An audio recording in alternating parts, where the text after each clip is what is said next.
as the riders keep on leaving the race village. As we said, it's 30 seconds between each couple. And here we can see our footage from the helicopter and the helicopter cameraman, Itamar Greenberg. How did he get that job? I mean, that must be the senior cameraman in the helicopter, isn't he? He is. He does it. That's what he does for a living. He goes on helicopters and he takes images. Can't be a bad life. Absolutely not, especially if you like to get some nice views, and he surely gets them today. Now we can see images from our e-bikes. We have 3 e-bike riders throughout the race, and they ride behind the racers. They have GoPros on them, and they have their live view unit that allows them to transfer the broadcast to us and then to you at home.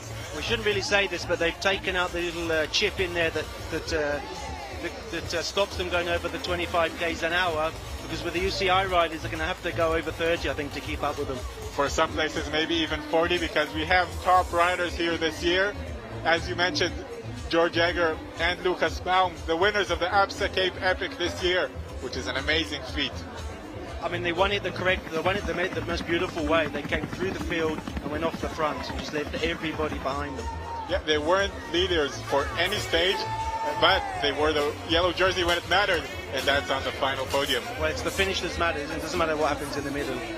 That's what everyone will remember. They will always be remembered as the winners of 2022 APSA Cape Epic. Doesn't matter when they had the yellow jersey, as long as they had it at the end.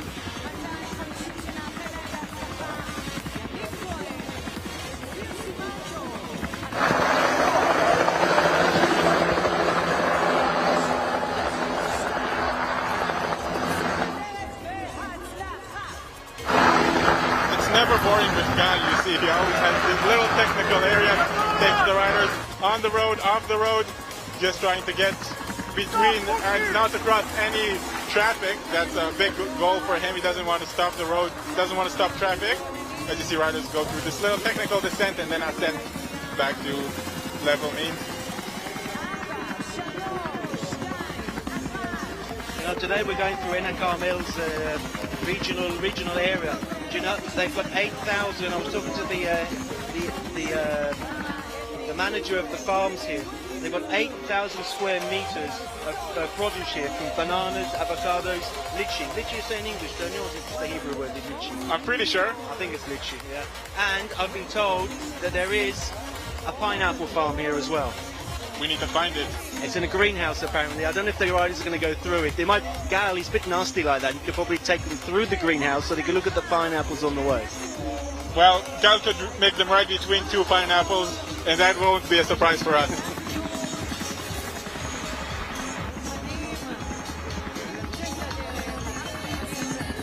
Oh, I mean, last year we were in Akko, weren't we? And Gal, people maybe don't think about it, but Gal has to work throughout the year.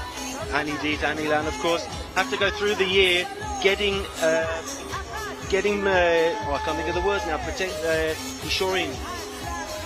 Getting. Oh, it's gone.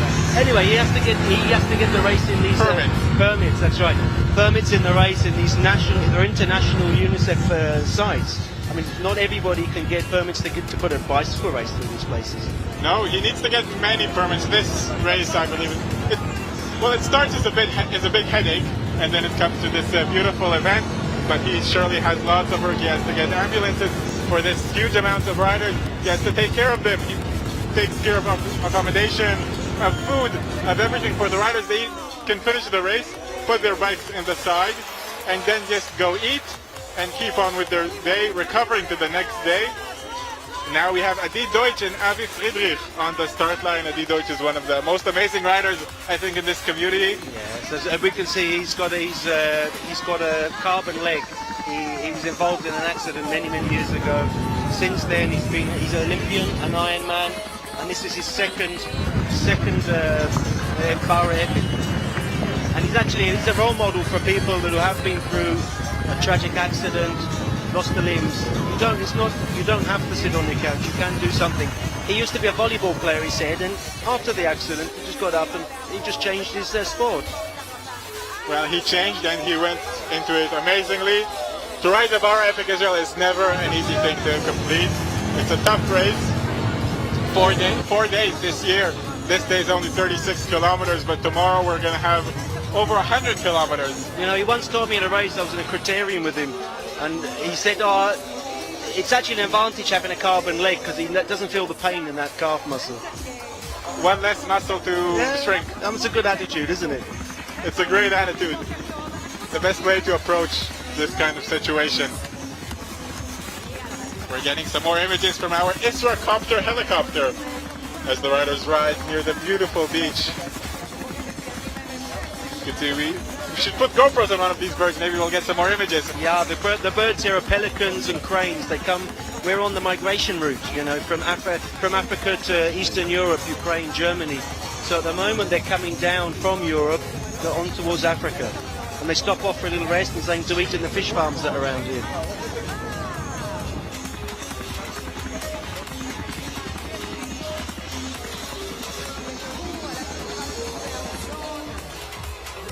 You see, this is an area of the race where the riders will ride back and forth. So they have those marks in the middle. They cannot cross them. It will be difficult to pass other riders if some riders need to, but they'll have to be patient. You can see already there's a group forming up. Now, I've been told by the judges this isn't illegal. They can sit on each other if they want to.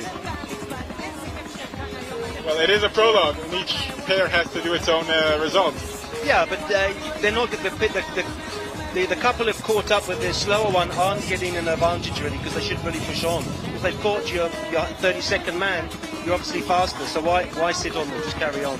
Yeah, but what can happen is the couple that got caught will sit on the other couple that caught them. Well, that's true, but they've burned themselves out. They're already 30 seconds down after a couple of Ks. They're going to burn themselves up if they do that. They could. However, today I believe it is a big factor to sit behind a stronger rider. We have mostly flat terrain today. It's not the climb that we'll encounter the next days. Maybe I'm sure there's some masters riders have a little chat with the group ahead of them or behind them, and maybe they've decided to also jump to come together as a foursome. Maybe they think they can go faster like that. Maybe that's some of the tactics. As we see some more riders, some of them managing to stay on the bike, some not, and get through those technical areas that Gal sends us through.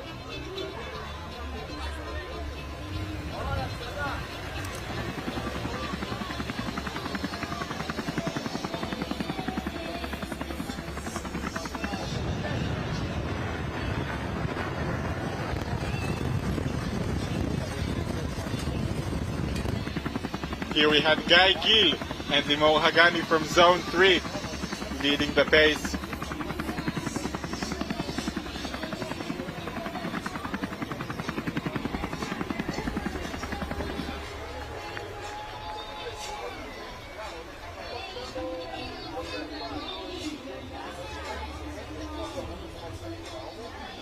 So a little bit more about today's route. As we said, we started here at the race village of Nachsholim. They passed through some fish ponds in Magan Michael, where our birds stop for a little snack.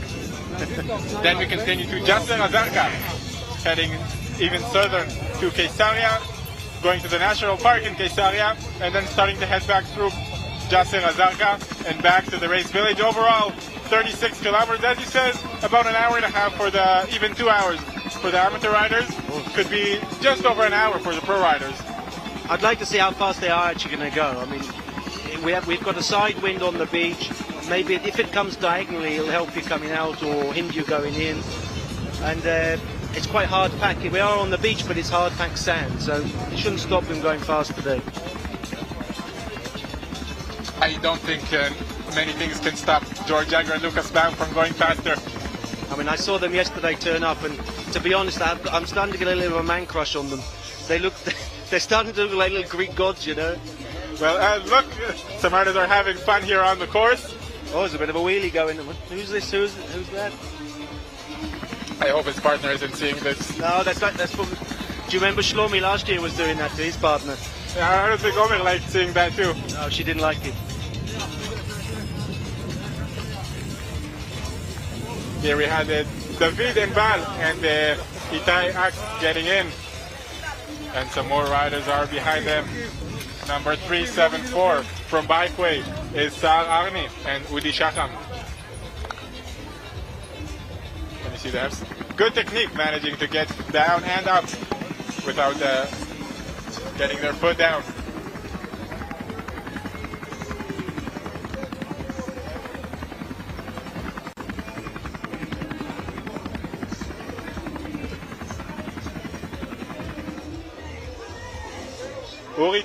Orital and Yael Goren are about to start, number 215 from Team Eshkolot, getting off the start line. Yeah, I've seen a lot of Team Eshkolot riders around here. They're a big club in this area, around Zikron, a road and mountain bike. They're quite serious riders. Yeah, and as you said, they're from the area. Do you think it's a big effect that they know the routes? Not today, because it's not really technical singles today. It's more about opening your legs up today. Quite, just getting rid of those nerves for tomorrow. Tomorrow, when they start to get into the singles, it will be, because they'll know what's coming up for them and they'll know how to prepare also. However, it's worth mentioning that nobody really knows what's coming up, except for Gal and the organizers. Even the riders that will start tomorrow don't know exactly where they'll be heading. They only know the length and the height graph, so they could guess, but they can't really know until they really get there, and that's a big question for many riders before the Epic. What will be the courses? I think it's a bad idea guessing, because Gal is always surprising us. I remember when I used to try and guess, it wasn't worth the effort. Gal used to tell me, go and ride that area all summer and you'll get on the singles. You just won't know what order they're going to be in. And what's so special about the Epic is that sometimes Gal builds new singles, so you can't even always guess, because Gal, with the help of a JNF, go and build new single tracks for this race. They really put lots of effort in to make this race special, make the routes as good as possible, so the riders really enjoy the riding experience here in the Bara Epic Israel. Yeah, I think tomorrow and Friday we're going to have a lot of time to talk about the singles and who built them and why and how it all started in this area. Yeah, there is some rich history of riding in Israel in general, and in this area as well. As you said, there are Team Eshkolot from here, and there are some other teams and riders that live in the area. Here we see some riders that kick on.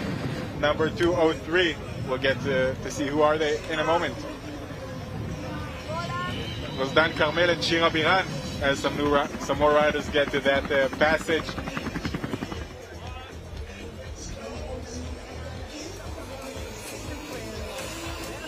See the helicopter with I think is Haifa on the background. That's the Carmel Ridge, the Carmel Mountain Ridge.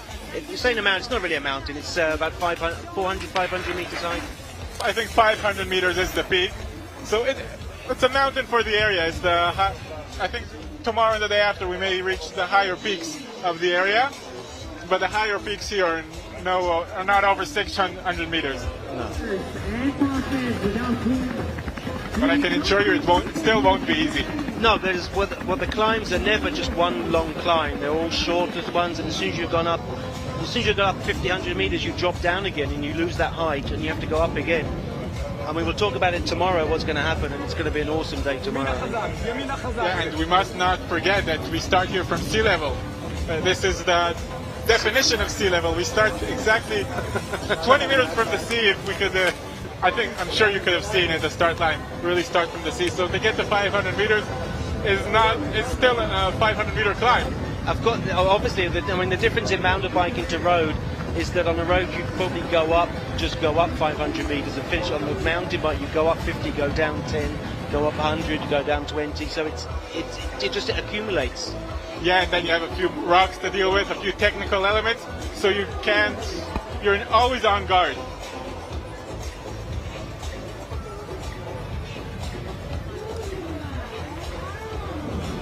More and more riders leave the race village. We have 500 riders in this year's Bara Epic Israel, which means 250 teams of two that will start today's race. Well, not only that, I was talking to Edith earlier on, and on the Friday and Saturday we're gonna have more categories added, new categories. One of them was the tandems, tandem mountain bike racers who are physically challenged, so blind. And they have a partner that rides it, their pilot, they call them the pilot. So we're going to see how that's going to go on the Saturday, I think, from Edgarim. Sounds amazing, and I hope the pilots are good, because I would like to trust the person in front of me.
סוג ענבים שם באזור. אתה יודע שפה פעם רצו לעשות מפעל בקבוקי יין. לא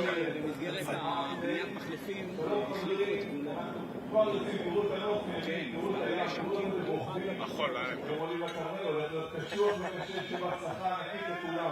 זה סיפור למחר נראה. אפשר לדבר אני אספתי קצת ראיינתי את וורן פרייר בטלפון במוסד הסינגלים בארץ. הוא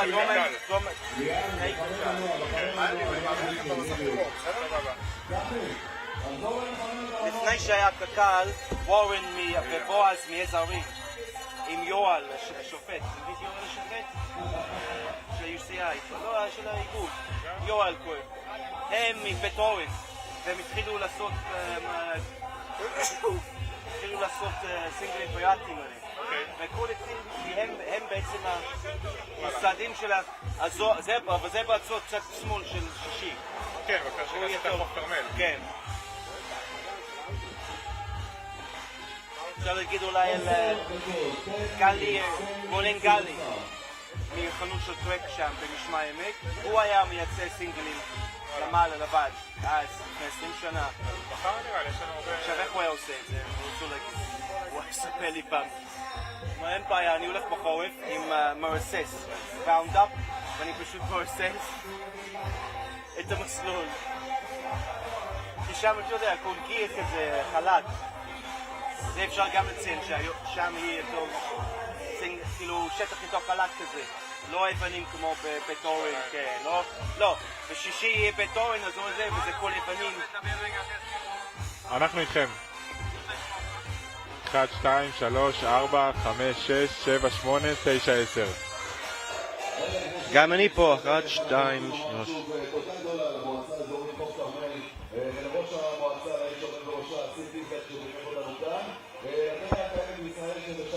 אפשר לדבר על המסלול על הגרף ולראות בעצם תקופה מלאה בתכנון ושיפור. אבל בעצם אחרי 80 עליות וזה לידה.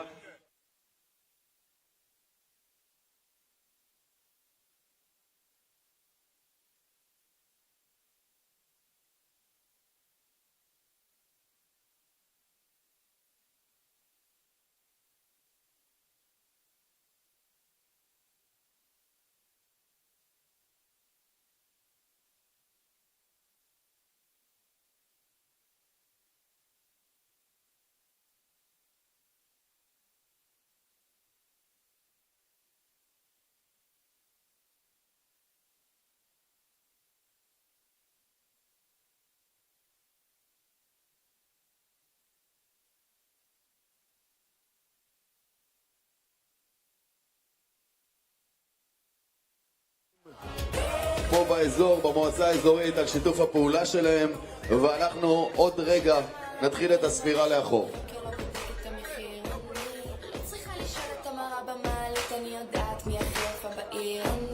כולם מחכים לה על הממתינה, אם זה לא דחוף לה אז היא לא עונה, לא עושה סיפור, עושה מבא לבתים, הפיג'מה קח מספר ואז תמתין, תרשום 052 538 164, תוסיף גם 8, הוא בטח לא מפסיק עכשיו להתקשר, אופס, הבאתי לו מספר אחר.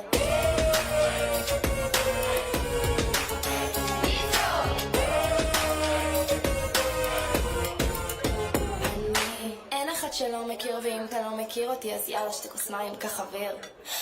הגננת כבר ידע בגן שהיא מבזבזת לי את הזמן, לימדתי את המוח שלי לאן לצאת, מבקש שכל הלו"ז שלי איבנטים, כל המקרר שלי מגנטים, הרמטכ"ל ביקש ממני בטים, מי זאת רוקדת על הבר כאילו אין מחר, רוצה את המספר? תרשום 052 538 164, תוסיף גם 8, הוא בטח לא מפסיק עכשיו להתקשר, אופס, הבאתי לו מספר אחר.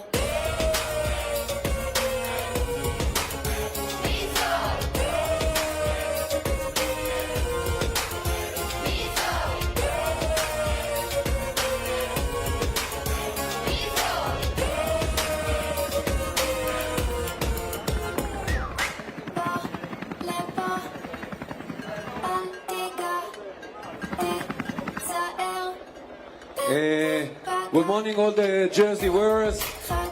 Good morning. It's a few words for you, for the guys that are standing in front. There are elite riders between you, and let them, after the start, please let them pass you, and let the elite riders be in front of you. Who is not an elite rider, please let him pass after the start. We just want to give respect to the jerseys, and then let them pass. Good luck to us all, guys. And of course, please, nobody should pass the motorcycle or the leading car until they will get off the road. Nobody should overtake the motorcycle or the leading car, so please pay attention. אף אחד לא עוקף לא את האופנוע ולא את המכונית המובילה עד שהם מפנים את הדרך או פותחים עליכם. תזכרו את העניין הזה, וכמו שגל ביקש, החולצות המובילות מקטגוריה עילית, לאפשר להם לעלות לראש הטור מיד אחרי הזינוק. תודה. אנחנו 6 דקות, 6 minutes. I don't know about you, but I feel good. I don't know about you, but I feel good. I don't know about you, but I feel good. I don't know about you, but I feel good. I don't know about you, but I feel good. I'm 2 plus 2, I'm for sure. You down, I'm down, baby.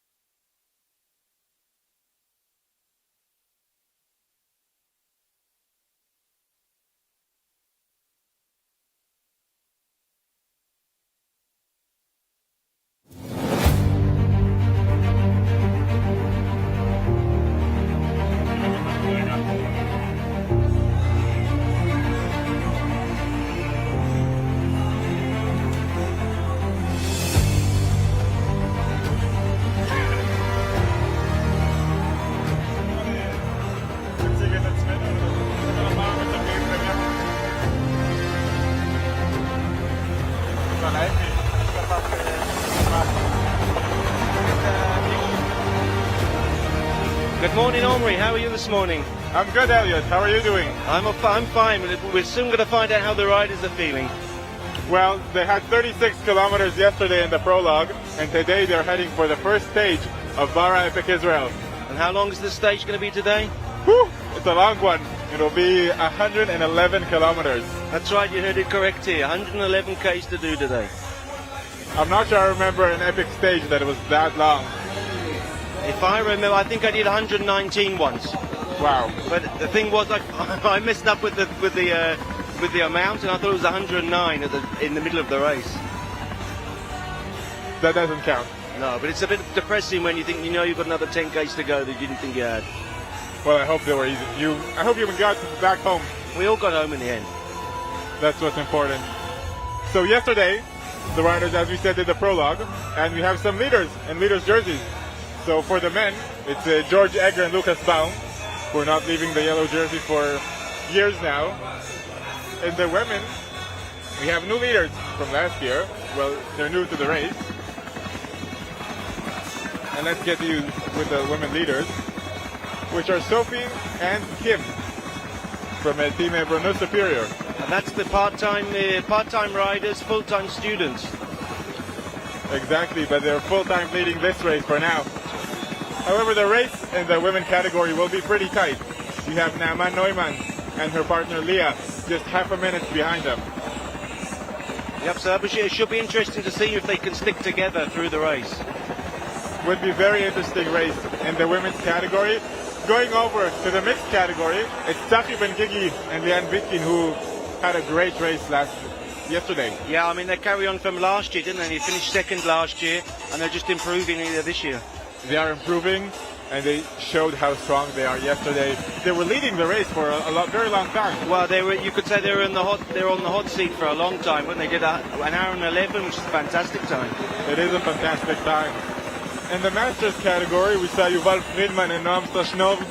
It's hard to say easily cruising home, but it looked like they came here after lunch at a restaurant. No, they're so relaxed. It's amazing. I mean, they are professionals, and they have the security not to panic and try make an over effort on the first day. they were superb. Which we actually heard from some other riders. They opened too hot. Thomas Alsman said he burned himself out in the beginning. He had to recover, and that's why he didn't look too good on the pitches in the beginning, but then he recovered. He finished. He thought he had a terrible time, but he was only a minute and a half I behind. think a minute 50 behind. That's right. So it wasn't that bad. Not bad at all, and today is a new day. We have 3 more stages to go, so much can still happen. Going to the Grandmasters category, we had Zygmunt and Schiller, Dan Zygmunt and Noam Schiller. Yeah, we talked to them, didn't they? They loved it. They were out there. They were smashing everybody up. They also had a very good race, but we must remind you everything is still open. Today is a very long day. Many things can happen. If it's because of riders feeling strong or not strong, or other technical issues.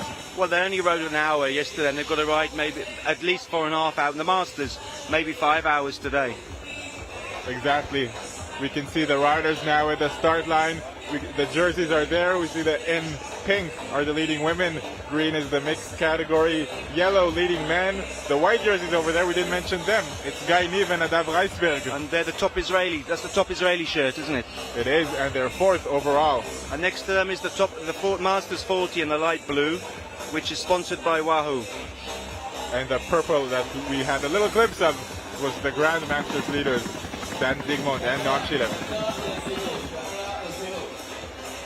It's 1 minute here to start in the race village in Nachsholim Beach. It's beautiful here. And unfortunately for the riders, they'll leave the beach for now, leave the sea. They'll get some other great views, but they'll be here in 5 hours or so, as you said. And the weather's fantastic today for riding. In the morning, it's probably about 22, 23 degrees. It's a little bit cloudy. It's not full sun yet. So it should be a nice day today. Should be a great day. The wind isn't too strong as well, so I think they won't have too much problem now, but it usually gets stronger as the day goes on. So we're about 15 seconds to the start of this first stage of Bara Epic Israel. You see the Audi car, the leading car, is in the front. This car will lead the riders for the first few seconds, and the riders are off to go. They control the race in the beginning just to make sure everybody gets off safely, don't they? And off we go. Stage 1 of Bara Epic Israel is undergoing. Now, anybody had some nerves earlier on, they're all going now. As soon as you start pedaling, your nerves go away, don't they? Exactly, and you have the neutral zone at the beginning to relax a little bit, to find your positioning. It's not all out from the beginning like a cross-country race. It's more of a slow burn here. It's got a rolling start. Exactly. You can see the amount of riders. Not everyone has crossed the start line yet. We have 500 riders at the start line today. 250 duos. As the riders slowly cruise through our beautiful race village.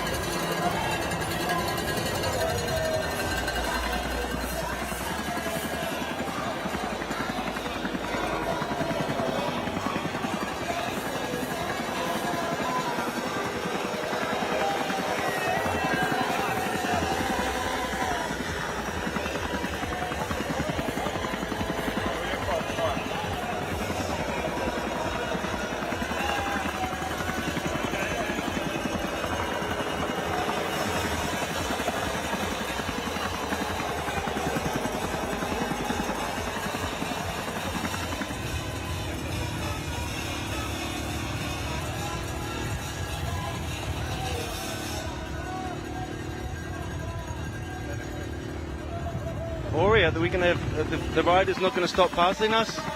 I think we have another minute or two of riders passing through the start line. As we said, it's a huge amount of riders. And they were divided into different boxes. Each box was created by the results. Yesterday, I think we just had the last riders passing through after 2 minutes of riders passing. So as we said... Yeah, the top riders go in the front box, don't they? So they don't get disturbed or affected by the slower riders maybe not being in the proper position. Exactly, and it's exactly for the reasons that you just mentioned now. We don't want the pro riders to be in danger and to be with less experienced riders that can put them in danger and risk them of crashing. Yeah, I mean, you can just knock a handlebar, can't you, so easily and come off. And quite often the falls, the tumbles you have at slow speed can be worse than the fast speed, can't it? Absolutely. I've heard of people who had maybe some unpleasant bruises in the top speeds, but broke bones in slow speed. It's just about how you fall sometimes. The riders are going towards the hills now. They were leaving the beach, aren't we? And they're going towards the hill, into the sun. The sun's coming up now. I hope everyone has their shades on, because they may get the sun in their face a little bit.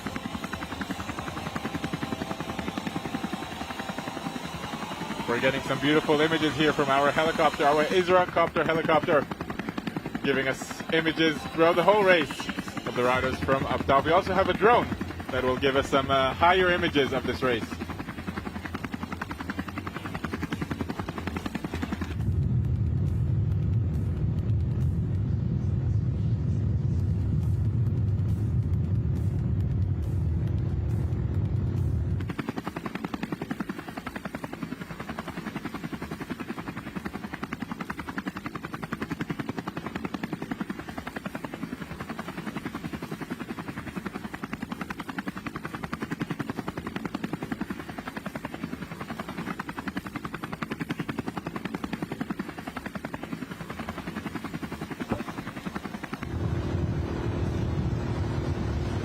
Except for the leading car, we also have a leading motorcycle that shows the leading riders where to go. Well, it also warns people that maybe on the tracks, maybe out in the fields, that something's going to come up to them. It's the final clear up of the way, although we have many marshals that will make sure that the riders go in the right way. We see smiles there from Charlie Mark, the never-ending Austrian. And I'm not surprised he's smiling, because he had a great prologue yesterday, didn't he? He really did pull Tomer along. He was amazing, and his experience showed how important experience is, we must say. Yeah, because I mean, Tomer thought he had a bad one, and he went to a little black spot in the middle. And I think he's just calm. It's a calming effect, Carl, on him. It is. He knows what he's worth. He knows that he just had a very, very good race at the World Marathon Championships, and he knows that it's a long race. He knows that he's experienced it so many times. And that's really important. Well, it's a big factor, your experience, and not going into a panic when you don't really need to. Absolutely. Well, it's one thing to know that you don't need to panic, but it's another thing to really put it into practice and understand, and have so many races that you know that if you haven't panicked, you could have done better. And I think that's what Charlie Mark is doing so well in this race. Yeah, you often see it in the pro ranks in the UCI riders, where Charlie last year didn't start very well, and he was mature enough to let the front guys go off and away from him, but with the knowledge that he could come back later to them. It's quite. You have to have a lot of omits to do that. Yeah, you do have to be very brave to do something like that. And Charlie was brave, and Charlie knew that he could slow down, and eventually they finished second. So we see the Germans are now leading. George Egger and Lucas Baum in the yellow jersey. Yeah, they're going past the bananas. A yellow bananas for the yellow leaders. Yeah, it's a very big area for bananas here, Cavendish bananas.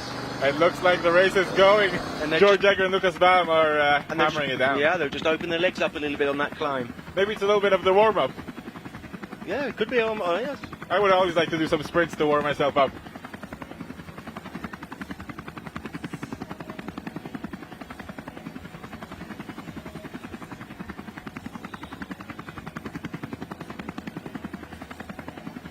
They're going past the water reservoir here. It's the water treatment reservoir, should we say. They try and recycle more and more water these years.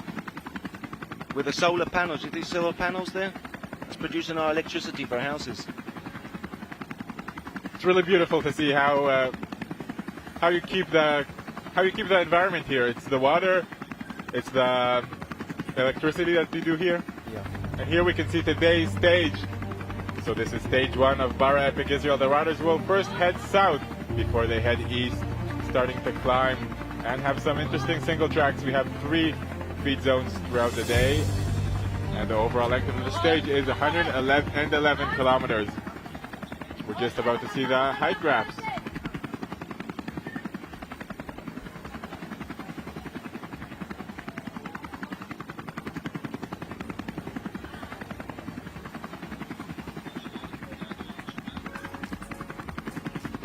And this is how the riders will... It's what the riders will encounter today. They have 4 big climbs, as we said, 3 feed zones. But at the end, the 30 or so last kilometers will be pretty flat and downhill. Yeah, well, I'll be looking for the finish line on the top of the last hill there, because you can see you can just fly down to the finish. So it might be an extra 30 Ks, but they'll be doing the top guys will be doing 50, 60 Ks an hour going down there. Yeah, and the other guys may be a little tired after 80 kilometers of going uphill. Overall, we'll accumulate around 1,200 meters of climbing today, which isn't that much, but it isn't easy when you also ride 111 kilometers. We're going over the solar panels again. Look, you can see they're actually floating on the water, which is a great use of unused area to put them on. It is a great use.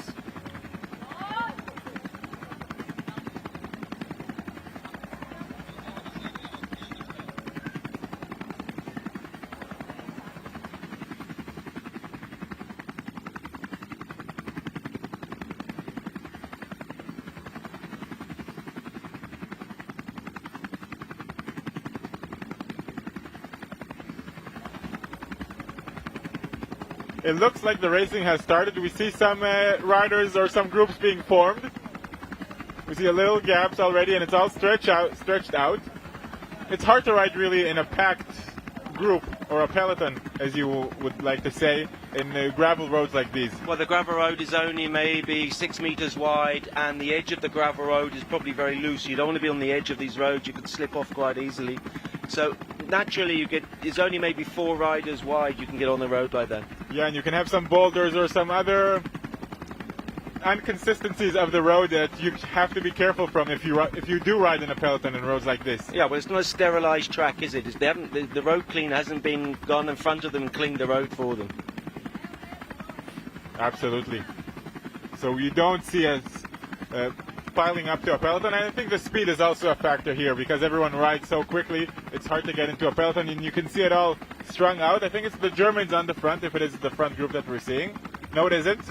Still many riders in front. We just like to say there's a little drama going on in the start area here. Doron, I don't know what his surname is, but Doron has seemed to have not woken up in the morning, and now he's looking for the race, and he's been sent off. What are we? 10 minutes after the first riders. Well, he has 10 hours to finish today's race, so I hope he'll be fine. I wonder where Doron's partner is at the moment, what he's thinking. That's another good question. I think we're getting images from the leading riders right now. George Egger and Lucas Baum. Is it Guy Niven and Adav Reisberg just on the attack now? They're 4th overall, not so close, not so far from 2nd place. I think only a minute from 2nd place, so they'll target that and maybe even go for 1st place. But that's a little further away. The Germans finished at an astonishing time yesterday. They were the only riders to cross the hour mark. And that's more than 36 k's an hour, isn't it? That's flying. I see we've maybe got 20 riders in the front group, less than 20, 18 maybe in the front group. I think Guy there wanted to make a little bit of a split, force a split.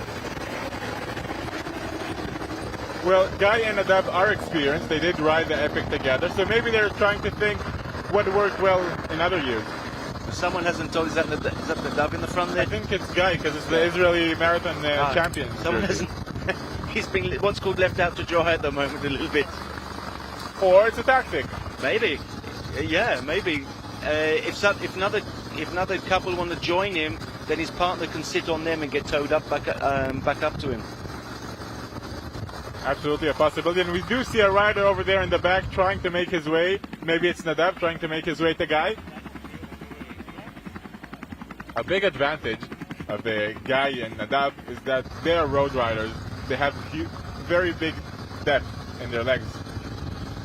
They can ride and make a big effort for a long time, but it looks like Guy is slowing down. He's noticing he's on his own. Well, Guy's a Tour de France rider. He can do 6 hours a day back to back for 3 weeks.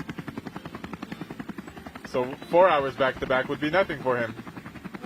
Yeah, but it's a different effort, isn't it, on the mountain bike? You have to. There's no freewheeling on the mountain bike, apart from going downhill in a single. But even then, you have to stay focused because you want to stay on your bike.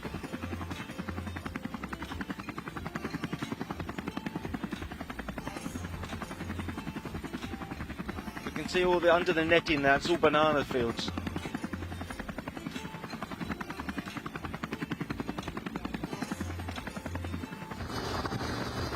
You know, as riders, I don't know about you, but we always, as a rider, I would always wait for the season of the bananas to turn up.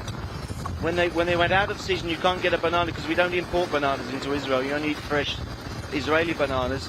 It was a bit disappointing when the season ended. And when is this banana season? I think it's now. So now is the best season. Yeah, until the summer. The summer they dry up and then they get they're not very good at all. So it's banana season and epic season going on now. The riders here are in the first stage. I'm not sure we can say it's the queen stage, but it is a very difficult stage today. Well, generally, Gallet put the third stage as the queen stage. Now this year he's calling it the second stage. Yeah, but I think this stage and tomorrow's stage maybe would share the title of the queen stage. Tomorrow may be difficult as well, but today 111 kilometers can't be looked at as an easy stage. Well, the climbs aren't. It isn't one just long climbing. It's many little climbs. You're going up, going down, going up, going down, and it'll all affect their legs in the end. You can get tricked by trying to power climb. If you can see the top of the climb and maybe it's only 5 minutes up the top or 3 minutes, you can power it up. But then if you do that multiple times, 20 times in a day, you're going to start feeling your legs. They're going to get very, very heavy. So they do have to manage their efforts throughout the day. They did get a practice of managing their efforts yesterday throughout their prologue when they were totally on their own and there was absolutely no freewheeling or no riders to look up to. What I found amazing when we saw the UCI riders who came in and actually gave everything, they collapsed in front of us, but within 1 minute they were on their feet and able to talk to us in an interview. Yeah, usually what they need is this minute or two of recovery and then they're back and maybe they can even ride some more. I think it's gone a bit tranquilo, as they're saying in Talkit now. It's calmed down a little bit. The selection's been made. Should ask the Samparisi brothers how it's going. Yeah, you can see there's the selection there, and these two are just deciding what are we going to do. This is Lahav Davidson on the back over there. Oh, they're not teammates, are they? So one's saying to the other, you go, you do the work to get back.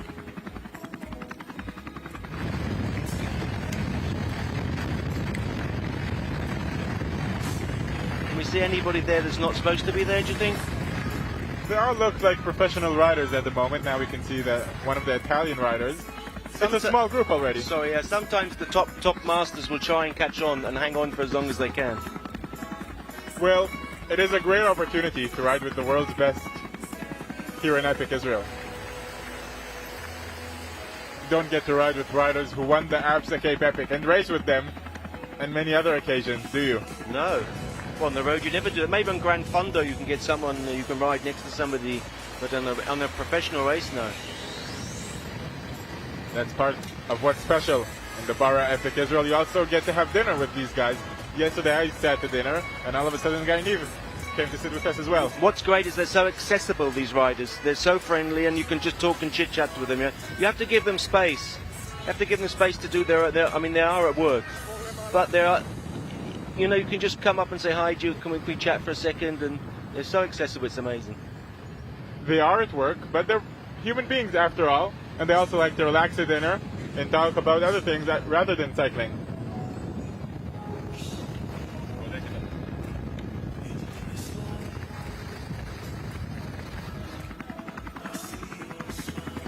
This is our leading riders now. I'm not sure. I'm not sure either. This is our leading riders. This is a Yuval Tzachor from IGP. You can recognize him with his pink bike. Really stands out.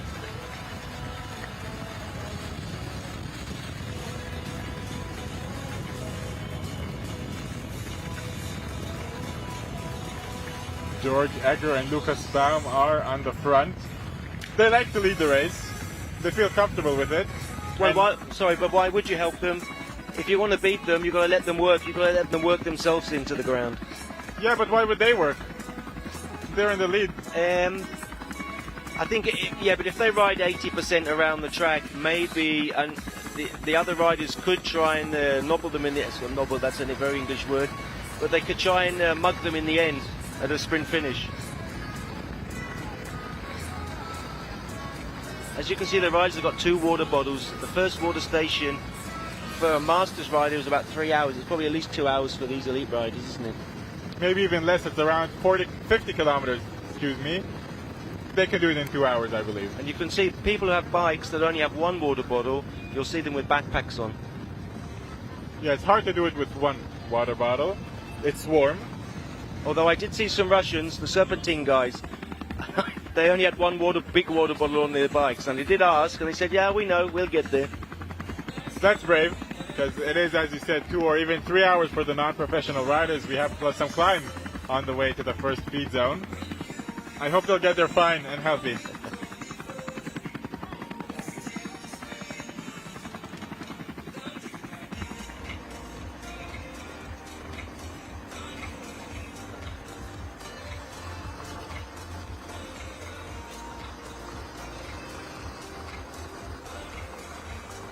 Yeah, we can see here, I think the riders are looking at each other a little bit. I think the Germans here are expecting someone else also to take a little bit of the reins. I mean, why should they work all day long? Yeah, but I remember last year they did do lots of the work and they kind of won it from the front. They were leading, and finally attacking on the climb. Now we do have some more 10 or 20 kilometers before we get to those climbs, but I believe they'll lead there too and try to push the pace. Yeah, they're going past the fish ponds here. There's a bit of rubbish on the track there. You have to be careful. It's nylon. You don't want to get a nylon bag in your rear derailleur, do you? That's a very bad thing to get from experience, because kill at the rear derailleur. Now we're in a bit of a quiet moment because they're heading to the hills, and I think the action will start on the first hill. I think now the riders maybe are testing each other, trying to get into pace. I'm not sure we'll see any big attacks. We did see the guy Neve move, but nothing more up till now. It looks even like they're relaxing now. I think he was looking for some other partners to come and join them up in the front. I wonder if it was planned.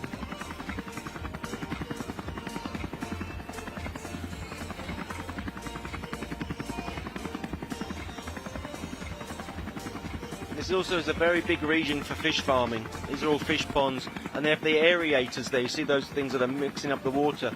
That's to introduce oxygen into the water. Very interesting. And they have sea bass and mullet here they grow. Any tasty? I don't eat fish actually. I like fish. I like fishing. I like fish in the sea, but I don't eat them. So what do you do with the fish that you fish? Put them back. So just for sports? Just for sport, yes. Also, these solar panels are another form of income for the farmer.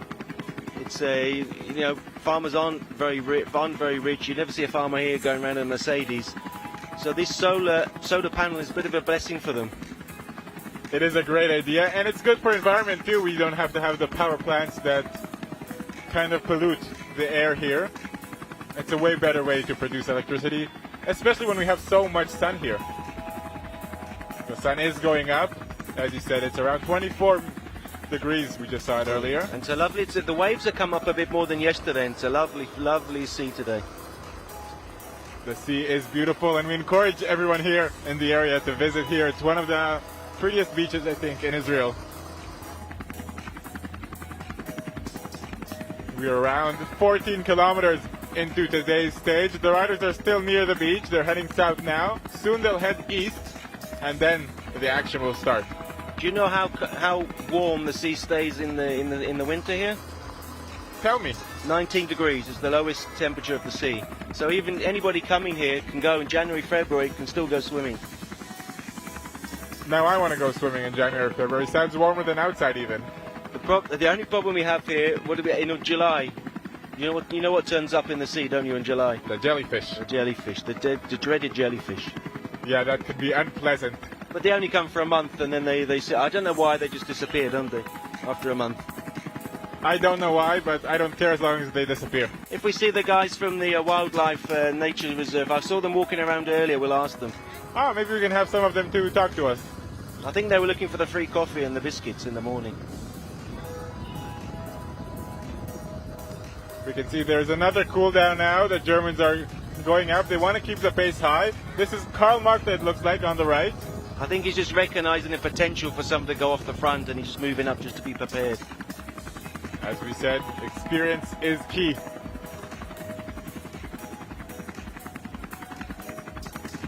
The atmosphere here in the camp here is completely different from yesterday, isn't it? All the riders have left. The only people who are left are the people who are working, and you see the UCI judges on their sun chairs, watching the big screen, checking there's nothing going on that shouldn't be going on, having their coffee, and the workers are here having a sandwich and just getting enough time to refresh and relax before the work begins again. Well, it is very, very different from the prologue. Yesterday we had riders start for 2.5 hours, and then they started coming in as well. And today we will have those 4 hours of rest for the workers here. A well-earned rest, because they've been working not only yesterday, they've been working not only the week before yesterday, but for months to prepare this great event. The people who aren't resting are the workers out on the track today, aren't they? They've got an awful lot of things to do.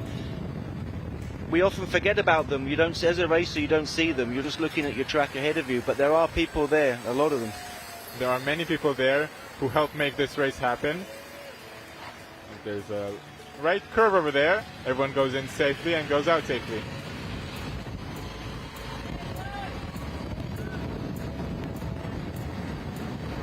It's pretty strung out. The pace is high. But still, all the big names are in there together. No big attacks from anyone except for the little Gainiv attack. Number 14 over there was Herman Bode and Bart van den Berg from the Netherlands.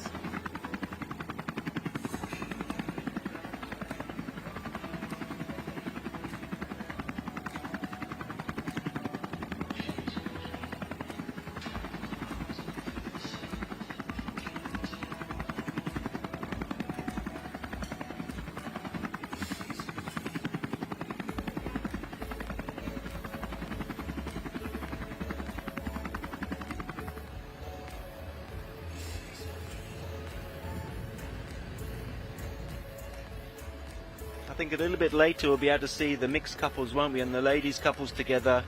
I think it's a pretty bit hard now. They're probably mixed up with all the masters, aren't they, in one big peloton somewhere. Yeah, in a day like today, we usually get to see the mix and the women riding with the top master riders. That's what we saw last year with Omer Shapira and Shlomi Chaimi. Yeah, it's probably pretty hard to pick them out at the moment. They're probably stuck. If they're riding cleverly, they'll be stuck in the middle of a group. Indeed. And a way that to understand who's in what category is by his number. Each category has its own number. The elite is from 0 to 100.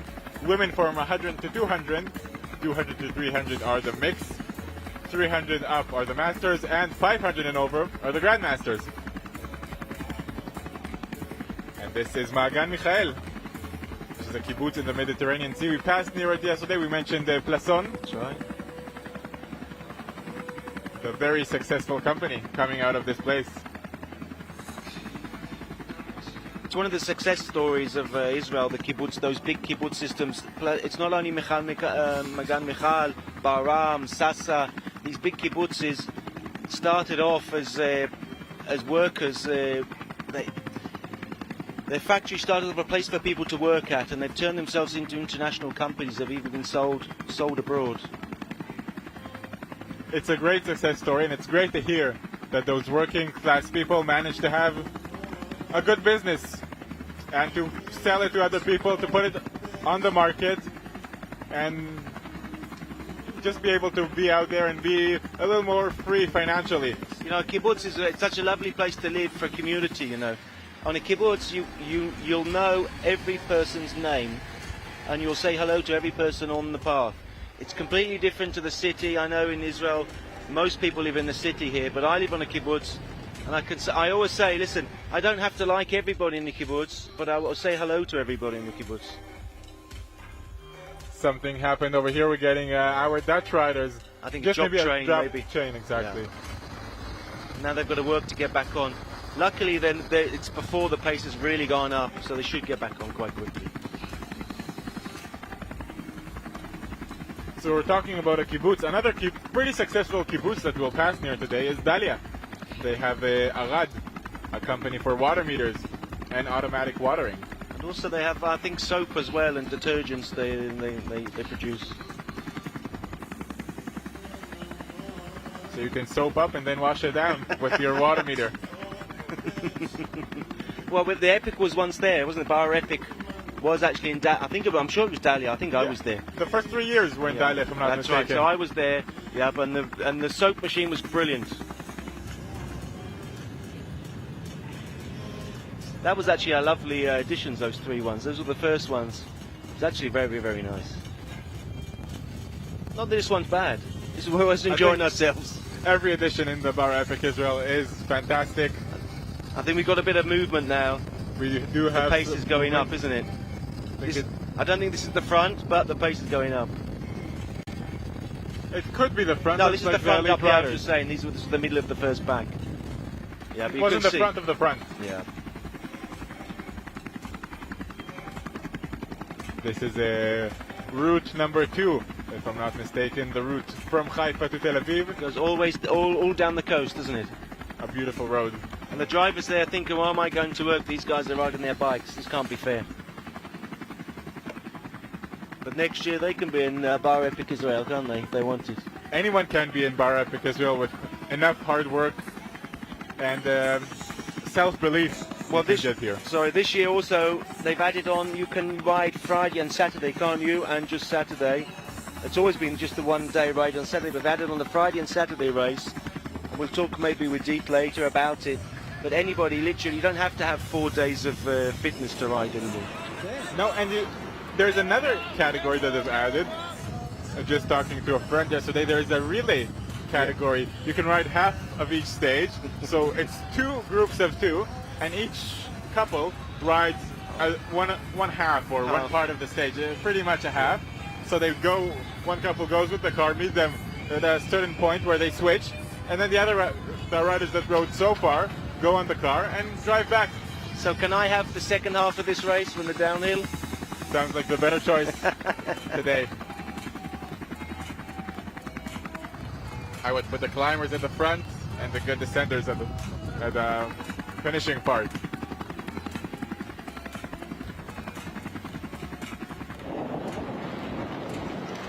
We're getting some images from our GoPro riders. We have GoPro e-bike riders following our racers. Number 5 over there. Those are the guys that dropped the chain and they're still trying to get back on. I'm not sure it's them. I think number 5 is Milan Damek, if I'm not mistaken. We'll get confirmation of that in a moment. I think ahead of him is IPG. IGP, yeah. IGP rider. Yeah, number 5 is Milan Damek and Lucas Kaufmann out of their first race this year. They've just dropped the pace. IGP, if I'm not mistaken, is Tom Itzhaki and Yuval Tzachor. But there are 3 riders there, so one rider is missing his pair and taking the wide bend there. Yeah, with the leg off and going safely through it.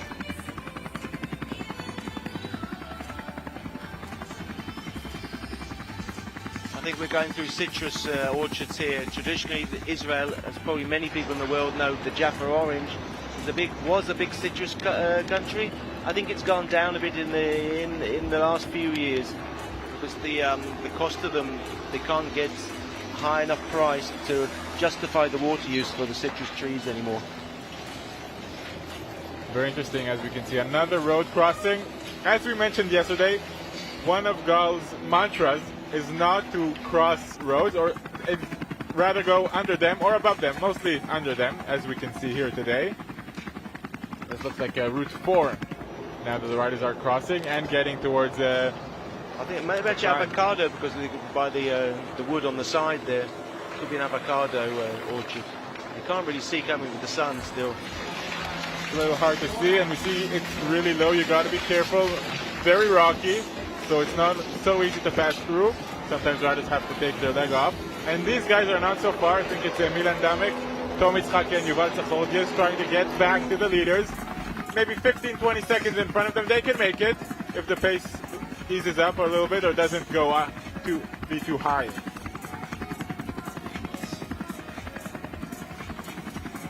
But all of these little under the roads, that stony breaks your rhythm. It can affect you actually, and it all accumulates. All these little bits accumulate in your legs. It all accumulates, and then another little sprint after this curve.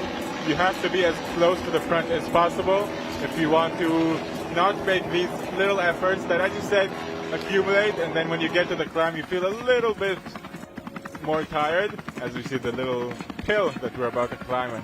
Yeah, but I think that's the start. They're going to be the start of the climb very soon. We're going through the avocado orchards. Could you see which one of the three wasn't supposed to be without his partner? It looked like there were two IGP riders there, but it's really hard to see from that image.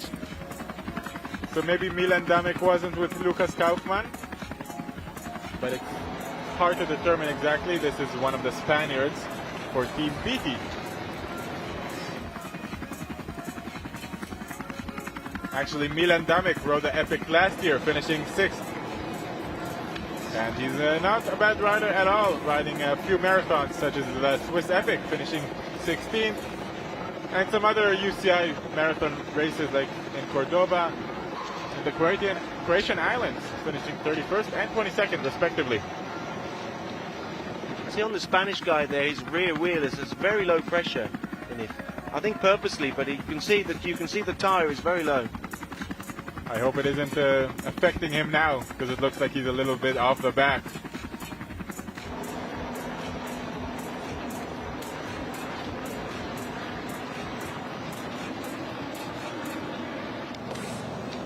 Oh, and a little problem over there. Talking about low tire pressure. Looks like maybe Naaman Neumann and her partner Leah, second overall in the women's category. They're pretty close to the front, by the way. They were pretty close to the front. That's going to lose them at least a minute, isn't it? I hope they'll deal with it quickly. This looks like the elite group, the Italians over there. Oh, and that's just a little leg killer, isn't it? That was maybe a 10-meter climb, but straight up. After the flats, your legs, you get used to riding on the flat, you must know from the road. And when you hit a climb, your legs have to get used to it, don't they? Yes, and especially a climb like this, looks like they came into it with slow speed, so they had to, probably came with a high gear, not ready for this little climb, and then trying to grind it up there, make it up without getting their leg off, because getting your leg off could break your pace even more. We're into the single track already. Yes, we are. We're getting some images from our e-bike cameraman, Aviv Yecheskel, right now. Looks like he's behind one of the Spaniards, one of the BT riders, finishing 3rd yesterday, finishing 3rd overall in Epic Israel 2021. They were 3rd yesterday. Yes, that's right. Sorry, 3rd last year, weren't they? Always 3rd for now. They're very stable riders. That we can say about them. I'd say they're very quiet riders. You don't hear much of them. They don't seem to make much noise. They seem very cool and collect. Yes, and they still get the results back home. Again, you can see the little rockies there. It's a nasty little trails. You can easily puncture on the sidewall there.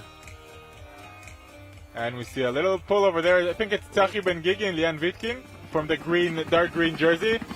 Lian maybe asking for a hand to get closer to the wheel, and Tzachi happily offering it and helping her to get on the wheel. Well, in that stage, it's better for her to be in front of him so he can keep an eye on her. There's no point for her being behind him in the little group, because she might have a problem and he won't notice.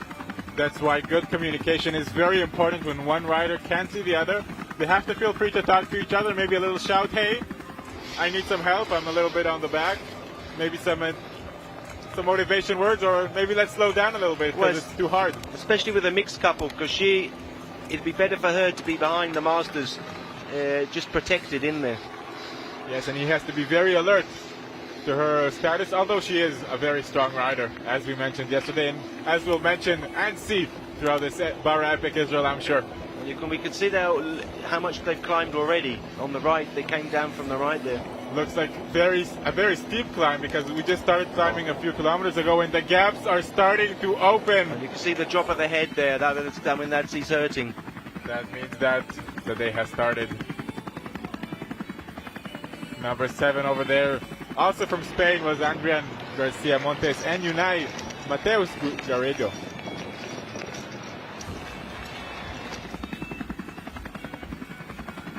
So they're not only going uphill, but they're also doing it in a single track. So they also have to be very focused. We can see more and more riders are stretched throughout this road. These looks like the Italians, and the gaps are starting to grow. So this first little climbing single track has really opened the field, has really stretched the field into little groups. We can see a group forming over there on the front. I assume these will be the Germans, but we'll see in a moment who is where. This looks like Tomer Zaltzman, isn't it? So no Joe's no flats t-shirt, yeah. Not t-shirt, sorry, jersey. It's hard to see now exactly who it is. It looks like Tomer or maybe Charlie. No, it's Charlie. I think it's the orange helmet there. Tomer's got a white one, or a silver one from yesterday. I noticed Charlie had the orange one. Well, Charlie does need, as we noticed, a little bit of time to kick up to open his motor, but when it opens, I don't think you can shut it down. So it looks like Tomer is waiting for his partner Charlie. Maybe try to cheer him up a little bit and get him into the racing pace. It's exactly what we saw last year, wasn't it? They dropped off the first group, but then came back strongly in the end. Exactly, and that time it was Gregor Rogel who was very patient with Charlie, just slowing down a little bit and riding at his pace, letting him get into his pace, and then even having to sit behind him because he rides that pace, but he never stops riding it, and it looks like it just goes faster and faster. I think we had four in the front. Looks like two duos at the front, exactly, and does look like a Charlie marked at the back. Now he's leading already. So you see, it takes him a minute, but he totally gets into the pace now. Tomer Zaltzman will go to his wheel second yesterday, around 1 minute and 50 seconds. So a good ride for them, and they can have a very good race over here. We're back into the single track again. Yes, and we're just in Ramat Anadiv over here. Ramat Anadiv is a very big park surrounding the grave of Edmund James de Rothschild and his wife. And actually created, as you can see here, in his memory. And just near Ramat Anadiv lies Zichron Yaakov, one of the towns in the area. Well, didn't he establish a winery there? He did establish a winery there, and he helped the town to survive, because it was established in 1882 by Romanian immigrants, mostly, and they were struggling in the beginning. They weren't so familiar with agriculture, and that was one of the main ways to make a living here in Israel and survive, because you needed food. And then they asked the help of Rothschild, who was known as the Generous, or the Nadiv in Hebrew, and he happily helped them, but he had one condition. I'm not sure it was a condition, but he wanted to name it after his father, Jacob, so it's Zichron Yaakov. And before it was named Zichron Yaakov, it was actually named Zamarin. It's actually one of the most nicest towns to come and visit and go to a restaurant or a bar, or just to walk around the little shops, boutique shops there.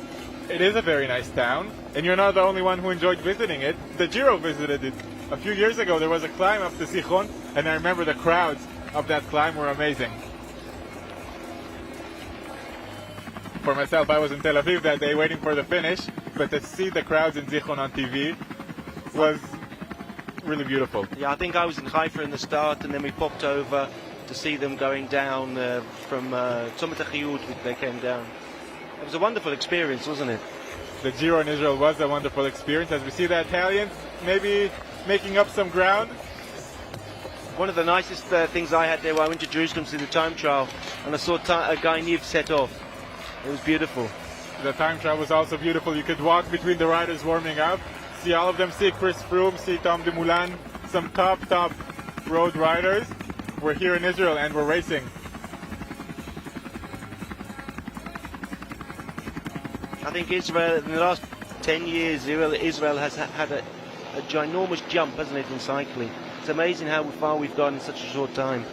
Yes, and part of this big jump was thanks to Israel Permatech, Sylvan Adams, who took the team after Ron Baron founded it and really put it on the map. Now a World Tour team riding the biggest races and taking Israeli riders to those biggest races, such as Guy Niv, and maybe in a few years Nadav Reisberg. Talking about Niv and Reisberg, look like it's them now. Number 8 over there. I think 8-1 is Guy Niv, isn't it? I think he's catching up there to his partner. So who's on the front? We still don't exactly know. Looks like 4 riders, maybe the Spaniards and the Germans? Hard to know. I think we'll see quite soon, because they've got the motorbikes or the electric bikes can catch up now. It's very hard for to pass in the singles. They don't want to interfere with the race, do they? Exactly. Since the big split happened in the singles, the e-bikes couldn't get past the riders who were behind the split.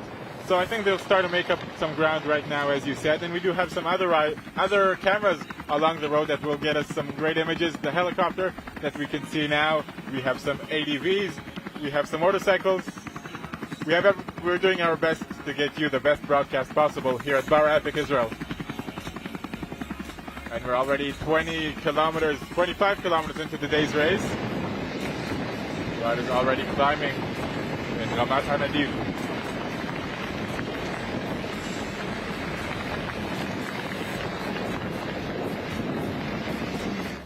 Looks like there's a little regroup over there. Still struggling to see exactly who's on the lead.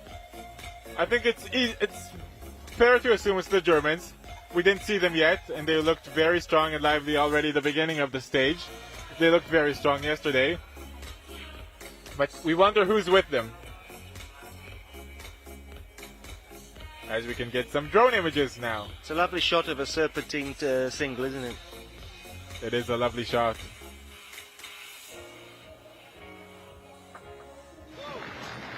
We're back behind Guy Niv and Nadav Reisberg, racing through this little road. Yeah, the little path in Ramat HaNadiv, just at the top of the park. It is a beautiful park. You can have some nice hikes, some nice walks over there. Some on those paved roads and some just in the wild. There's actually also remainders of a magnificent palace dated to 2,000 years ago found in Ramat HaNadiv Park. And we can see George Egger and Lucas Baum there alone, and I won't be surprised if they're leading. Nor would I. So the camera is going back to see who else is about to come. I think they're in the front. And let's open the clock.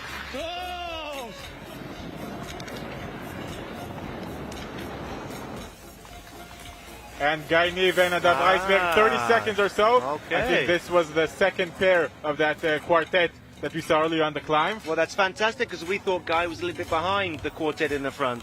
We did, and looks like they're doing great. And here's the quartet, sorry. That's another quartet. That's Charlie. And the Italian. We're only missing the Spaniards, who did very well yesterday. We don't know exactly where they are now.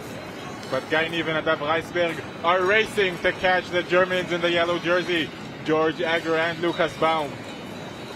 Well, the Germans have decided they're going to go on their own off the front and just let everybody chase them. They're just going to go into their own pace. They feel comfortable with it. They know each other very well. They know how to ride together very well, as they did in the APSA Cape Epic, winning it eventually. And I think they'll be satisfied with nothing less than a win here in Bara Epic Israel as well. It looks like they put their troubles from yesterday behind on those silly little falls they had on the corners, didn't they? And we saw the knee. The knee was a bit damaged yesterday, and it got a little bit of attention from the first aiders. But these pro riders are able to forget about things that happened yesterday and just concentrate on the day. Yeah, when we saw Lucas, he was so calm about his knee. He just said, it's probably just artificial. It didn't look good to me, but he was okay with it. He didn't mind at all.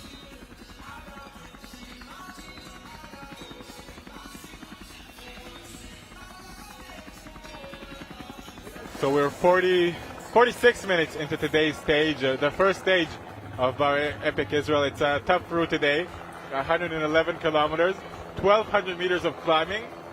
But it's not as tough as the route that the first people who lived in Zichron did. They came all the way from Europe. Most of them were Romanians. It was 1882, and there was no port in Israel. So what they had to do is take a ship to Beirut and walk from Beirut. Now, if you'd open Google Maps and try to have a walking route from Beirut, it would be pretty far. But through Google Maps, the route that you'll see is through Jordan, which is not the fastest way to get from Beirut to Zichron Yaakov. And that was around 300 kilometers. So it's hundreds of kilometers of walking that they did all the way from Beirut to Israel just to open this settlement, this town.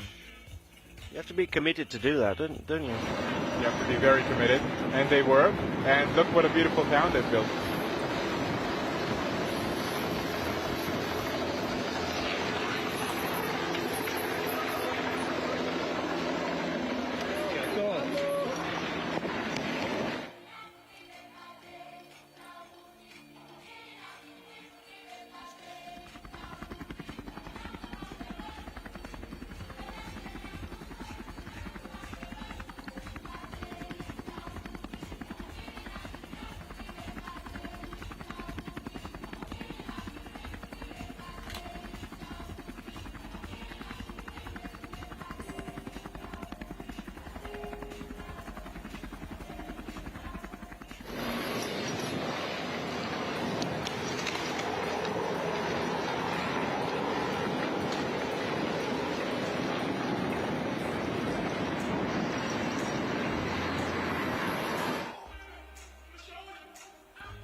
I think we should be seeing the first mixed couple come through on the next shot, shouldn't we? We should, and maybe the first women as well. We have cameras on the mixed, the women's. I think we have cameras all over. We'll just enjoy the images that we see. Probably see some masters and grandmasters as well, as they're usually together with the leading women and mixed. You often find the masters, they try and hold on to those women, the mixed or the women, they stay around there because they know the cameras have been watching. You do, and they're very talented riders too, those leading women and mixed. So it's good to ride with them. They're experienced, they're talented, they know what to do. Maybe it's a little bit of a like stardust for these guys. The most important thing is not to interfere with them, especially in the singles. Let them have the first choice if they want to go in first or not. Especially they are the professionals after all.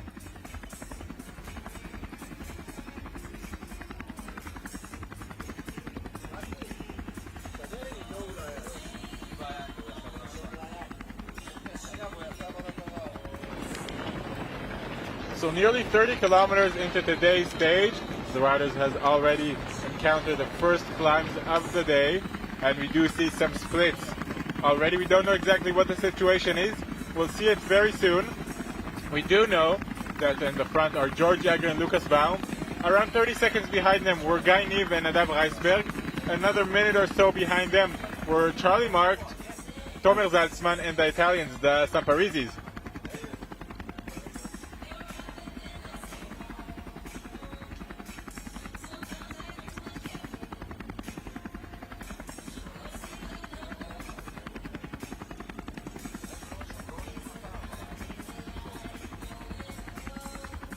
And let's talk about how it affects the general classification. Maybe a little early to talk about it, but just to understand who's sitting where. So winning yesterday were the Germans, and obviously leading the general classification. Nearly 2 minutes behind them were Karl Markt and Tomer Zaltzman. Looks like they already opened another minute or so on them. On third were the Spaniards, Victor and Manuel, and excuse me for not trying to say their surnames. Behind them were the Israelis Guy Nieve and Nadav Reisberg. 3 minutes behind them yesterday. Another half a minute or so today. So maybe they'll try to stay as close as possible to them. But the gap between Guy Nieve and Nadav Reisberg to Karl Marx and Tomer Zaltzman is only just over a minute and 15 seconds. So the 30 seconds that we saw here could really affect the podium. And fifth yesterday were the Italians, the Samparizis. And we didn't see the Spaniards, so the Spaniards may get off the podium, off the third spot, and instead of them could be the Italians, Guy Nieve and Reisberg. Still a long stage to go, but we could already see that not everyone is doing as well as they may have hoped.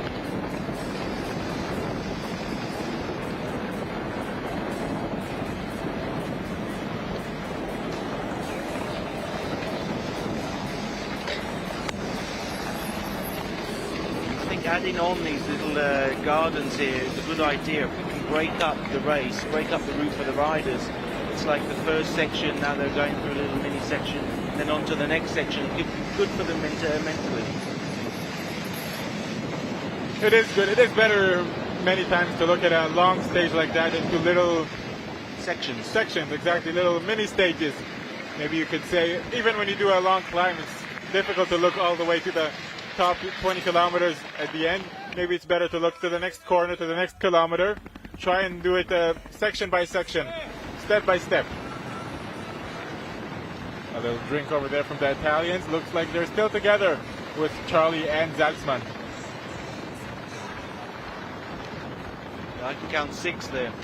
Have they caught up to Guy Nieve and Reisberg? I think they may be able to count. Yeah, 6.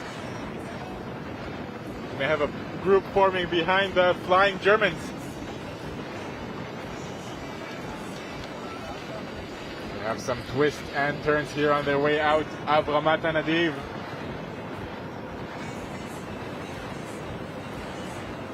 The sky is beautiful today. You can see the sun just behind the clouds. They're still riding into the sun, aren't they? They're going east today before they turn and come back again. Exactly. So it's not exactly a back and forth because they will have different routes, but it is east and then west back to the race village, going in and out the sun.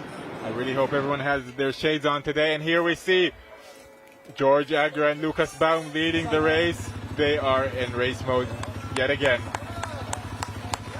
You can see their faces. They are working hard. They're trying to make the gap as big as possible. Let's open the clocks now, see what the gap is. The count was 53.43 there.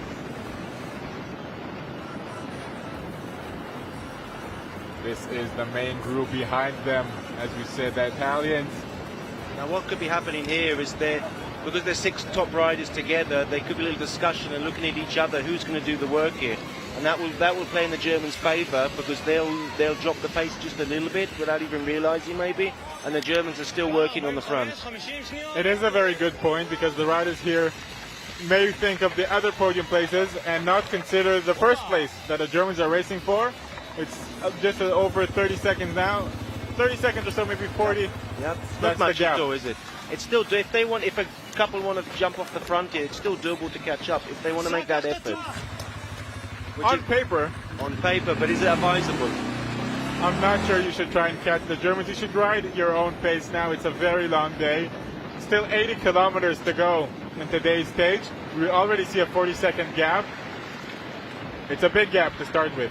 Often mountain bike races like this are won by attrition, by the riders coming off the back rather than you going off the front. The Germans have proved that they can win from the front, but it is a long race. You do need to race it wisely, get your energy throughout, manage your energy throughout the whole race, eat well, drink well, stop in the feed zones. It's very important. As we see, George Jagger is really lifting up the pace here. He's in the middle of the handlebars trying to be as aero as possible. Behind them is Lucas Baum, and they're really working hard now. You could see he's gone to work, hasn't he? He totally woke up for work today.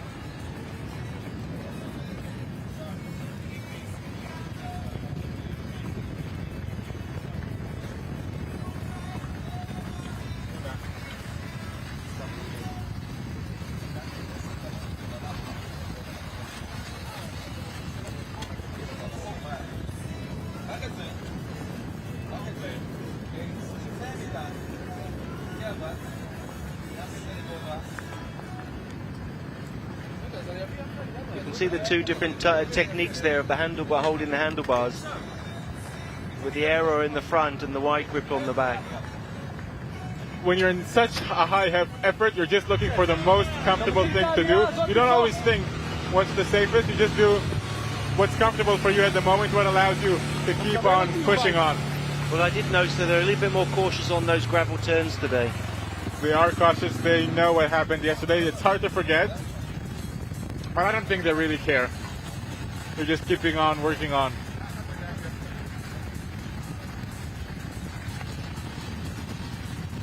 Last year we saw them on Scott bikes, if I'm not mistaken, and this year they've managed to get a good sponsorship with Orbea. Well, excuse me. They have opened their own team, Speed Company Racing. Yeah, they're privateers, which is quite amazing because riders you see on the very top of the Cape Epic wins, they're all professional factory riders, aren't they, with big support teams behind them. I mean, you were telling me, and I also read, that the only person they had in the Cape Epic helping them was one of the fathers. Yeah, the father of Lucas. Lucas said he was washing the dishes after dinner and helping with some other organizations. But Lucas and George did their own mechanism. Like they were their own bike mechanics.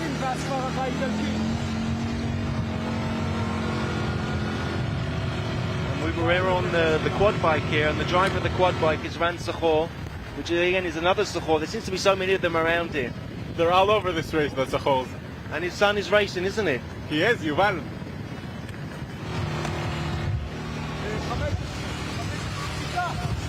Let's talk a little bit about the Rothschild family, the family that helped build, help Zichron Yaakov continue and flourish as it is today. So it's a wealthy European Jewish family, and the head of the family started a banking business, and he decided to pass it over to his 5 sons. He put them in 5 different countries, so he doesn't put his eggs in one basket. He split them for different markets. And during the 19th century, the Rothschild family had the biggest private fortune in the whole world. So they were rich. I mean, you think about that today, sending your kids off to different countries to go and run businesses for you. It's quite amazing.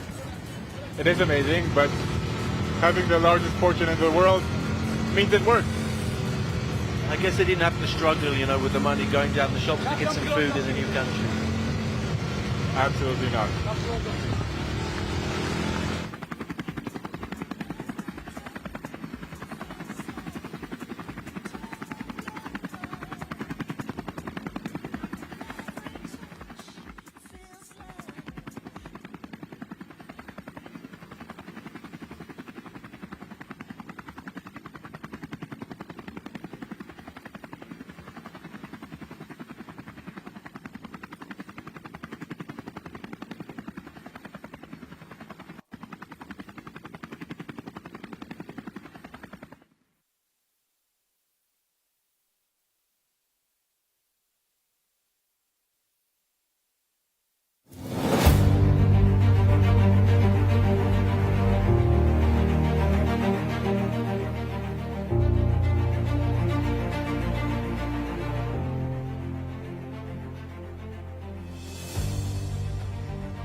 We're back with you guys. We're back in the front of the race.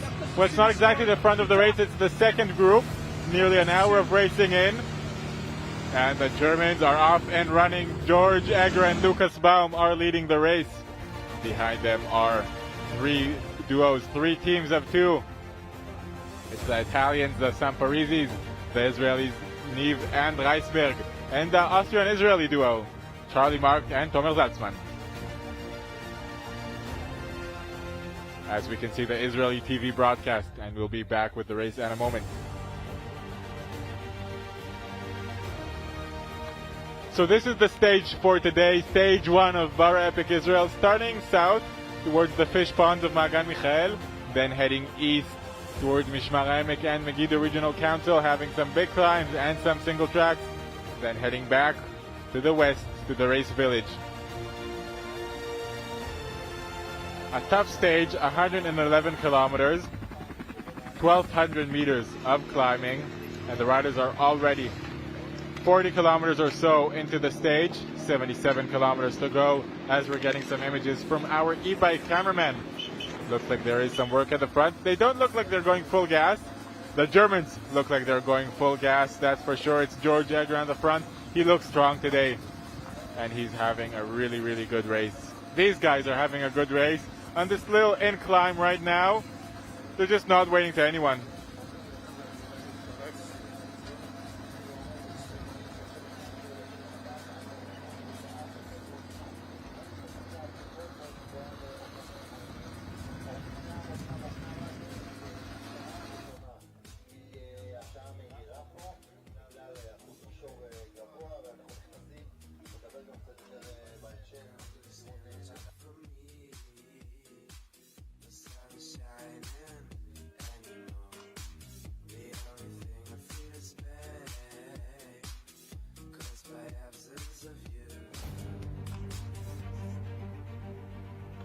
A little recap of what we saw today. We started at 7 a.m. from the race village in Nachsholim Beach.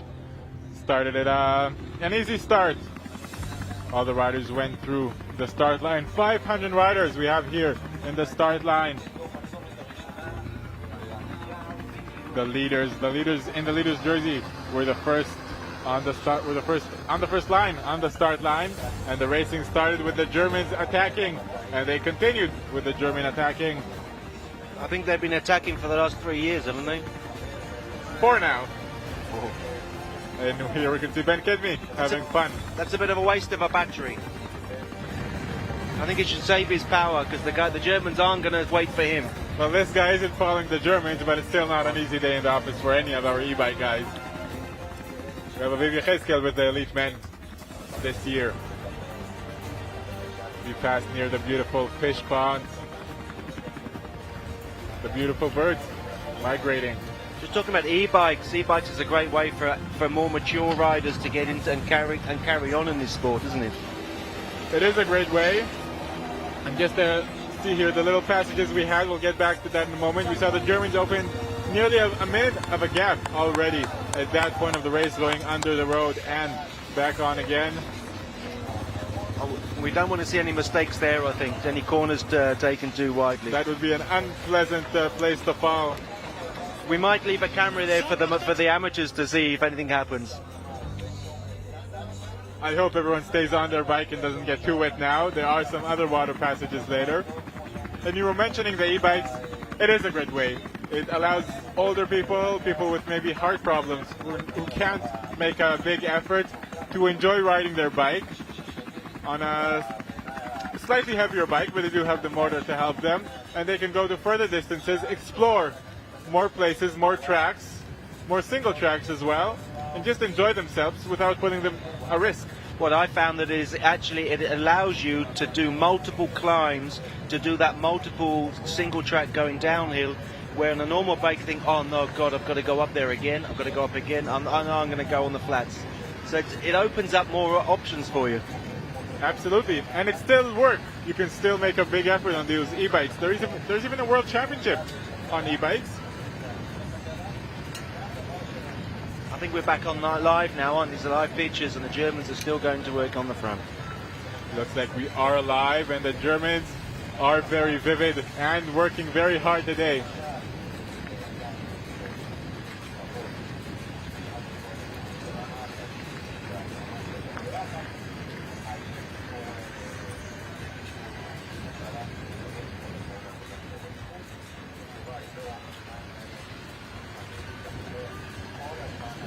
So Speed Company Racing are speeding up this stage today. George Egger and Lucas Baum are on the lead near the beautiful vineyards of Zichron Yaakov. And also the Rothschild also planted or helped farmers plant these vineyards. He thought it was a great area to do, and it is actually. They've been here for. I've been in Israel for 30 years, and there have always been vineyards there. Since Rothschild came into Zichron Yaakov and helped them around 1883, he wanted to plant that vineyard, one of the biggest vineyards in Israel to the time. And actually the whole family was into vineyards, and they even had an interesting rule in their vineyards. If your cork got bad, which happens around 25 to 30 years, so the bottle isn't sealed so well, they would switch your cork. That happened in France, but it stopped happening because people would fool them. And they weren't happy with that. Was that a home service? Did you have to bring your bottle to them, or did they come to you? I'm pretty sure they needed their heavy equipment to keep it all under pressure. But I wonder who kept their wine bottle for 25 or 30 years. You have to be very patient to do that.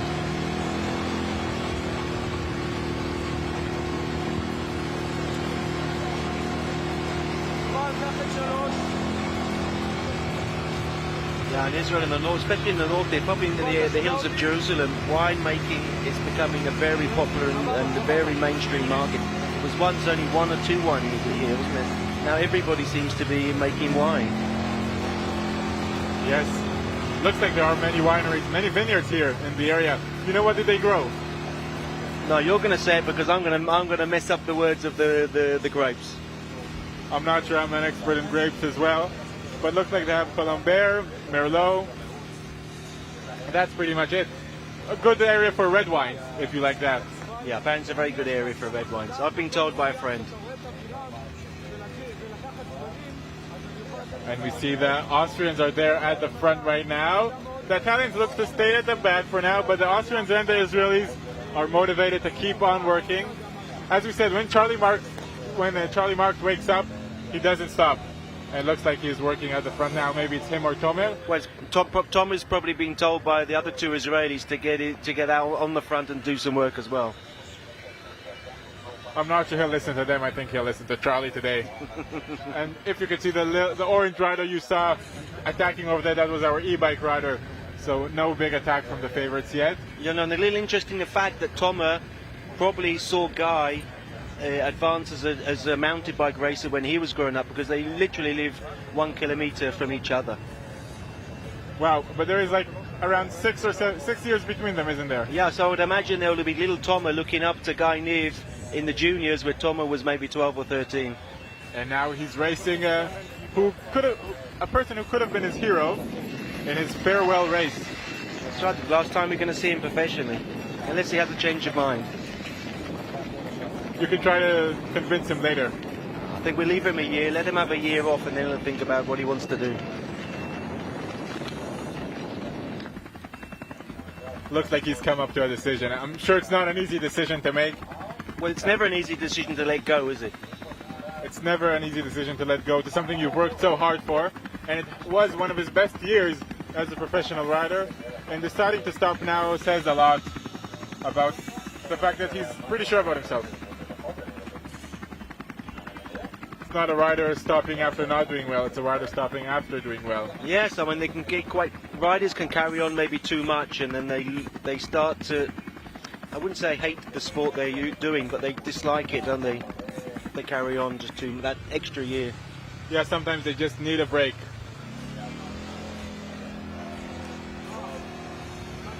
We're back with this second group on the road. I mean, if you think these days, a lot of people who work in high-tech and electronic and modern industries, they change jobs every 2 or 3 years, don't they? Guy knew this has been his job since he was 18. Even earlier. He was just unpaid. Exactly, but that's what he did. That to be a good cyclist, you have to work at it, you could say, from a very young age. And it's not easy work because you need to have lots of hours on the saddle to get to these highest levels.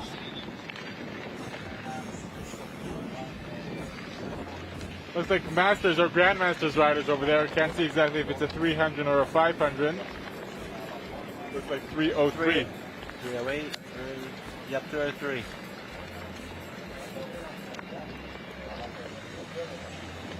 Is Nir Zohar and David Reznik riding for Team CCC.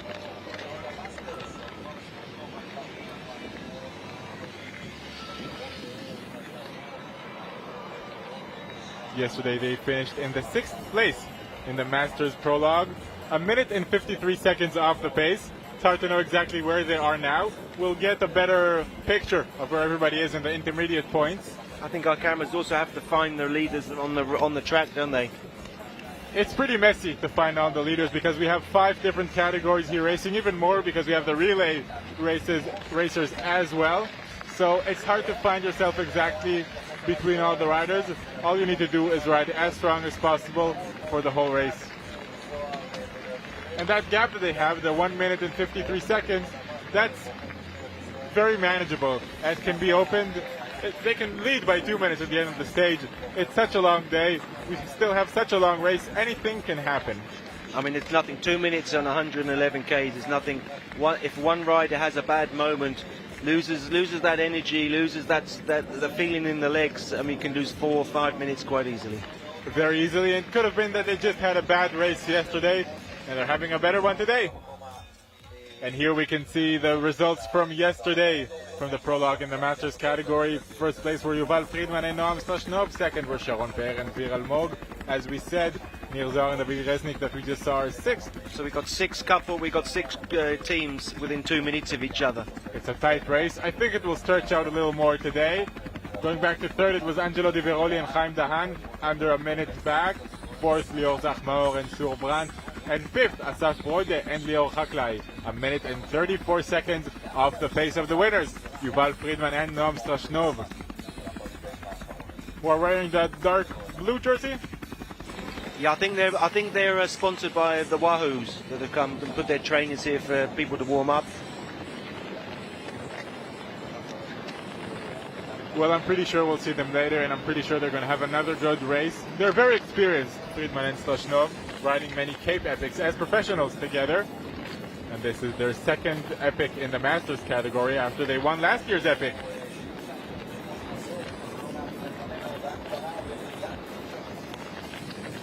השידור בחסות איך יודעים שהאבוקדו הבשיל? גם באבוקדו! תשאלו כל דרכי סימן איכות של חקלאי הגליל. לקחת את האימון לאקסטרים. קורקומין אקסטרים. קורקומין ליפוזומלי בשילוב Q10 פטנטי. בר הצמחים. BMW X4 עכשיו באולמות התצוגה.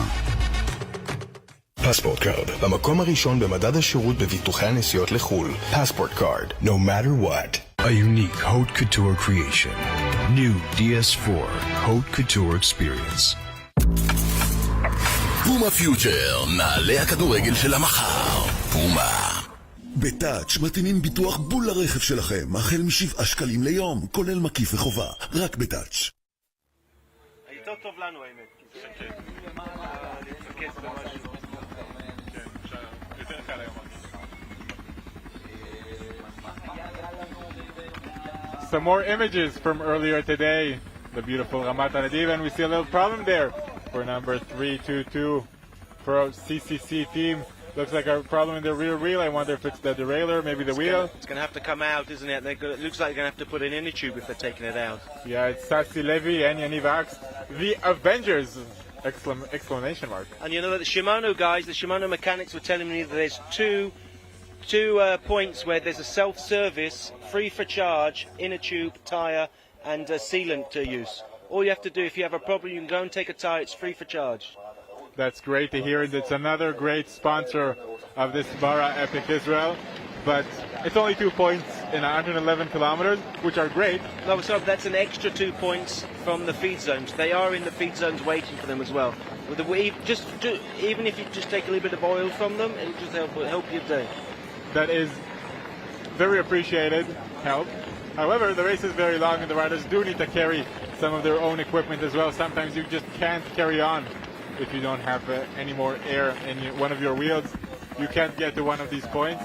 You'll have to deal with it on its own, and that's part of mountain bike racing, part of epic racing. Yeah, well, these guys, if they're putting an inner tube in now and they've still got 68, 70 Ks, or they've probably got 80 Ks to go, it's worthwhile them just stuffing a new inner tube in there just for spare in the back of their pockets. Absolutely, and maybe have the professionals help them. I once came across a Russian rider in Israel, Benji and his Russian rider. He was a top UCI rider.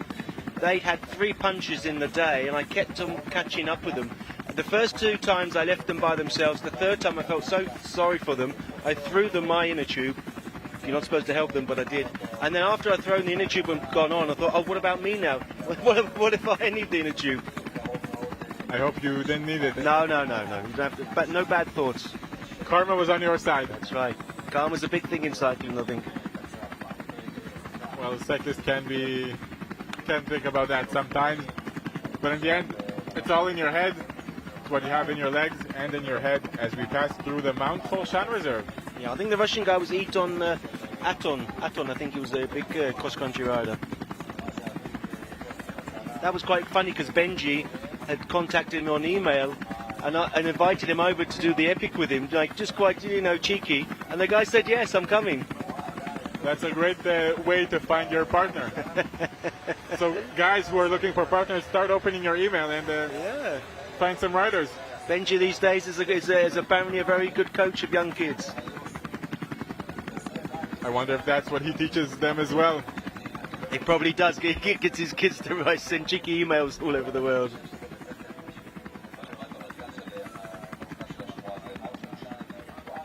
We're coming into Mount Holshan here in the reserve, and this is actually full of singles. I don't know how many kilometers of singles in here. There's so many singles, not only Kakal singles, but the singles that were built back in the day. And I'm just going to throw a couple of names out there. I know some people get annoyed, some people get disappointed when you don't mention their name, but I think we have to mention Warren Pryor and Boaz from Ezarim. I think they are the godfathers of the single building in the north. I think Warren was telling me they started off in 1996 to build trails here. Wow. Then it was a little bit illegal. Then we won't get into that. We just owe them all a huge thanks. There was this name, Warren. Warren built this single, when you started, you didn't know who he was. And it was like, you thought it was this like little dwarf that came out of his cabin in the middle of the night with the moon, with his spade, and did these singles. It was absolutely amazing. As a new rider, I didn't know where they were. You were told, just ride and you'll find them. I hope you found them. You find them in the end, you spend enough time. It's amazing. You take a single, you don't know where you're going to turn up.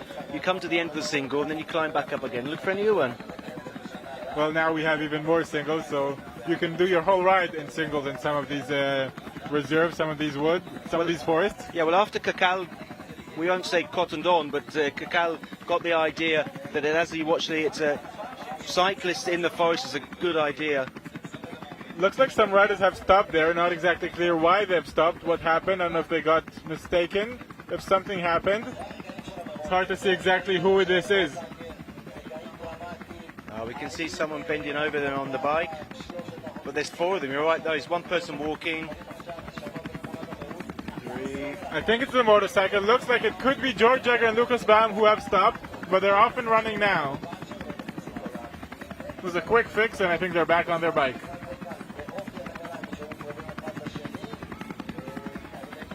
Yeah, that's the electric bike on the left there. And when the motorbike is over there, that means that it's in front of the leaders. So it may have stopped and waited for them. Looks like the yellow jersey. George Jagger and Lucas Baum, they may have lost a minute or so over there. Again, but when you're in control, if you can lose a minute, you can get that back. If it's in your legs, then that's not such a disaster.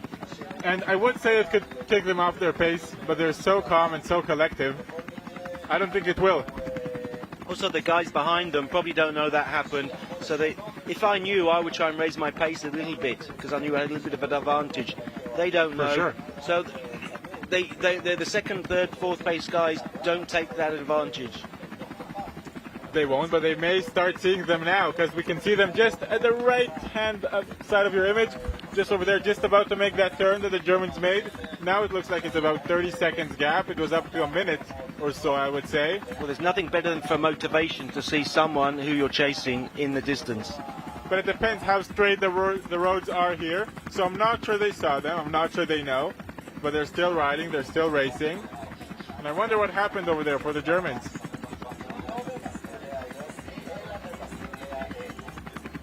The only way they could probably find out is they have their team members or support staff in a feed zone or in the forest. They could just be standing by the side of a junction and they could throw the times out to them as they go past. Well, I assume that will probably happen in the feed zones. I'm not sure they'll have their team members stand in some junction in the forest. You'll be surprised what people ask you to do, you know. Well, we just passed near Bat Shlomo. I think we're climbing, aren't we? The speed of them looks to have gone down. We can't see the grade. It looks like a climb here. Hard to see the gradient from the riders. Not sure we have reception down there, and looks like we're just getting images. Not sure exactly who these are. They do have some backpacks, so I'm not sure it's the elite riders.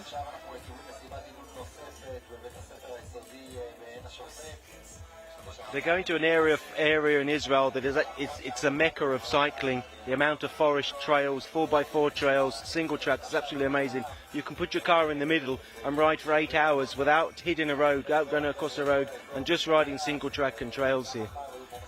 That is just wonderful. The downside of it is that a race like this, you can get into it and it's not one big hill and then you can see where you are. You sort of go in and down and you get lost to where you actually are in the area. So you can think you're close to the finish, but you're not actually close at all. Because there's so much to ride. Yeah. Well, as I started saying, we just passed near Bat Shlomo earlier. Another town in the area that was established in 1889, again with help of Rothschild.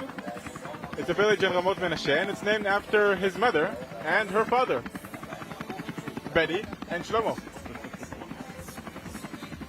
And actually, it started as a very lonely place. Up to 1905, there were only 3 families of farmers in the area, and another 15 years took to 1920 till there were 10 families there. It's a little less lonely now. There are 650 people or so in the village. But they had some lonely times 100 years ago over there.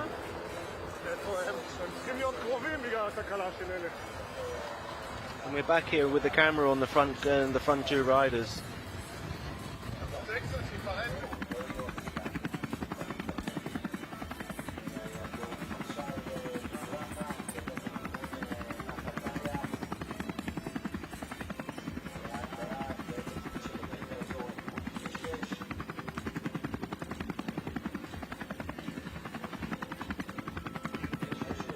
As you can see, that there's a lot of medium-sized hills that you'll go over and come down into like a bowl, and then you've got no way of knowing actually where you are in that bowl, and you come up over a hill again and you go into another bowl. It can be quite discerning. Well, you do have one indication, and that's your kilometers. You know how much you rode, you know how much is left, how much you need to ride, so you can understand how much is left. and you do know eventually you have to head west to the race village. I think, what would you want to see on your computer in a race like this? I think I'd like just to see kilometers traveled, and maybe even height, the height accumulated, and that way you can know how much climbing you've still got left. That's another good way of understanding where you are at the race. And time, obviously, because you need to remember you have to have a routine of nutrition and drinking. Everybody decides for themselves. I would take a gel every half an hour. I would make sure I drank my bottle within every hour. So I was always looking at the time. Hour passed, I've finished my bottle, I've had 2 gels already. It is very important because during the race it's hard to feel hungry or thirsty, but you need to remind yourself. You need to put those set points of drinking, of eating. I would actually not eat gels at the beginning of such a long race because it could mess up with you. It's a hard food for a long day. But gels at the end of the race are a very good way to get energy quick and fast into your system. There's an unwritten rule where if you're already thirsty and you think you're thirsty, then it's already too late. You should have been drinking before.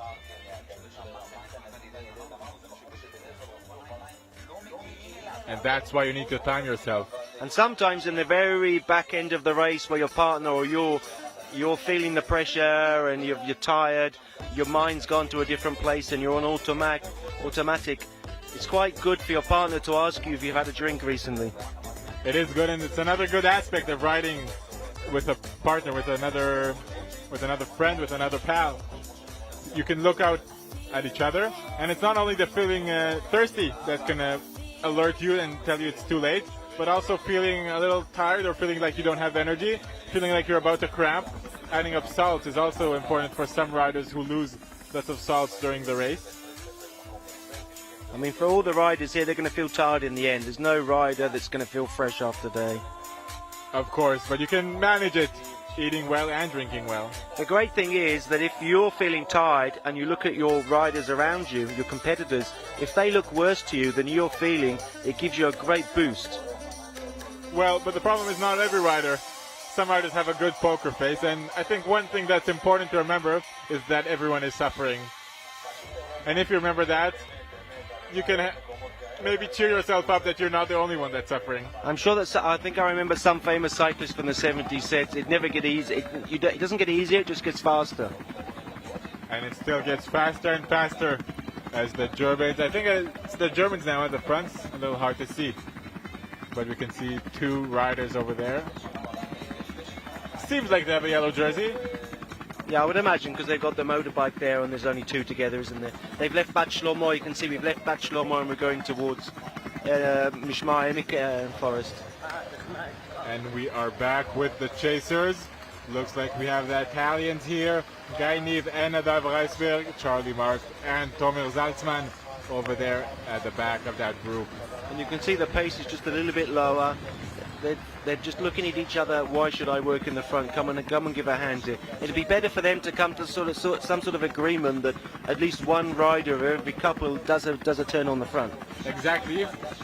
The longer they don't work, the more the Germans escape. The bigger the gap from the German becomes, and that puts them out of the race from the first place. On these long, they might, if there was only 30 seconds still on these long roads, they might be able to see them in the front. Exactly, and it's very important to keep the gap as small as possible. Even if it's a minute, it's better off a minute than 2, because something can happen to the Germans. They can have a flat tire. Well, we've seen that now, haven't we? Exactly, and sometimes it can be even worse for the Germans. I absolutely don't wish that for them, but you need to know how to take advantage of those situations. Mountain biking and racing in general is also having your equipment in the best shape possible for the whole race. Now I can tell a personal story. I was with the Shevit Kochavi one year.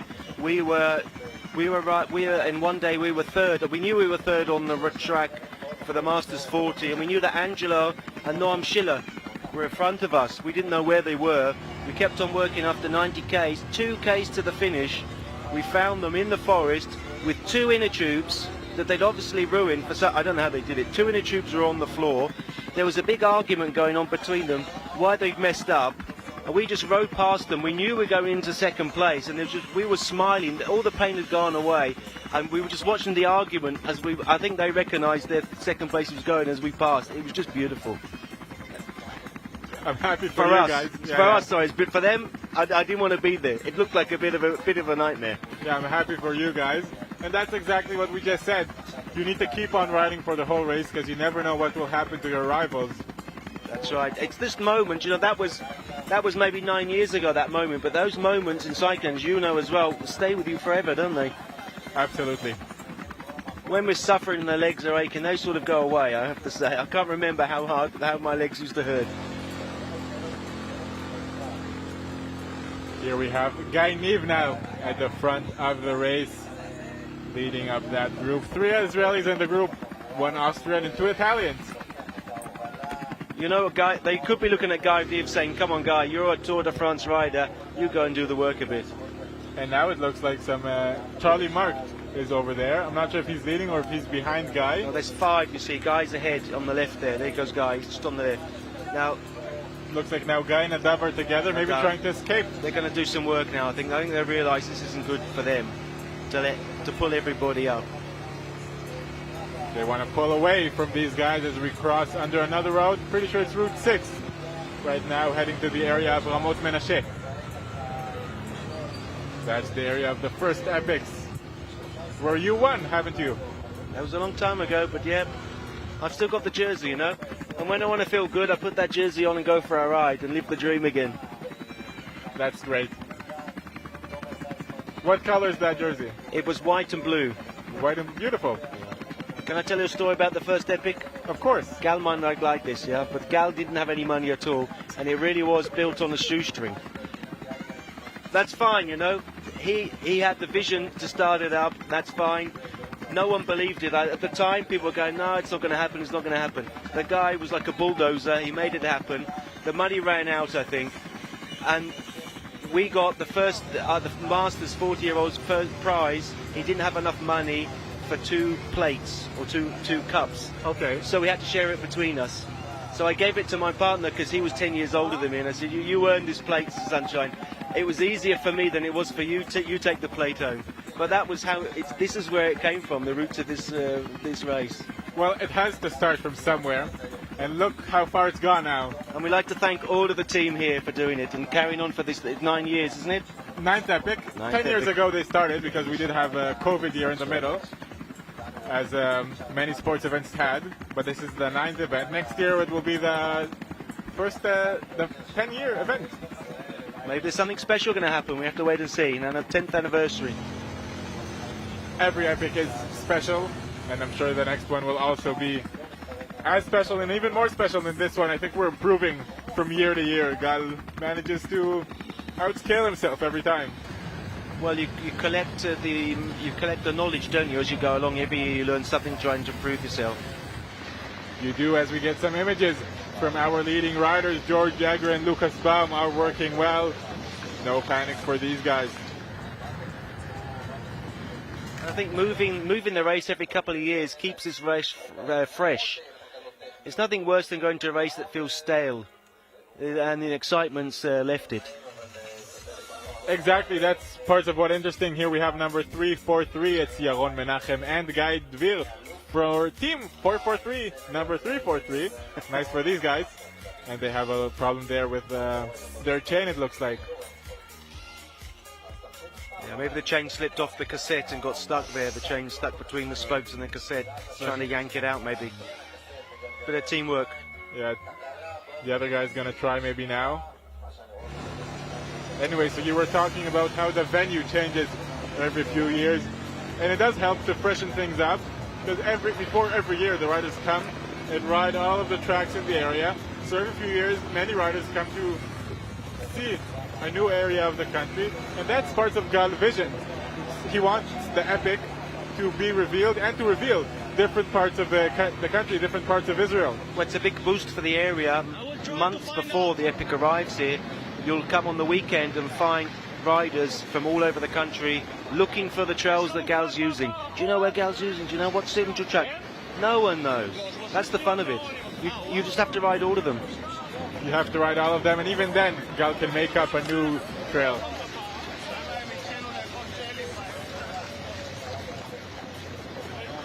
So we're back with George Egger and Lucas Baum at the front of this race, going from one side of the trail to another, trying to find the smoothest way through.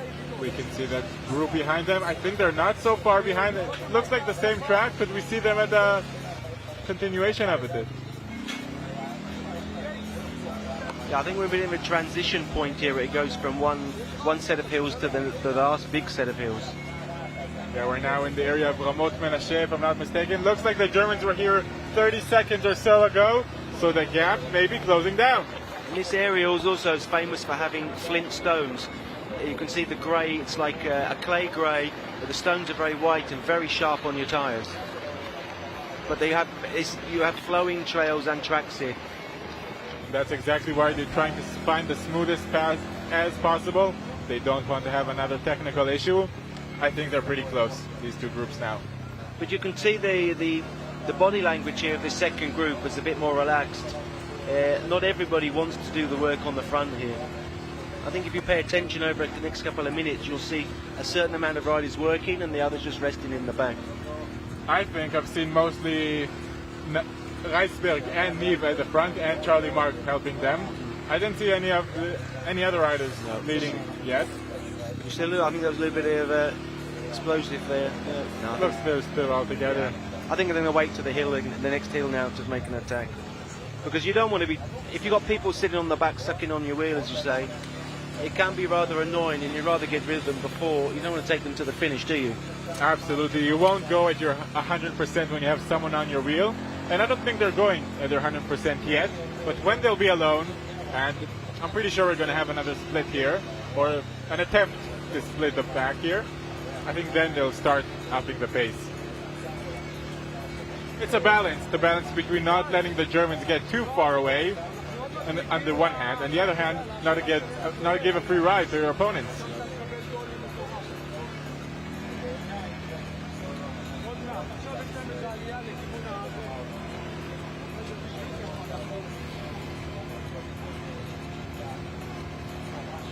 So Tomer Zatzman is just making his way up this pack, passing the Italians, maybe trying to get to the wheel of Charlie Mark. Could have recovered a little bit from an effort earlier on. Yeah, it'd be no good for Charlie to make an attack when Tomer was off the back there, so maybe Tomer realised he needs to come closer, so when the time comes, they can go off together. Maybe he wants to say something to Charlie as well. As you all know, here riders don't have any radio or communication to anyone, not to their partner and not to anyone in other places. As we talked yesterday as well, they don't know where the other riders are. All they have is their teammates in the feed zones, if they have some. As we can see some more solar plants at Kibbutz Ramot Menashe,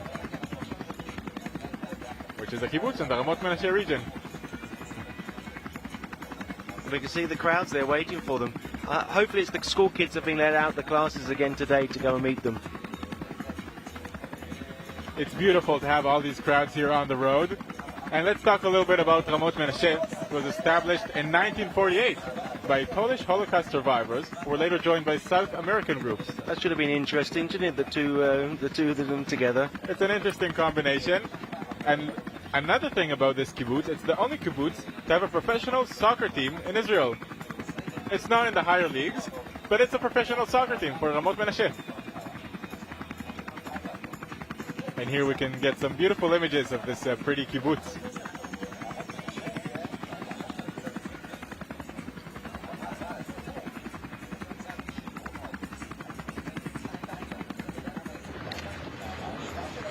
We're back behind the leaders, George Egger and Lucas Baum, wearing the yellow jersey after winning yesterday's prologue. The only riders to do it in less than an hour. And looks like there will be again the fastest riders today, although the group behind is not easing up. They're not so far behind, but George and Lucas aren't slowing down at all. You can see, I think they're starting to climb now, can't you? The terrain's changed a little bit. The stones are not, it's not that grey earth anymore. It's turned from red. And then you've got loose rocks again. And those step-ups as well are pretty annoying for riders when you have to step up on a rock. It is annoying, especially when you try to get into your pace in a climb. some riders mind it more, some less. Some riders really like to have their pace and not have it bothered during a climb. Some could manage with it, the more explosive riders. Later in the race, if you hit those later in the race, that's the place where you can get cramps, isn't it? Exactly, when you change that pace, it's harder to get in your pace then, no doubt. You can see cooling down, maybe having a little snack. You can see they're still in control if they can take their hands off the handlebars and grab a gel in the back. And also, maybe he noticed he's taking a gel, so I get a bit. It's a good time to take one as well. Just remind yourself. Indeed. And we'd just like to remind they haven't reached the first feed zone yet, have they? I think they will reach it any moment now. It's 50 kilometers in. We had 110 kilometers or so. So it should be now coming up then. We're 61 to go.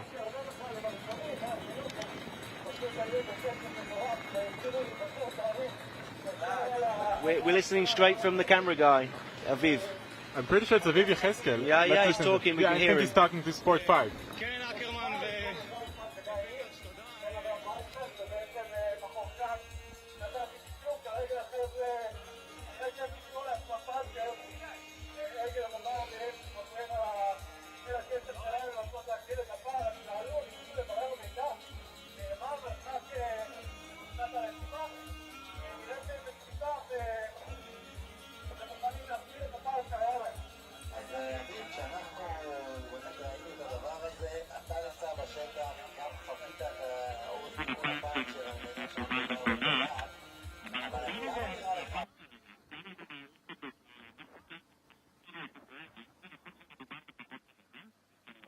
כן, לדעתי מדובר פחות מדקה.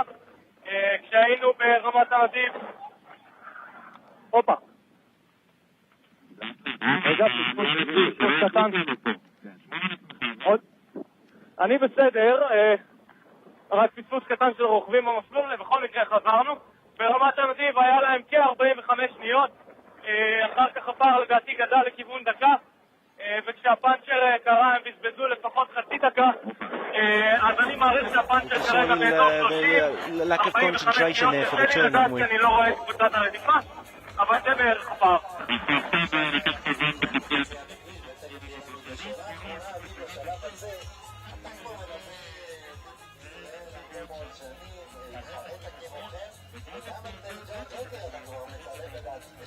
For our English listeners here, we're just listening to the Hebrew commentary from the camera guy Aviv, who's with the second and third, fourth place riders on the track.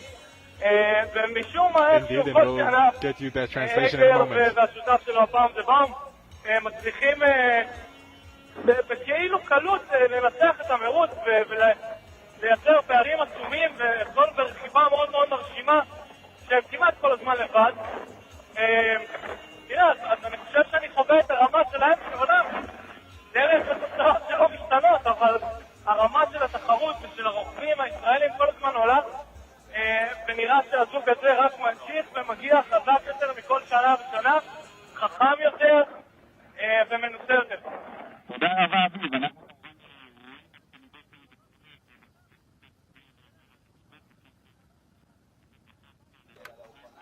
So we're back with you guys. So Aviv was talking a little bit about the race. He said that the gap of the Germans was up to nearly a minute. Then they had that puncture that we saw that was apparently their technical problem. The gap went down to 30 seconds. The Germans then were very curious about what the gap was, and he didn't know what to tell them, and now they want to make it larger again, so he said they're working very hard. He was later on talking about the level of the race here in Epic Israel, in Bara Epic Israel, and he says it's harder from year to year, that the Germans come stronger from year to year, and also the Israelis in the race improve every year of this race. So we're very happy to hear that the race is getting always harder and harder, and the level only grows here in Bara Epic Israel. As we can see, Aviv over there, he's looking back. To hold. He's looking. Yeah, they're looking back. I think we saw the main road there. That's where the second group just turned off. So the second group could potentially see them up ahead on that road. They could see them, but they're working hard. I think the gap is closer to the minute now. We did see that road crossing happened around a minute ago. So you can see the different pedaling styles between the two partners there. One's very using a lot of power, slower cadence. The other one is using a higher cadence, less power. Looks like it's mostly George Egger on the front today, at least for now. Seems like he has a good day up till now. Although Lucas Baum is in great form, finishing 7th in the Marathon World Championships last week. You know, this is a good time to drink before they come into the feed station. It's better to drink what you've already got in your bottle rather than just chuck it on the floor when you fill it up new. It is, as we said, very important to keep on drinking even when you don't feel so thirsty. Got to get those liquids back in your body. You sweat a lot, you work a lot. And if you won't, you just won't be able to keep on riding at this level. As we said about the last 30 Ks, it's downhill super fast. There'll be no time to stop for anything. So they're probably thinking it's only going to stop once until the end, aren't they? I don't think they'll stop twice, these riders. I don't think, because they are absolutely flying. They're nearly halfway of the race. Less than 2 hours. I believe it will take a little under 4 hours if they continue at this pace. We have 30 kilometers or so of hard work, let's say, and then it will be 30 kilometers of descent and fast. Super fast. You have Super to hang fast on to your roads on the way handlebars to go back. down. We'll have the flatter roads just before the race village, but they'll be very fast as well. As we're getting some more images from our helicopter, our Israel copter helicopter, giving us great images throughout this race.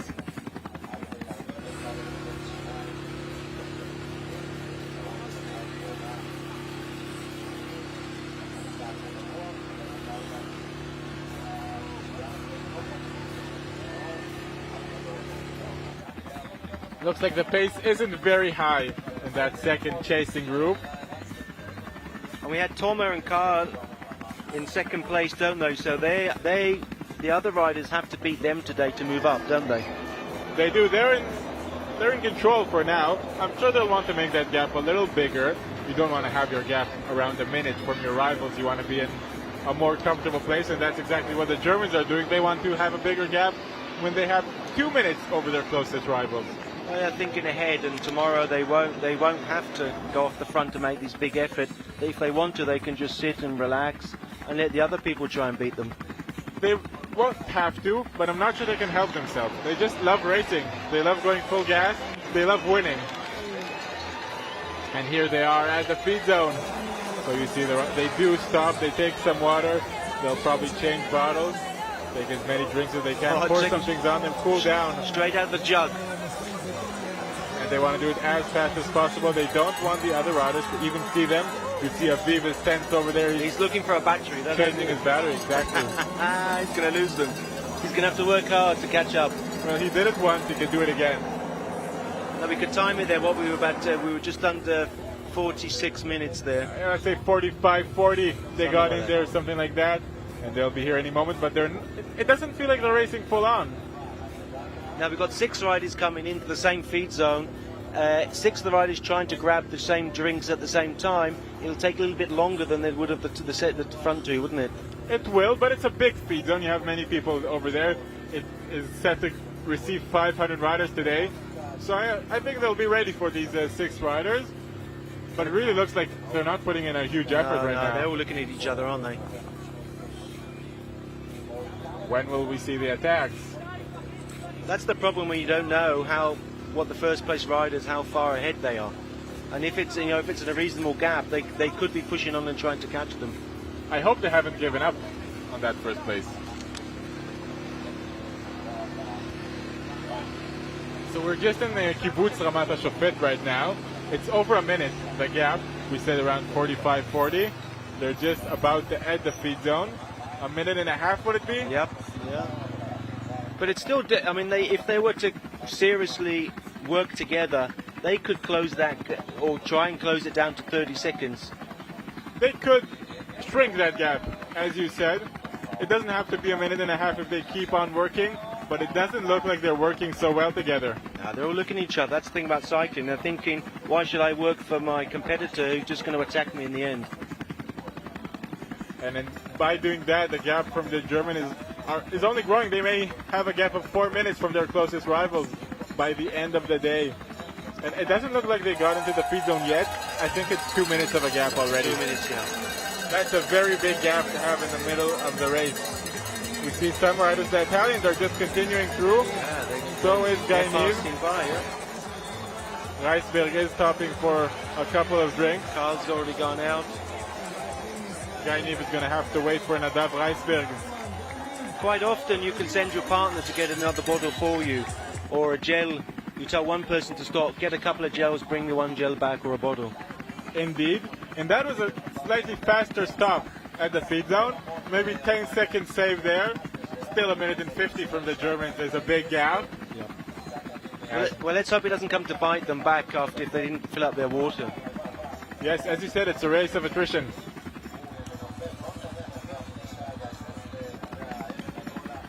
So we are here at Kibbutz Ramat HaShofet, and it's named after Julian Matt, American judge.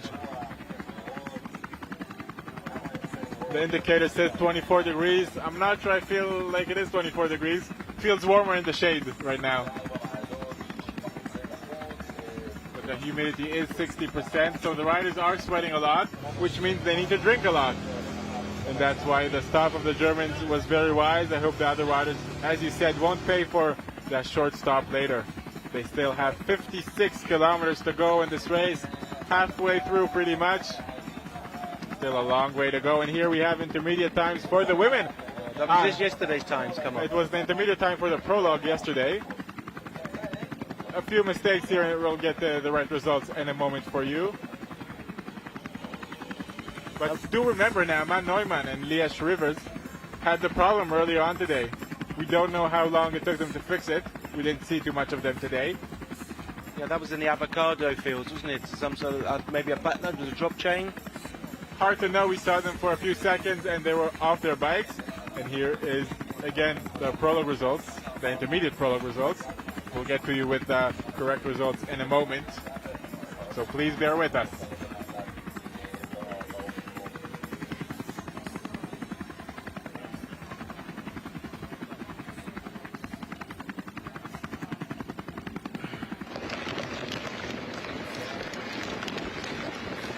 We're here with some Zone 3 riders.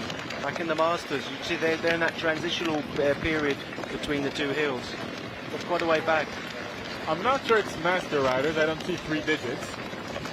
Maybe elite, but not UCI riders. There's a Zone 3 rider in the front there.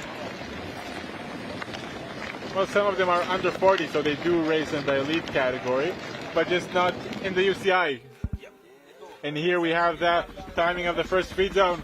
So it's confirmed 2 minutes and 30 seconds is the gap from the first group to the second group. Will remind me George Egger and Lucas Baum are leading. That must be an overall time.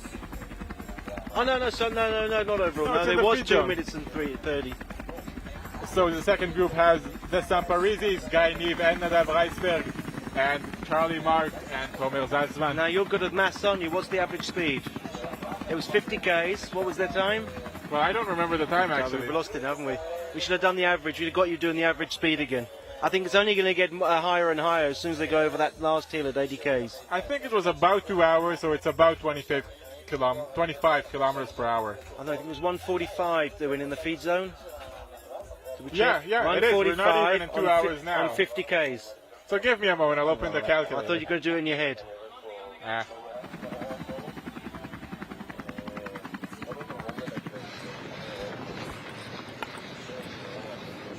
So 28.5 kilometers per hour. That's pretty much the average speed up to now. Going up hills in the minute. They're flying. Guys and girls at home, try and do 28 Ks an average for just an hour. Try it. On your mountain bike. It won't happen. Going uphill.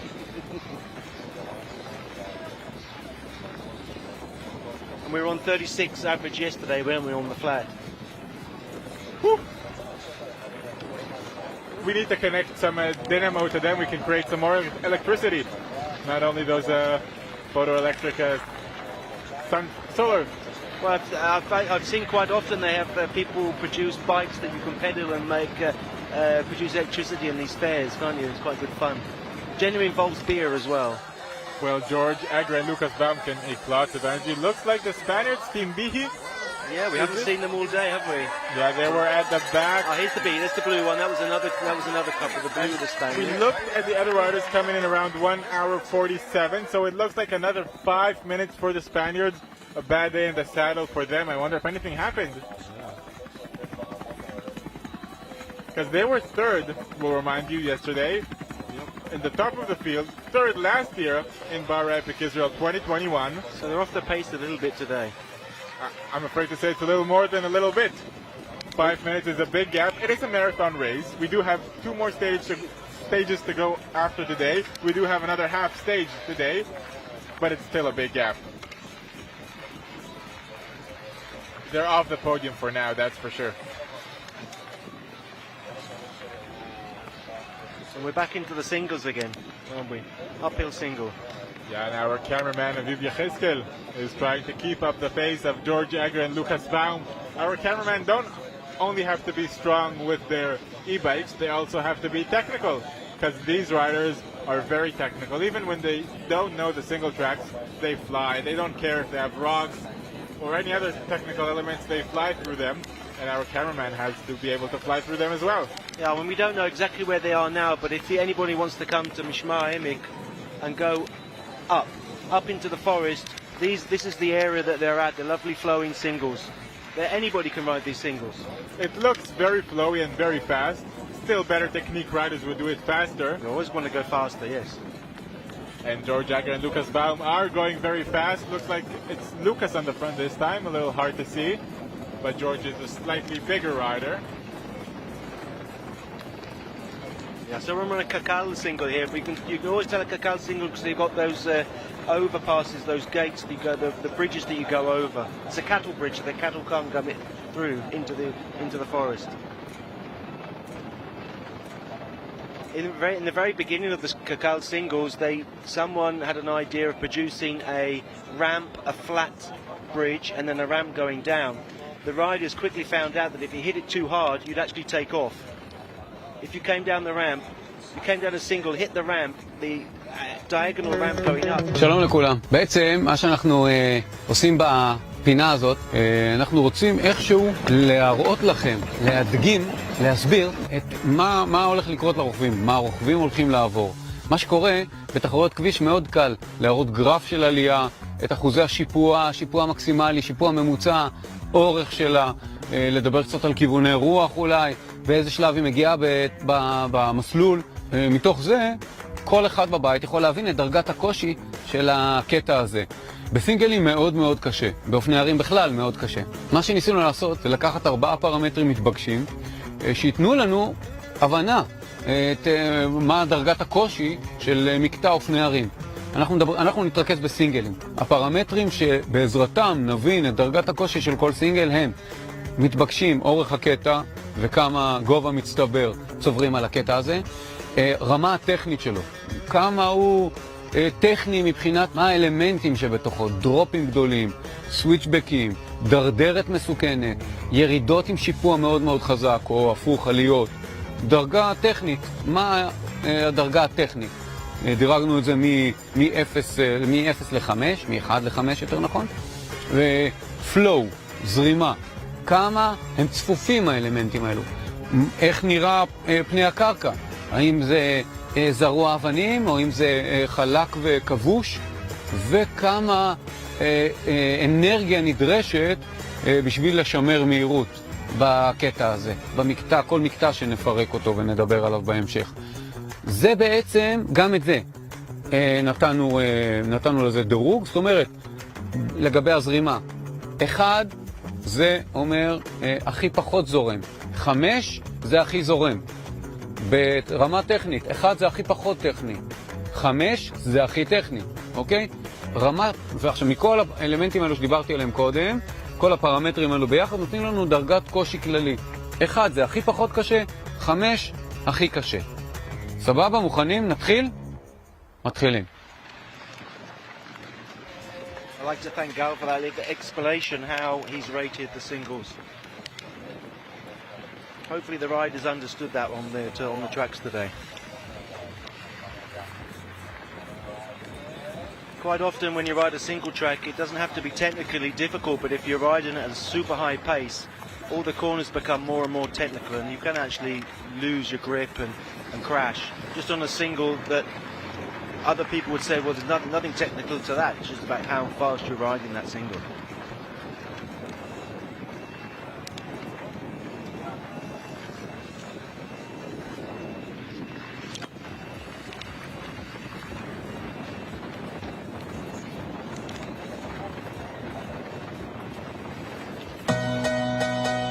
אנחנו נמצאים בכניסה לסינגל הכחול, כך הוא ידוע בפי קהילת האופניים, רוכבי האופניים. סינגל קקלי, מתוקתק, מהונדס של 30 קילומטר. אנחנו, זאת אומרת המסלול, הרוכבים, ירכבו עליו בערך קצת יותר מ-14 קילומטר. ב-14 קילומטר האלו הם יאבדו 360 מטר גובה, יצברו 200 מטר גובה. זאת אומרת, הם מתחילים הרבה יותר גבוה ומסיימים בעמק ישראל הרבה יותר נמוך.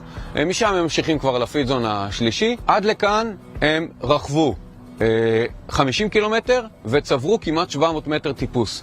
הם עשו את זה נצבר, מתגלגל, תוכנים יורדים, תוכנים יורדים, תוכנים יורדים, שום אלפדואז, שום איזה משהו דרמטי, איזו עלייה גדולה מאוד מאוד, אלא כאלו של 3-5 דקות. פול גז, ירידה, שביל, אבק, רכבות, זה מה שהיה עד לכאן. שני אלמנטים משמעותיים, אחד זה הטיפוס לרמת הנדיב, שהיה עד לכאן, קירון, סינגל חדש, חלק משביל סובב זיכרון, והדבר השני, אלמנט שהוא קצת יותר אולי יורגש ויזכר, חוץ מכל החיבור של כל ה-50 קילומטר האלו, כן? יש פה מלא דברים, אבל האלמנט השני הוא נחל דליה. נחל דליה מתחיל מלמטה, מכיוון חורשן לכיוון רמת מנשה, והוא צובר גובה על מסלול ערוץ נחל. דמיינו ערוץ נחל, כבשו בו איזשהו שביל, מג'עג'ע, מורגש, קשה. הם ייכנסו לתחנת הרענון בתיכון של מגידו, יצאו משם וייכנסו לסינגל. את הסינגל דירגנו באופן הבא. זרימה 4, פלואו כמעט הכי גבוה, זורם, בנוי, מגניב מאוד. רמה טכנית 2, סינגל בנוי, קקלי, מהונדס, אין בו שום דבר לפצח, אין שיפועים מטורפים לשום כיוון. רמת קושי כללית, שהיא מורכבת גם מהשני אלמנטים הראשונים שדיברנו עליהם, וגם מאובדן הגובה, פה הוא 360 מטר, וצבירת הגובה היא קצת מעל 200 מטר, היא רמת קושי בינונית, 3, הגדרנו אותה כ3, זאת הרמה של הסינגל הזה. תדמיינו, יחד עם עוד מעט מה שתראו אותם רוכבים, את התחושה שלהם, של הרוכבים, זהו. זה מקום מאוד מאוד מגניב, עדיין סטייג' ראשון, במחצית שלו, לא מאוד מאוד עייפים יהיו הרוכבים, ואני מניח שרק מאוד ייהנו.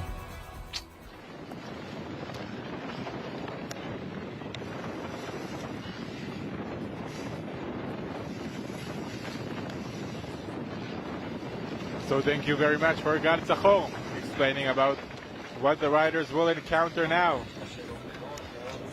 So it's a very flowing single track, not very technical, and not too difficult, just long, has ups and has downs, going down, as we said, around 300 meters, accumulating a total height of around 200 meters. They climbed already 700 meters, which means they have another 300 meters or so of climbing to the end of the stage, which isn't that much. That's a number I used to love to look at, because those height meters tick away, you know you're getting closer and closer to the finish of the climbing, which gives you a little moral boost there. Indeed, it does. But I don't think these guys need any moral boost. They're just boosting up here through this race. It's amazing. This area actually is very good for riding in the winter, because the mud, it's a clay surface which doesn't stick to your tires, which isn't true for tomorrow's race on the left hand side of us, where it gets a lot stickier, and if it's raining and wet, there's no chance. Don't go in the mud. Good tips for winter riding. In general, for me, I would like to ride a few days after it rained, when it all is dried and tucked up, and you can have really, really good traction. Smooth. It's like asphalt, isn't it? Exactly. It's the best time in the year to ride single tracks, for my opinion. Here at the back, we can see of this little group, number 25, Boaz Chemo and Muhammad Yahya from team Muhammad and Boaz. That was the M&Ms from half of the M&Ms from last year. Do you remember those two, Muhammad and Mustafa? The M&Ms. I wonder if it's the same Muhammad we have here.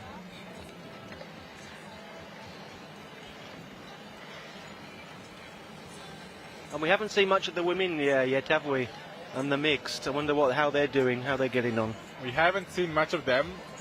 As long as we're seeing Muhammad and Boaz, let's talk about their results. Yesterday, they finished the prologue at a time of 1 hour, 11 minutes and 35 seconds. 12 minutes off the pace of the leaders. but 20th overall, which is a very nice result for these guys. Yeah, it's a solid result for domestic Israeli riders who are not pro riders at all. They're amateurs but enthusiasts who have a day job and ride in the spare time. And they are having a great ride here in this Bara Epic Israel, and number 304 over there is Dvir Almog and Pe'er Sharon. So they ride with these guys. Dvir Almog and Pe'er Sharon, if I'm not mistaken, had a pretty good ride yesterday. Let's catch up on their results. They finished second yesterday, only 40 seconds behind the winners in the Masters category, Yuval Friedman and Noam Strashnov. So they are riders to look at this race today. I wonder how they are doing near the other riders. Yeah, compared to Noam and compared to Angela. We're just saying one name, we can't say all the names. But yeah, it'd be interesting to find where they are in their group. One thing we know, the Germans are ahead of everyone. George Egger and Lucas Baum powering up another climb just out of the saddle for one guy, in the saddle for another, and back into another single track, turning left, going up and down. Cut in the corner just a little bit, save a little bit of energy. Do they need to save any energy? Looks like they have so much of it. Maybe they should spare some. As we said earlier, it doesn't get easier, it just gets faster. Absolutely. And as Aviv also said, the level goes up every year. He feels that the Germans come here even stronger every day. Some beautiful twists and turns over there in that single track. Looks like pure fun to ride it, even on your red zone.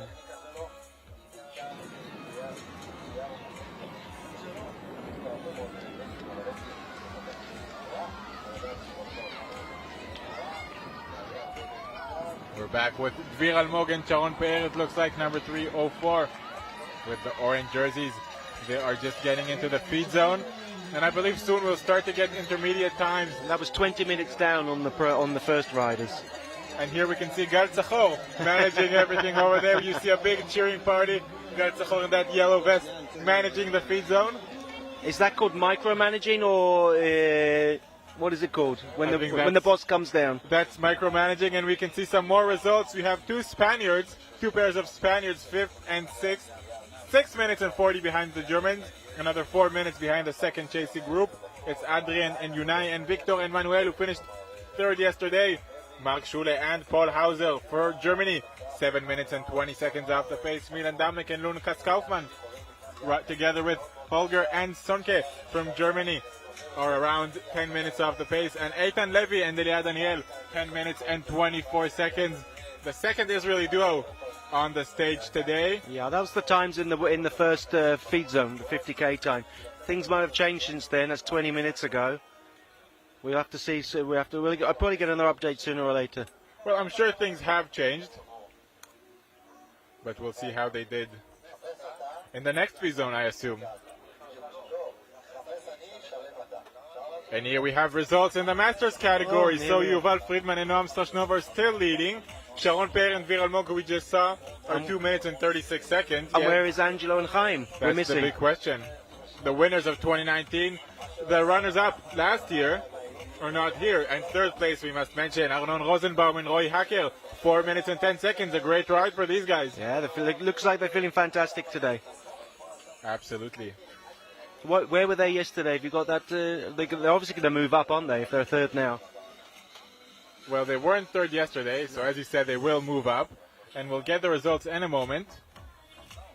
They were 7th yesterday, 3 minutes and 36 seconds off the pace. But 3 minutes and 36 seconds is only around 2.5 minutes from third place. Many things can still happen. We didn't have Angelo and Chaim's result yet. Yeah, but that's 4 places they've jumped up, haven't they? So they'll be happy. Well, that's the results up till now, so we don't know where they are at the GC. They do need to open 2.5 minutes if they want to pass Angelo and Chaim. But it's possible. There's still a long way to go. There's still 50 kilometers to go from this part of the stage. I think first of all you have to think what position you are rather than what time you have to make up. It's easier to just make up places and then in the last day or tomorrow maybe think about the time. How much actually time you have to put in. Because everything in the end sorts itself out, you know. The top riders do come to the cream of the riders come to the top. Yes, of course. And we can see we're back on the white clay course again. It's much smoother, but there are nasty little sharp stones in this area. We have to watch the rear, especially the rear tire. You can puncture the sidewall quite easily, can't you?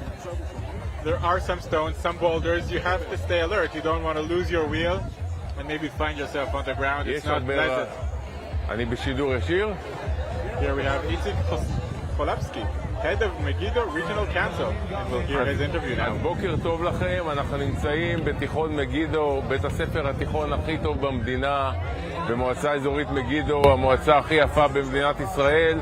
אני שמח ומאושר לארח פה היום את מרוץ ברה אפיק ישראל, מרוץ לזכרו של גיורא צחור, בכיר המוסד עם זכויות ענק לביטחון ישראל, שהבן שלו גל מארגן בצורה מדהימה ומקצוענית.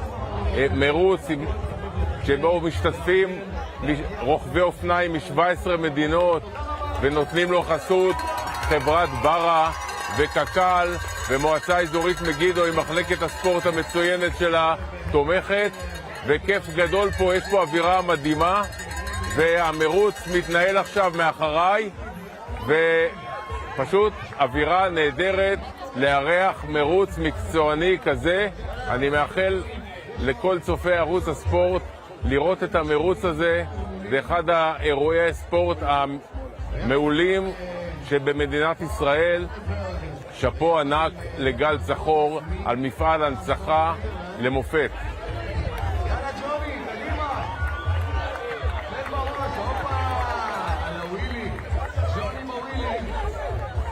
הקהל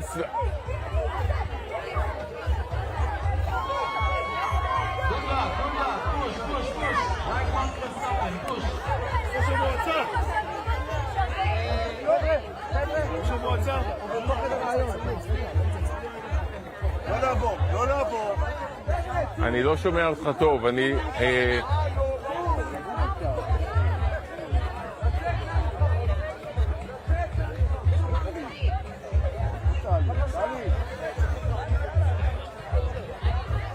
כן, אז אנחנו במועצה אזורית מגידו, קודם כל ערכנו את המרוץ הזה כבר 3 פעמים, בשנים 2013, 2014 ו-2015, והוא גם יחזור אלינו בעתיד. היום אנחנו מארחים את חלקו, אנחנו מפתחים פה כדורסל וכדורגל וענף סייף וגם אתלטיקה וגם אופניים, ויש לנו מחלקת ספורט מצוינת, ספורט בתנופה אדירה במועצה אזורית מגידו, קבוצת כדורסל בליגה הארצית, ובהחלט הספורט פה הוא במרכז העשייה שלנו, כי הספורט הוא חלק מהחינוך, הוא לא בלתי נפרד מהחינוך. חשוב לנו מאוד לפתח את הספורט במועצה אזורית מגידו.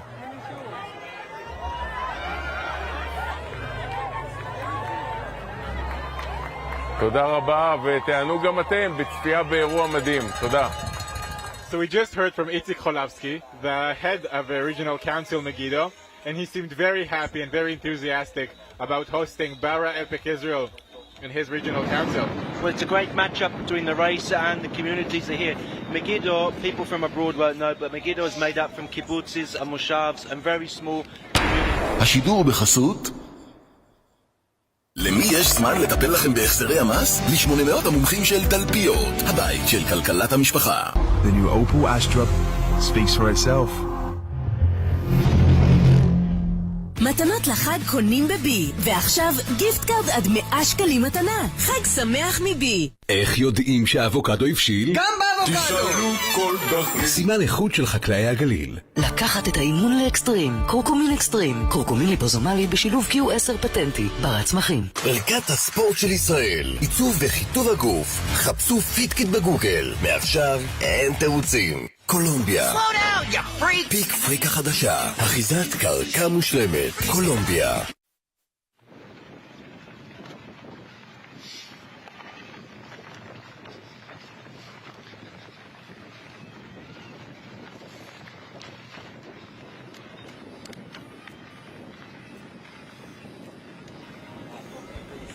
So hi, yeah, we're back again. We got stopped by the advertising. We all need advertisers, don't we, to get some money? But we were talking about the joining of cycling in Megiddo and how it's such a good match, this area. Also the area we were in the last 2 years in the north. the communities and people come to live here can literally ride out of their house into the forest or on a trail, safe trails. Rather than, I feel quite sorry about people who live in the cities and kids who live in these high block housing. You don't see them. It's so hard for parents to get kids on bikes in the city these days, especially in Israel. And one of those safe tracks is the En HaShofet blue single track that we're riding around 30 kilometers of single track we will ride today. It is beautiful to be out here in the wild and being able to ride on such a safe track here in the Megiddo Regional Council. I mean, you don't have to be a cyclist either to enjoy the forest in the winter. We get a lot of mushrooms, wild mushrooms, that people have realized that actually hunting mushrooms in the winter is quite good exercise for them as well. They go along with their little baskets and look for mushrooms. Sounds like a great activity. And actually the area of Megiddo is named after the ancient city Megiddo. And people from abroad will know that from the Bible stories. You can actually, there is a place and you can go there. Yeah, and Har Megiddo, which is now Tel Megiddo, where there are many ruins from thousands of years back, is one of roughly 10 World Heritage Sites in Israel. You know, growing up as a child in England, we'd have a religious education. We'd learn the Bible, and all of these stories. I mean, the Bible's full of stories, isn't it? Stories about places that I thought as a child didn't actually exist. And until I came to live here, and I actually realised they do exist. And they do, and it's not only in the Jewish culture, but also in other cultures. Actually, Armageddon is a Greek missaying of Har Megiddo. That's right. And Armageddon is a thing, according to Christianity. Har Megiddo will be the location of the final fight. Yep. And after that fight, only people who believe in Jesus will survive. And it's not by any chance. Over the years, almost every army that came to conquer the land of Israel had to fight in this area. It's a very strategic area to fight in. And I think the fight here today is nearly done. It looks like the Germans are just cruising their way home now. I think the only way someone's going to catch them if they have a technical and they lose some time. Absolutely. And again, as we said earlier, the last 30 k's, roughly 30 k's are downhill, going in a down direction. So they've only got 10, 15 k's to go uphill, or on a plateau. And we know that they do both uphill and both downhill very well. So as you said, I think only technical problems will stop these guys, because they look absolutely unstoppable. I won't be surprised if the gap will be more than 3 minutes by the end of the day. I wonder if there's any movement on the second group, because they have only 15 kilometers or so to attack. If they won't attack in the next 15 kilometers, I think they'll all finish up together. It will be hard to make a difference on the flats. Well, on a point like this, the more technical riders will try and push themselves to the front to get in ahead of the less technical and then try and make the difference. But that's a dangerous way to do it, to be on the edge going down after you've done over 2 hours of racing is quite dangerous to do. The oxygen in your brain's a bit thin, and you can easily make a mistake and go off on the corner. I think the stakes are high and the risk is a little bigger than the reward here, because I'm not sure you can open a huge gap. Everyone here is a technical skilled rider with these pro riders, so I'm not sure it's the best place to push it all out. I think it's a great place to recover, because the riders who are more technical can have a better recovery on these single tracks and then attack on the flatter or little inclines that we have up here. As Gal said, there's no Alpe d'Huez here today. There are many short 3-minute, 5-minute climbs, as you said earlier as well.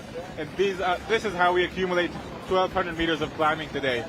And these, for my opinion, or how I see it, are the best places to attack. Well, obviously, yeah, you can. The amount of effort you put in to make that break is much more worthwhile. It's much more efficient to make the break on the climbs. You can quickly lose on a 5-minute climb. You could lose 30 seconds just like that, can't you? And if you haven't got the same pace as the people in front of you, you're going to lose every climb. The 30 seconds, it's going to build up in the end. Exactly. And once the elastic snaps, it goes. It goes, and it's not always It's not always nice to get back. Here we can see some images from this morning. We started stage 1 of Bara Epic Israel at our race village in Chof Nachsholim. 500 riders left the race village today. The leading jerseys were at the front. The men women, mixed, masters and grandmasters. We're at the beginning of our start line, starting easily through the bananas and the roads of the area. And then the race has started with the Germans, Georg Jäger and Lukas Baum, starting to split the group. Riders were all over, and the big group of favorites has formed with around 20 riders, 10 pairs or so. We're at the front. Georg Jäger and Lukas Baum were leading nearly the whole way. We passed near the beautiful fish pond of Ma'agan Michael. Some of them had some solar panels to provide us energy and electricity to the whole area. Sorry, if the riders had any time, they could look on the right and see that lovely surf beach. Well, they will have time at the end of the race to watch the beautiful beach here in our race venue in Chof Nachsholim. So we had around 20 or so flat kilometers. Georg Jäger and Lukas Baum were leading, as we said, most of the time. Here we can see Georg Jäger maybe just warming up that way from the front. And they opened the gap pretty quickly. They went under roads and above, and by the time they got to Ramat HaNadiv, they had around 45 seconds gap on the second group. Here we can see some beautiful images from Ramat HaNadiv. Yeah, they actually opened up a minute gap, didn't they?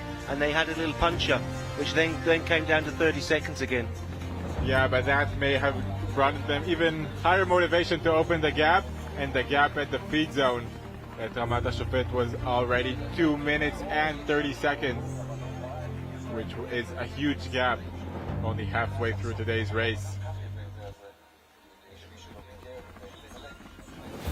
We encourage all of you to come and visit this beautiful park in Ramat HaNadiv.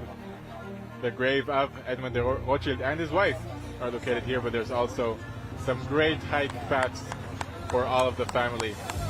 Some are flatter, some have a little more climbs, for everyone actually. So here we can see the gap being formed. Georg Jäger and Lukas Baum just leading the race from the front, escaping. And now we can see images from now. It's 41.8 kilometers to go, 2 hours and 20 minutes of racing. They'll be here in about an hour and 10 minutes, something like that, because the race will be pretty fast on the way back.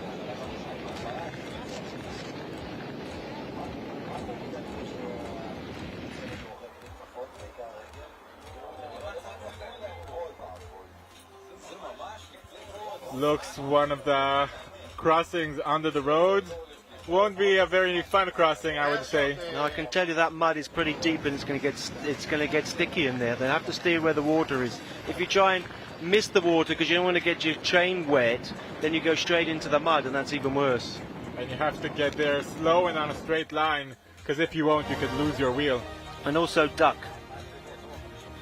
Very important point. So here we have the stage results at the feed zone, 50 kilometers in. Georg Jäger and Lukas Baum leading the group of three pairs. The Italians, the leading Israelis, and Karl Marx and Tomer Zaltzman. Another 4 minutes behind were the Spaniards.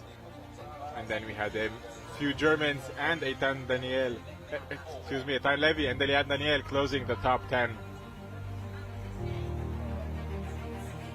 For the Masters, Yuval Friedman and Noam Soshnov leading the way again. We can see Angelo Di Veroli and Chaim Dahan, the runners-up last year, 13 minutes off the pace. Something must have happened. Something has happened there, even a technical, or they're not feeling very well. They didn't get up well in the morning. You don't lose 13 minutes. The riders like that don't lose 13 minutes just for nothing. No. Second are Sharon Peer and Dvir Almog. 2 minutes and 40 seconds off the pace. I think I'm going to send you to ask Angelo what happened. I'm going to stay back here and listen. And here we see the Grand Masters result. Eli Cohen and Israel Chen come together with Dan Zygmunt and Noam Schiller. They're together. Third are Ronen Chirizli and Gil Kashi. Fourth, Nadav Lugassi and Doran Uzraj. Fifth, Biton and Vitali Trost. And sixth, Ariel Kfir and Omer Banai. And let's check for you guys. How far were Eli Cohen yesterday? And let's see the mixed results first. Tzechi Ben Gigi and Lian Vitkin again first. This time Andres Egger and Leah Kremskreier having a better race today. 1 minute and a half off the pace. And third, Roy Kampach and Nofar Maoz, nearly 6 minutes off the pace. And that is about half an hour after the first riders going through the pizza.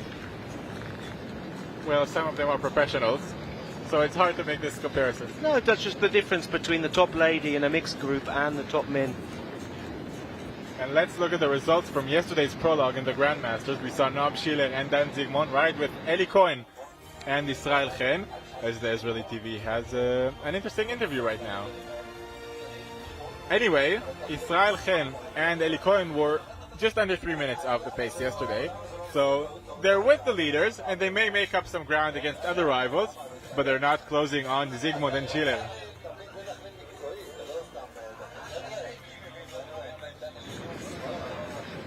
And we see some shakes are already being distributed with the Israeli TV. We're back with Egger and Baum. This time it's Baum at the front. איך יודעים שהאבוקדו הבשיל? גם באבוקדו! תשאלו כל דוקטור. סימן איכות של חקלאי הגליל.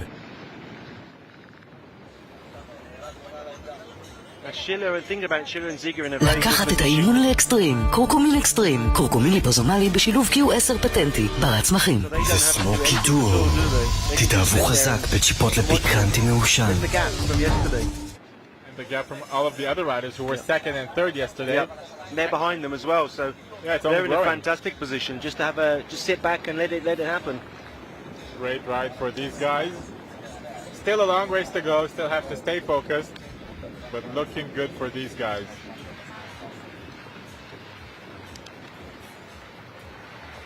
Looks like the lead riders are already outside of the Mishmar Emek forests. So we're going to have another about 10k climb to come up to the top, and then it's going to be the run down to the finish from there, isn't it? Yes, and we are about to face that challenge, and here they come. Here we go. They're going to have to duck. Oh, you can't even ride it. You have to put your shoes through the mud and water. Originally, these were made for cars to go through, but the mud has filled them up. So you've lost the height these days. Yes, and our cameraman has to pass his big bag as well. Oh, that's no car would go into that, obviously. No, it's a tough passage. I don't think they're going to wait for the e-bike cameraman. He's going to have to do it on his own.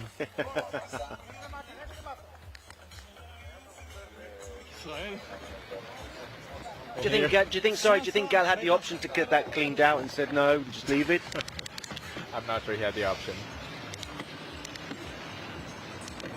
And we're just, I think, around Kibbutz Mishmar Emek, if I'm not mistaken. Yeah, it's the home of Imbar Ronen, who we interviewed earlier. They're in the mix with Nimi Cohen, and her husband, who's also ex-Bara Epic Israel champion in the Masters, and also he works for Trek. And I've seen him earlier. He was helping people out with their Trek bikes earlier. Well, it's a home for around 1,000 people, and throughout the years, 7 Knesset members came out of this kibbutz. So that's a big amount for this small kibbutz. And I would give a little tip to cyclists: if you want to come here, you don't know where to go, what to do. There is a Trek shop in Mishmar Emek. They're always welcoming people. You can go in and ask and get some tips about where to ride. We see a little encounter there with a car that somehow got on the track. A little confusion also, the route. Looks like the riders may have confused some of the route. Yeah, we are going through a kibbutz, and the kibbutz isn't stopping its working day for us. No, but it is marshaled, and cars shouldn't get on the track. Looks like everything ended up safely, so it's good. And another interesting thing, outside of Mishmar Emek, some 70 years ago, the Israeli underground organizations used to practice. And one of those organizations was the German unit. And that unit was trained as Nazi soldiers. They were trained for guerrilla fighting against the Nazi army during World War II, and they were dressed up like German soldiers. They spoke German, they sang in German, they have German weapons as well, and they were prepared for a German invasion to Israel, because there were times that it was a big risk. And they also offered their help to the British, but they weren't interested, so the unit got disassembled, and the only remainders of it is a statue of a German soldier, a Jewish German soldier in white uniform in the forest of Mishmar Emek. I've never seen that, actually. I've ridden there a lot. I haven't got to that yet. Maybe you need to ride some more. I'll have to ask the locals where it is. Well, there's an image of it, and they're in a pump track. You can hear Aviv Yecheskel. That's great really fun, enjoying isn't it. I think he's really happy right now. And here we see Guy Niven and Bara Epic. Are they on their own? They look to it, and they've made the break. They may have made a gap from the other riders. They're probably swearing and cursing now. Why do we have to do this? Come on. But they have the gap, You so see, they must going be through focused. Yep. And they must want to make this gap as big as possible. And here are the other riders. Is he going to try to ride through this? I don't think they know how wide it actually is. I think it's a waste of time. Is he thinking about it? Put it to the side. Here we see Aviv Yechezkel. This is the second feed zone. Just so let's just remember now 2:28. 2:28.35. That's the time of the Germans. And we can see the Shimano guys there giving a helping hand, or not. They probably lose. They're like little headless chickens. What do we do? What do we do? And I think the difference between the leaders and the other riders, they are very, very calm in these points. Yes. Not way calmer than the chasers, as we can see. Some of the chasers, these are Tomer Zaltzman here, leading the way. Well, they're in control, aren't they? And they're trying to catch on to them. So their heart rate's probably higher, the effort level's higher, and then what happens? Your oxygen level goes down in your brain. You start making silly mistakes, such as not being so long in the feed zone. Yeah. And also not realizing you had to go under that tunnel. Anyway, so what we saw here is Guy Niven and Bara Epic are maybe 45 seconds or so. We'll get confirmation of that soon when they pass through the feed zone, ahead of Tomer Zaltzman and Charlie Mark and the Samparizis. So they may be making up some ground in the GC, and they may go for the second place on this stage as well. Good ride for these guys. You saw the 3 red arrows, which means be careful. And the Germans are careful. They are being careful on those tight gravel turns today, aren't they? They are. They don't want to make the same mistakes again. Struggling to see exactly who we are looking at. Looks like number 304 over there, isn't it? That's against Dvir Almog and Pierre Sharon that we saw earlier. They're the top 40, aren't they? They're the top 40 masters. I think they were second on the day. Oh, so yeah, we've got Yuval and Gal in the front. Forgot. Sorry.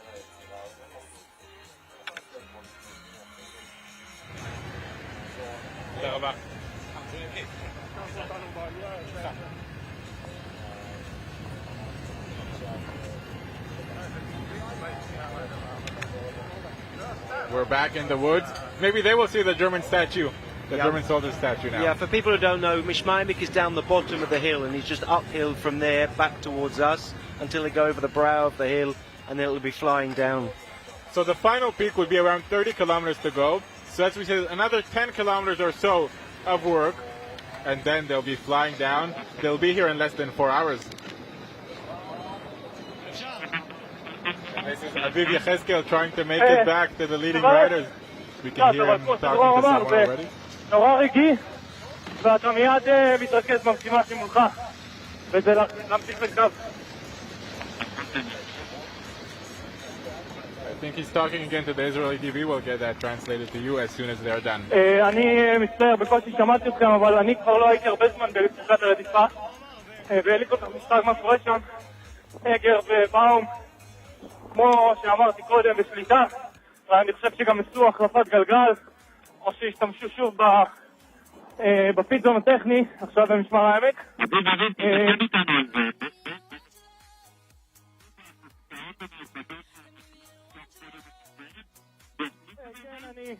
אני ככה הייתי מרוכז במים, אבל אני חושב שבאום שהיה לו פאנצ'ר בעלייה בחורשן, הלך קצת למלא אוויר, אולי הוא הרגיש שבורח לו עצמי, גם בסינגלים של משמר העמק והזורח.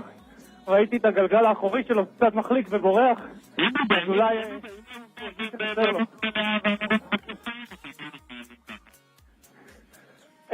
לא, הם מתנהלים הם רוכבים מחושב, אני חושב. הם בהחלט יודעים שהמרוץ בכיס שלהם, ושעליהם חובת ההוכחה ושהטעות היא שלהם לעשות. ואני חושב שהם רוכבים שקול מאוד, הם רוכבים חזק מאוד כמובן. אני חושב שגם בטור כזה הם ירצו, שוב יש להם הרבה ניסיון, הם יודעים שיכולות להיות הקלות בימים הקרובים, והם רוצים למקדם את היום הזה, שהוא הארוך ביותר, הקשה ביותר, ולהגיע עם הובלה כמה שיותר נוחה לשלבים הבאים.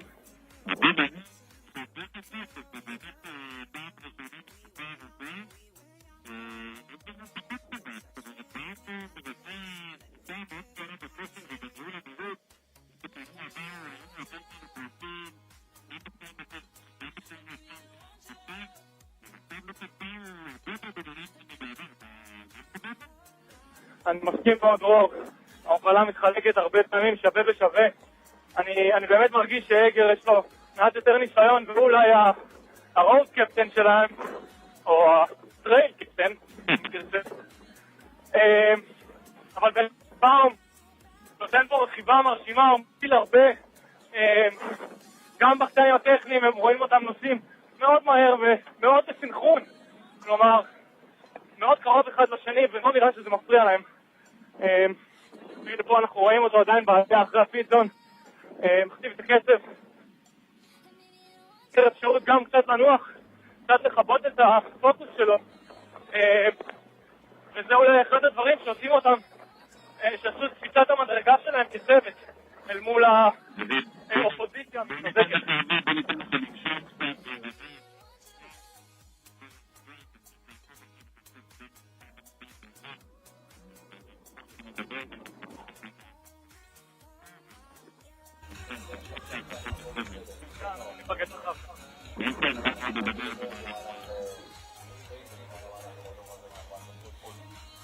Well, Aviv Yechezkel isn't only following the leading riders, he's also giving us commentary about what's going on, as we see the Italians struggling, I think, on the climb. On one of them, the Samparizis, it looks like they're not together with Charlie Mark and Tomer Zatzman, and by the look of things, they're probably behind them too. Who's 15, number 2? Which one is the second rider there? He looks like he's suffering. It's Lorenzo. Lorenzo's having a little moment, isn't he? So let's get back to what Aviv was saying. So he said both of them look very strong.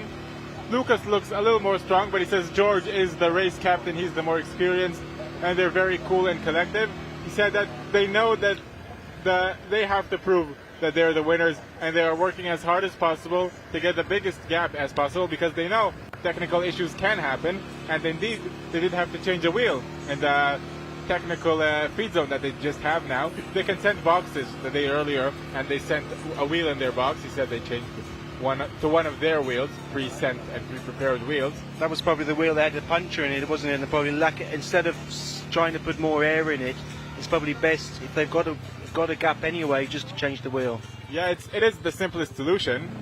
And more, he mentioned that because they know that they're in the lead, they do work hard, but they're cool. So, as we mentioned earlier, they can allow themselves a long stop at the feed zone and do things calmly, coolly, and not to make any bad mistakes like they did yesterday. They weren't bad, but they were mistakes.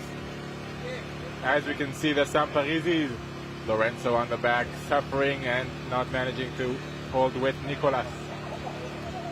At this stage, at this point in the race, Nicolas just needs to encourage Lorenzo just to hold it at the pace he can hold, and just get over. He's got to tell him he's only got another couple of Ks of climb, and then it's going to be easy freewheeling, fast speed going down, just to help him mentally a little bit.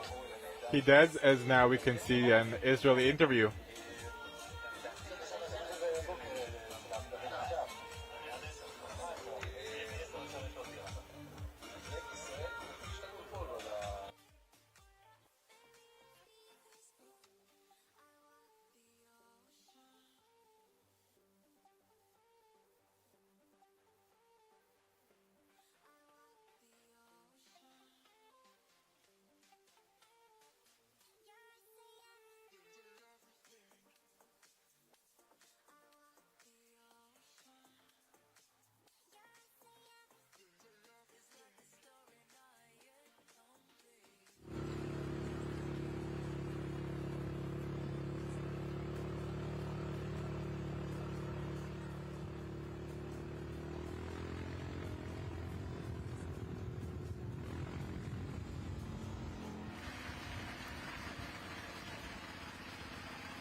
We're back with the leaders, George Egger and Lucas Baum. We were just talking about the interview that Aviv Yechezkel, the cameraman who also rides behind them and also gives an interview or gives commentating behind them, our Israeli Bradley Wiggins.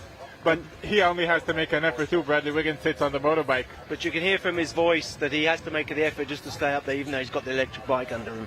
Yeah, he does. And he did say that they're riding calm and collective, as we said. They know they're in the lead. And here we can see Charlie Markt and Tomer Zaltzman. I think they're just between Guy Niv and Nadav Reisberg. They're behind them, and in front of the Italians, that's what it looks like. And you can see the difference between the style now of riding, their body language. They look under control and they're pushing on now. If you remember just a couple of minutes ago, we saw the Italians, and the second Italian there was in a little places of pain, wasn't he? Completely different body language. Yeah, and when the riders don't ride together, it's safe to say that they're not at the front. Charlie Markt and Zaltzman are together. Charlie's leading the pace. He's just a machine. And we said Charlie likes to wake up. He wakes up about an hour and a half too late, doesn't he, in the morning? Well, he does, but he still has another 37, even a little more to go. So he still has some more time to work and make up ground on the Germans and on Guy Niv and Reisberg. Yeah, we won't be surprised if they catch up to Guy as well. As last year we saw it, they caught up to riders in the last third of the races. Indeed, and then managed to finish second in many stages thanks to that strong finish that Charlie has. He didn't finish 13th in the World Marathon Championships for nothing.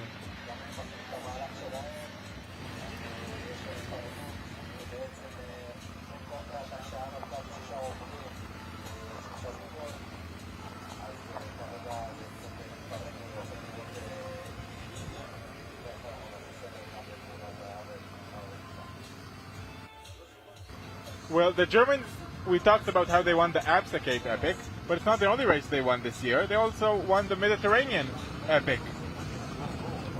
It's another SHC race, which that was is in the beginning. Sorry, that was in the beginning of the year, wasn't it? They started off well and they're finishing well, it looks like. I'm pretty sure that was actually a single you ride on your own. George Egger won. Lucas Baum finished 7th. So it looks like George Egger started the season strong. He's still very strong, obviously, but looks like Lucas Baum kicked up into the season a little stronger.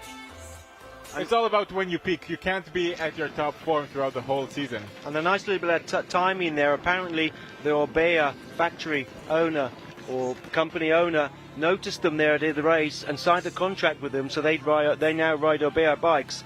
And from there, they went on to the Cape Epic to win that. So the Orbea owner must be over the moon about this year. I'm sure he is. It's all about timing, isn't it? It is all about timing for both of them, because I'm sure they would be happy getting a new bike. And here we can see Guy Niv and Nadav Reisberg. Is it the Austrians and Israeli behind them? Because I could see another 2 riders at the back, but we can see some amateur riders in the area too, so it's hard to say. But Guy Niv and Nadav Reisberg are going up this climb, riding pretty close to each other. And yes, just behind them is Charlie Markt and Tomer Zaltzman. No, not more than 15 seconds between these guys. Charlie's in work mode. When we say that's just a beautiful place to be, because you can see your competitors just up the road. Maybe they don't notice you're there even. They slow down just a little bit and you can push on and just catch them up. It'll be interesting to see if they do join up, how the tactics work out towards the end. Well, it will be hard to make a difference in the last 30 kilometers. It will be downhill and flat. So I'm sure Guy Niv and Nadav Reisberg want to stay out of reach of Charlie and Tomer. But looks like Charlie isn't slowing down, and Tomer is just enjoying a good ride on his teammate's wheel. What was the time difference between the two of them yesterday? Do you remember? Around a minute. So they're pretty close on GC. Guy Niv and Nadav Reisberg, I think they're already 3rd provisionally in GC, but I'm sure they'll want to go for 2nd place. So it is really for Guy, the Israeli couple, to make the difference today, or try and make the difference, isn't it? Charlie and Tomer can just sit there and let them try and break them. All they want to do is to catch up to them, and once they do that, and here they did it, they can enjoy. But it looks like Charlie just goes up to the front. So there's a big difference in speed there, wasn't it? They made up 30-40 meters within a minute. Yeah, the moment they're looking really strong, and the moment Charlie gets up to his pace, he doesn't leave it. He just keeps on working in his pace. It wasn't a big attack, but they wanted to get to the front. Charlie wanted to keep on working. He's like a big diesel. I would say either one of the Israeli riders there doesn't feel great, or they went to sleep a little bit and let that happen.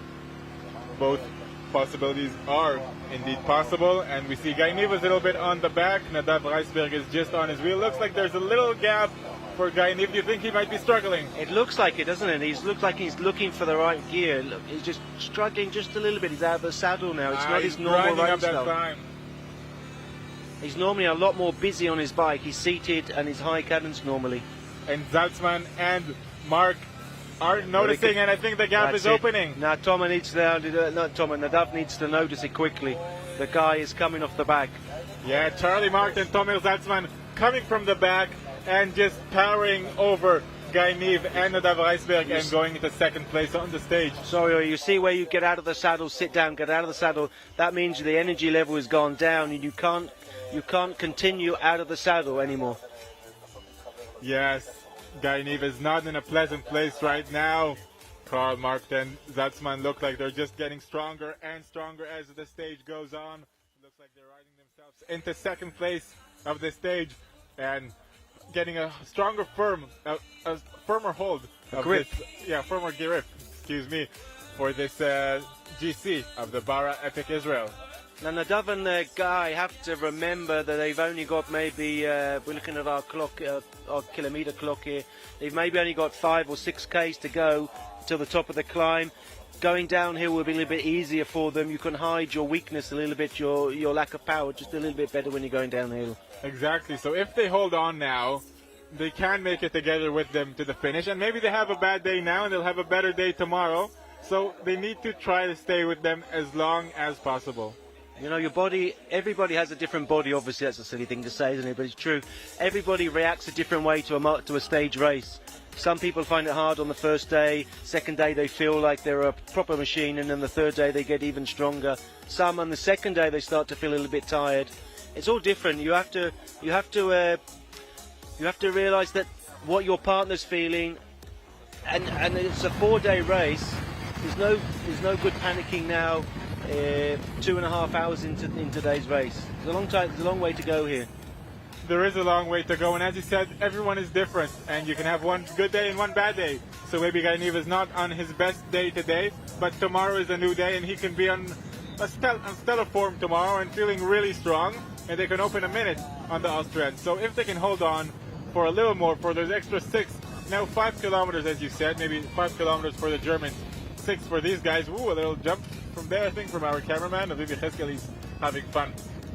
So if they can hold on a little more, they could get to the finish line with, I want to say the Austrians, but it's now the Charlie and Zaltzman. Yep.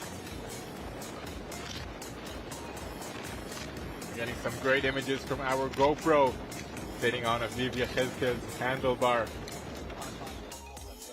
And here are the results at the second feed zone. So the gap between George Jagger and Lucas Baum to Guy Niv and Nadav Reisberg is 3 minutes.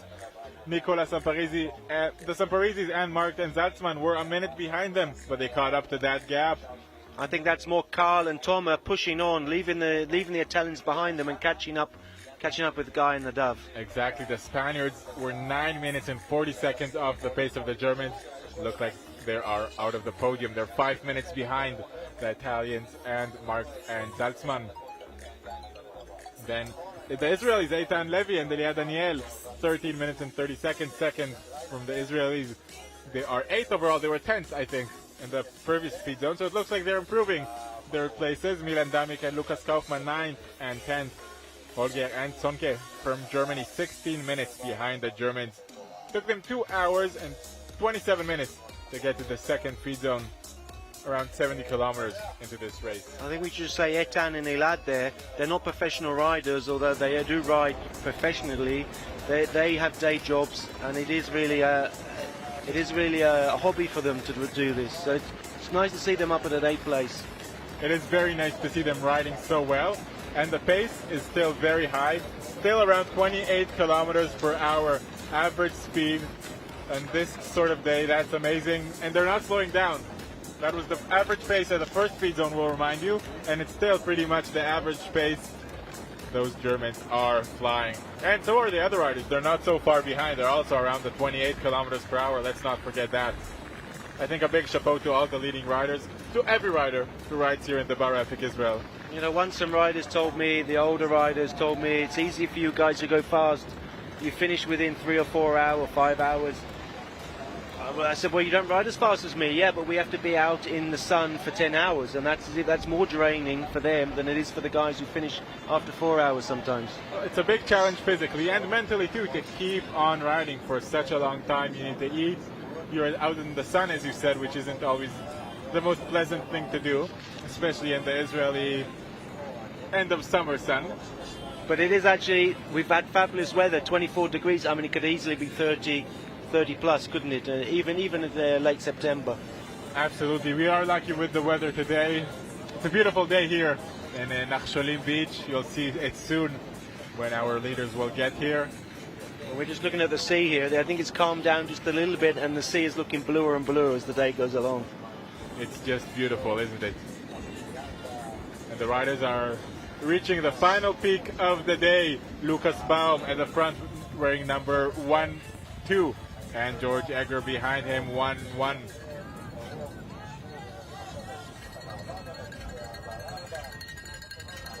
Last lap, is it?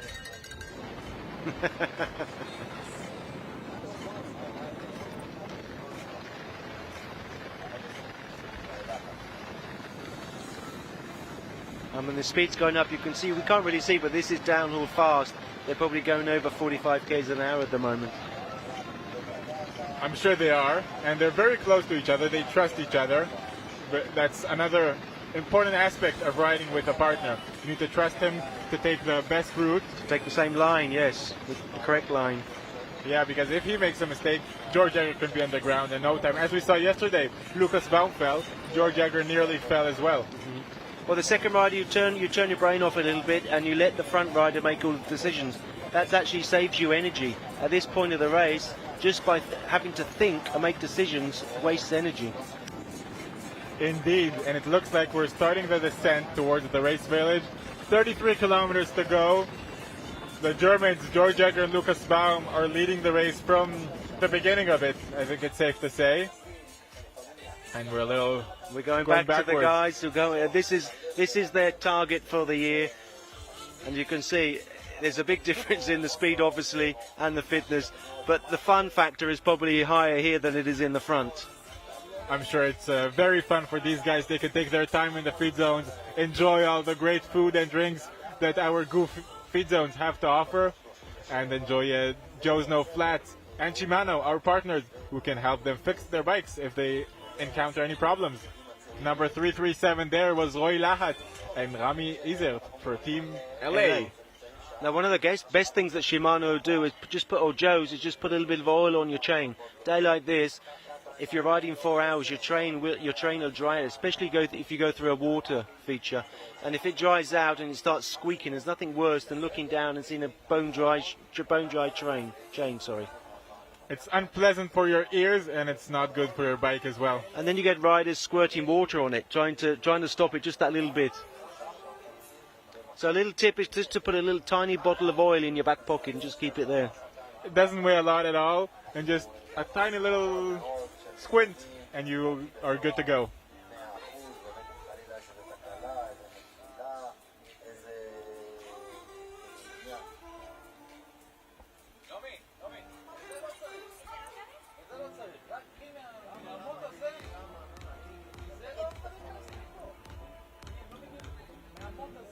We are again with some more master riders at the back of the race.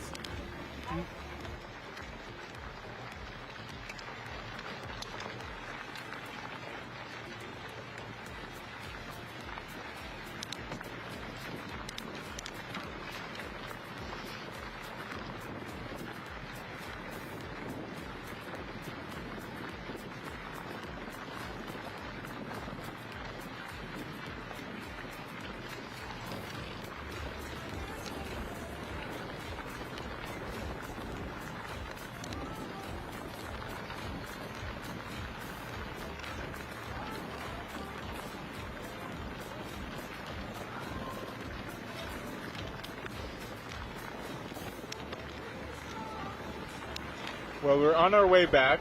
We'll get back just near Zichron and Ramat HaNativ, and then head back to the race village Another little incline over there for George Jagger and Lucas Baum. You can see they're slowing the pace as our cameraman is passing them, the motorbike cameraman.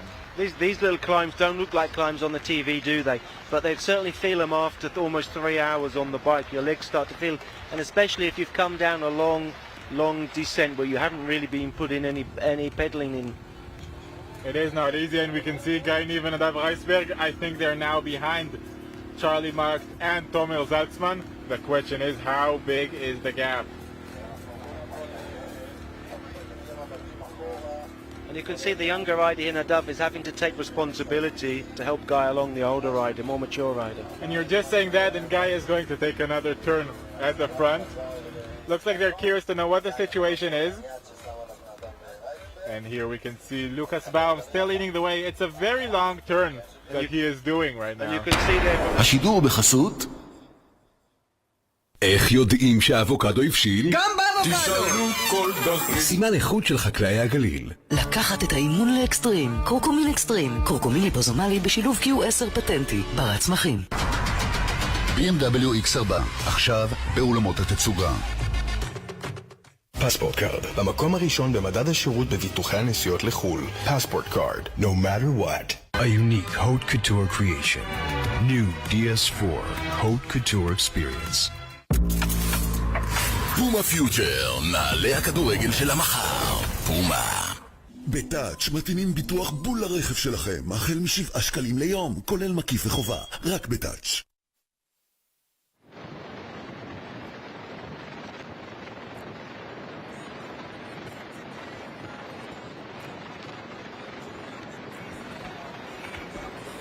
So as we started saying, Lucas Baum is doing a very long turn up the front over there, isn't he?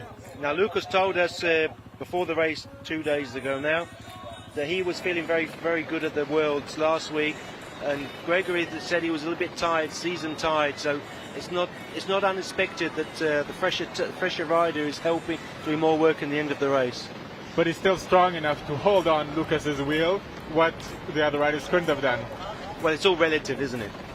It is. So he, compared to Lucas, who's an amazing rider, he's not as strong as him today. He's a very strong rider in general. Your teamwork here is that Lucas realises that Gregory needs just a little bit of help and won't push on too hard to snap him. And there's no need to either. There's no competitors around them. Indeed. And teamwork makes the dream work. Quite often, 1 + 1 in a team can add up to 3 and not 2. And that's what you need to do in epic racing. Here we can see some more riders get to this under road pass. They're going to get some mud, aren't they?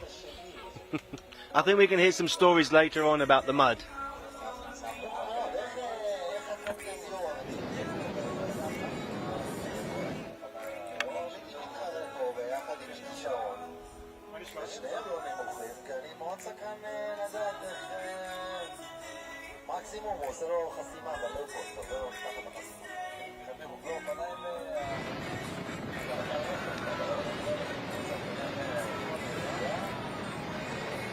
We just saw number 311 there, Arnon Rosenbaum and Roy Hacker. If I'm not mistaken, they were top 3 in the Masters today.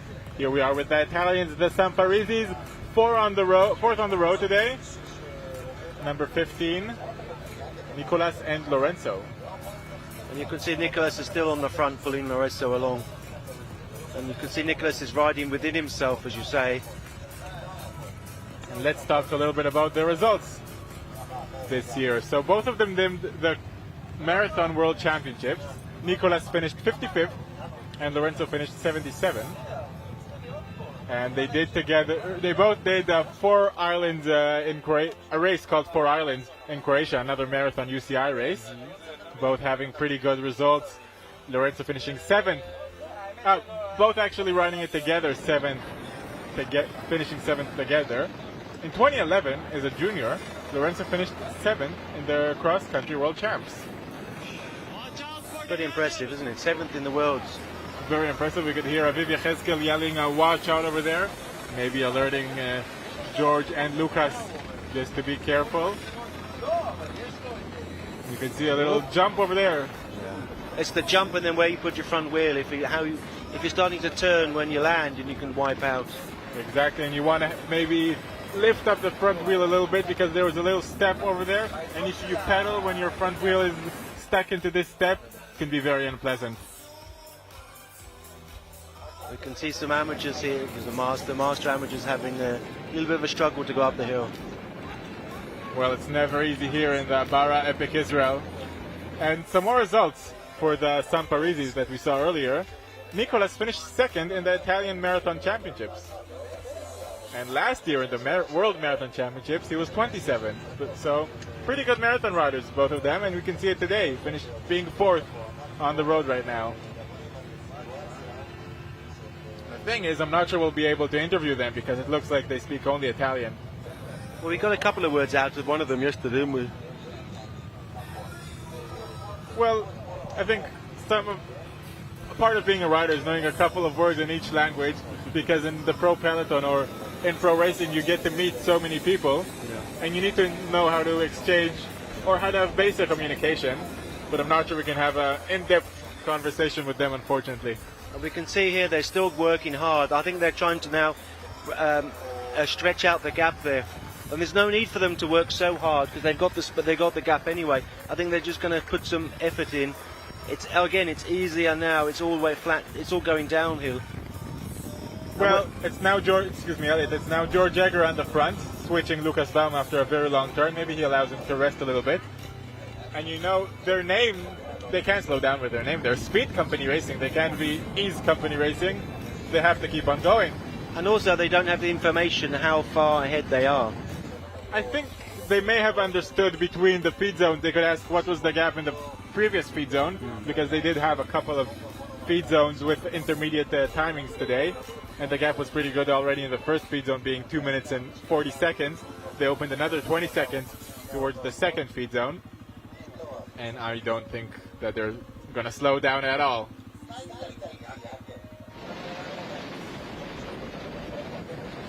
A little look back to see that they're all together. And George Egger is leading this descent. Behind him is Lucas Baum, who's been working for the past 10, 20, 30 kilometers. It's hard to count already. And now we're on the 3 hour mark and we've got 28 to go. So in your maths head. So they averaged already 28 kilometers per hour all the way here. They'll be here in less than 4 hours again, I think. So let's see how fast they can do that last 28 Ks then. We'll check them out.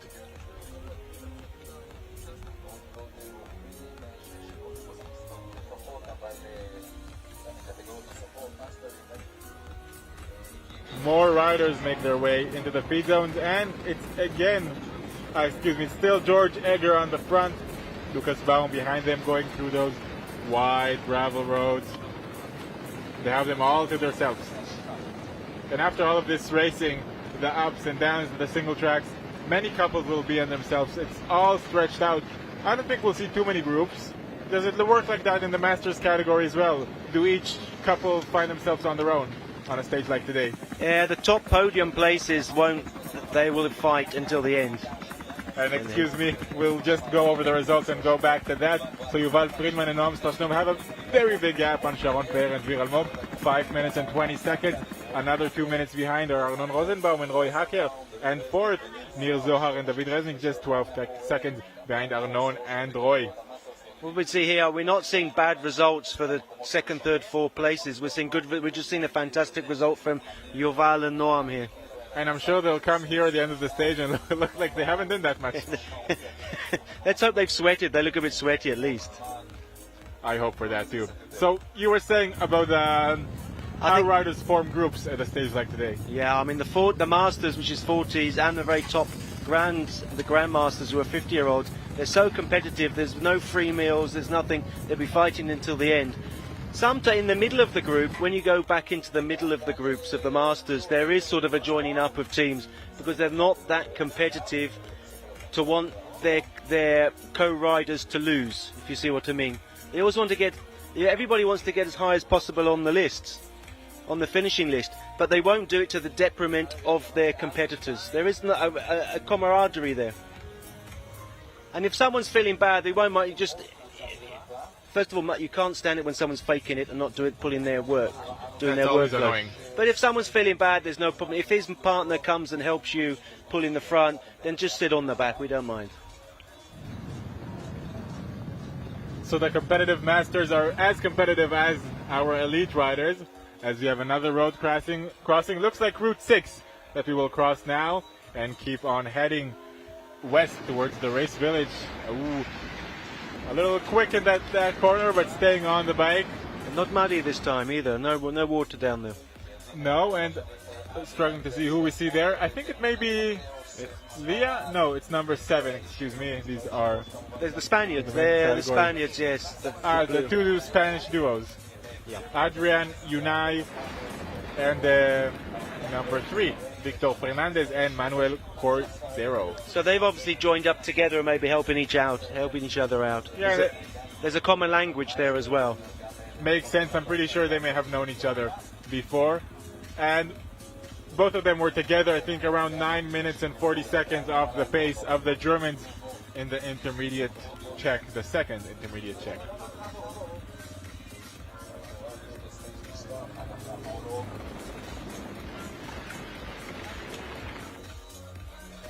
And here are again the results of the men. George Egger and Lucas Baum first and the second intermediate point. Second were Guy Nieve and Nadav Reisberg, who were later caught by fourth Karl Markt and Tomer Zaltzman.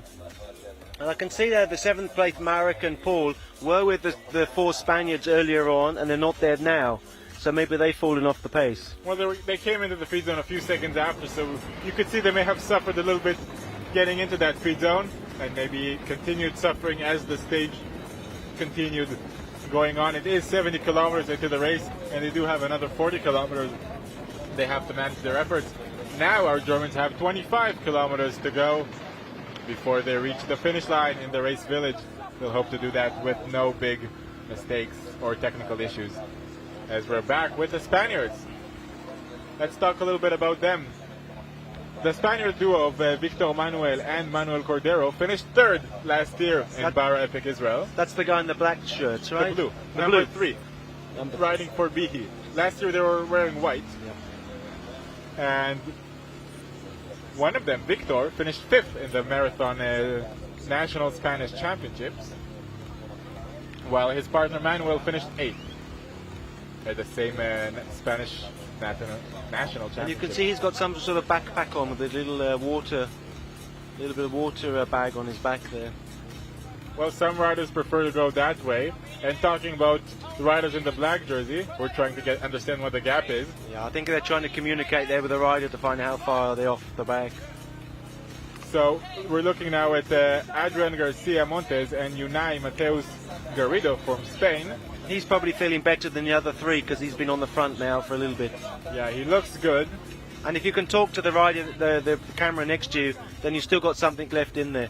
Where you can just see that struggle. You can just see the struggle coming into the body language. Yeah, in the front it was Adrian and Unai at the back suffering a little more. Adrian actually finished 17th in the Spanish National Marathon Champs, and his partner Unai finished 22nd. So we have 4 good marathon riders from Spain here in Bara Epic Israel. Powered by Trek. That looked like the end of the bottle there. Well, no more feed zones all the way home. It's 24 kilometers to go for the Germans. I think it's more towards the 27 to go for these guys. So another hour or so of riding. I think 45 minutes. Don't forget it's coming downhill towards the beach now.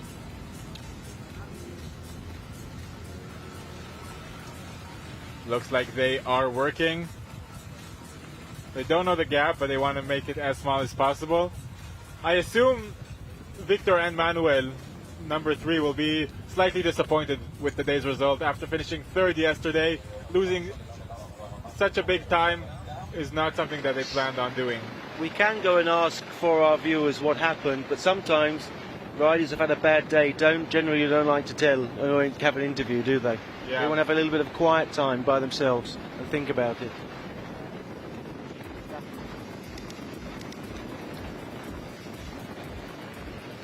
It's always easier interviewing someone who's had a great day rather than an off day. Well, they're all smiling and happy after a good day in the saddle, feeling like they put all the best that they could have put into the race. But indeed, the rider after a bad day won't always be so happy, because sometimes the legs are just not there. It may have been the case for Manuel and his partner. And you can see the pace is on, can't you? Because they're struggling to get the third Spaniard there is struggling to have a drink. Looks like two of the pairs are a little stronger. Like there are two pairs, and one rider of each pair is a little stronger. Now you see here, sorry, you can see the front rider now is putting too much pace down for his rider on the back. So he's having to sprint back on now, so he's actually doing damage to his own rider. Yeah, it's Adrian on the front and Unai at the back. And actually another interesting fact about Adrian, in 2019, he finished 6th in the Ultra Marathon Championships. What's Ultra? Do you know how long that is? I think it's over 100, if I'm not mistaken. Well, what are we then? If we're 111, what are we, Ultra? Well, the Epic, maybe Epic Ultra.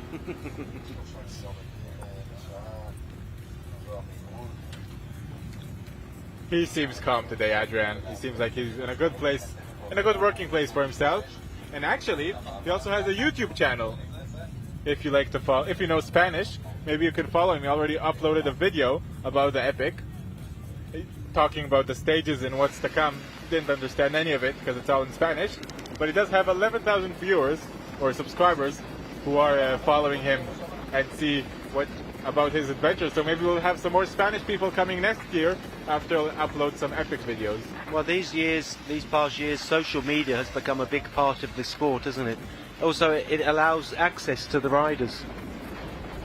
It allows access. Riders or fans can see their heroes in a better way, can see more of them. And it's good for the riders too, because they get presented a little more. They get more people to see them, and maybe they can find sponsors that way. As we're passing just through Amikam. And Amikam was established in 1950. And this place was established by Jewish Chinese immigrants from the Jewish community in China. And again, you can see the schools there have got the hour off or the morning off. They come to sport, and we're in the feeds. Did they stop there? And they stopped, didn't they? Yeah, they don't mind. They have lots of time. They are refreshing every time. Listen, even if you've got 22 k's to go and you haven't got any water, it's best just to fill up one bottle and carry on. And look at these huge crowds. That's beautiful here in Amikam. All of these children cheering our leading riders in Epic Israel. They'll cheer all the riders, I'm sure. And I'm sure they're happy to see the first riders coming in. And I think they were told to all wear white shirts there. Their parents probably didn't understand why, but they've done it. And it looks beautiful, doesn't it? Normally in Israel, people don't know, in Israel, kids wear white in holidays, don't they? Indeed. White is our color to wear. It's your holiday uniform. Exactly. Holiday, I mean religious holidays. Exactly. You won't see many Israelis in a tie and a suit, do you? But you do see them in the white in the holidays. And you'll see everyone in white. And when the Epic Israel comes to your village, to your town, I think it's also a holiday, isn't it? Well, a lot of the effort put in here is to get more and more people in cycling, isn't it? And the best way is to show the kids what it's actually all about. And a lot of those kids that go home today and say to their parents, "I've seen they don't even know they're pro cyclists. I've seen the cyclists from abroad. Let's go out on the bikes," which is what we want, don't we? More kids on bikes. Well, and you can see they're professional. You can see the pro bikes. They look very professional, and they are professional. So even the children, even though they don't know who they are, they will feel that real pros have passed through their town. And talking about the ultra marathon, just checked it out. It looks like an ultra marathon is a race over 100 miles, not 100 kilometers. So more like 160 kilometers. So Adrian is just halfway through for an ultra marathon race. He can keep on going. Maybe we should send him out for another 50 k's when he comes here.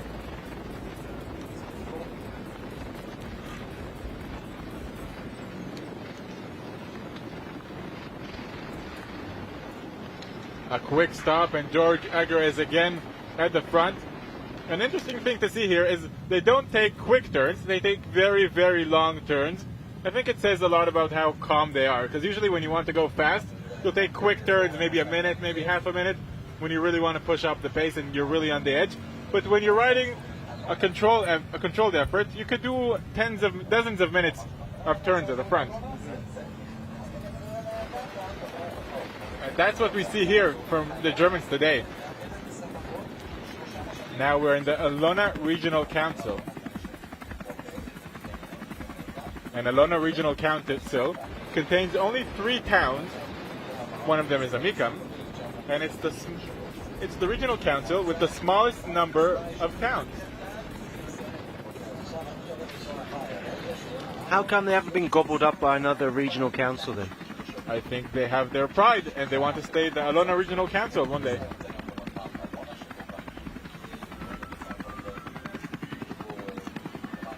We've just gone under road 6 there, which is the main route from north to south in Israel, and that signs to the riders that they're on the last leg of the race today. Well, I'm not sure the German riders know much about Road 6. I think they've been under quite a few times over the years here, haven't they? I'm not sure because the Epic has been in a little different areas. Yesterday we were in the Western Galilee. I'm not sure I don't think we got all the way here. It's pretty far. But anyway, we are still in the area of Ramot Menashe Park, here near Road 6, and it's one of only 2 biosphere reserves in Israel. And the biosphere reserve, for people who don't know, part of them were me, for like a week ago, let's say, is a reserve that combines the human and the nature needs without harming the nature.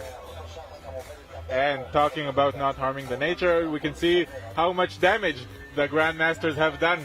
Noam Schiller and Dan Zygmunt have opened a gap of 2 minutes and nearly 30 seconds from Eli Cohen and Israel Chen, who were with them in the first feed zone. Yep. 3rd and 4th are Nadav Logassi, Oran Uzrad, and Ronen Shirizi and Gil Kashi, coming in 5 minutes off the pace of Zygmunt and Schiller, and nearly together. You can also see the tunnel of Road 6. It's a tunnel that's covered with ground above it, so animals can pass from both sides of the road. We're talking about animals. It's an antelope and deer, isn't it? And wild pigs, boars, and foxes. Indeed. And that's part of the things to become a biosphere reserve. Porcupines as well, you often see. Badgers. Well, you know the area better. I just know the wildlife because I'm a farmer, you see, so you see it. We go out in the dark, you go back to your farm in the middle of the night, you see the wildlife comes out. And it's nice to see that we are taking care or thinking about wildlife when we build roads these days. There's nothing worse than see a wild animal that's been injured or killed on the road. Absolutely, and not only they can get damaged, they can get detached from their community if a road gets built. Yep. Here we are with number 5, that's Milan Damik and Lukas Kaufmann. Again under another road. And George Egger and Lucas Baum continue powering on. Less than 20 kilometers to go now. 3 hours and 16 minutes of racing. Another great day for these guys in the office. Still a little too early to sum it up. I was listening in the beginning, and the commentator, the pronouncer here, said that at 90 k's there was going to be a water crossing which was knee deep. So we're going to see, maybe that's going to come up soon. May have been what they just passed. A little hard to know. We may have missed it too, because they are about 90 kilometers into today's race. Yeah. Kilometer to here or a kilometer to there. And Elliot, what are these trees that we're looking at? Could you spot them from here? השידור בחסות למי יש זמן לטפל לכם בהחזרי המס? ל-800 המומחים של תלפיות, הבית של כלכלת המשפחה. The new Opel Astra speaks for itself. מתנות לחג קונים בבי, ועכשיו גיפט קארד עד 100 שקלים מתנה. חג שמח מבי. איך יודעים שהאבוקדו הבשיל? גם באבוקדו! תשאלו כל דרכי. סימן איכות של חקלאי הגליל. לקחת את האימון לאקסטרים. קורקומין אקסטרים. קורקומין ליפוזומלי בשילוב Q10 פטנטי. בר צמחים. ערכת הספורט של ישראל. עיצוב וחיטוב הגוף. חפשו פיטקיט בגוגל. מעכשיו אין תירוצים. קולומביה. פיק פריקה חדשה. אחיזת קרקע מושלמת. קולומביה.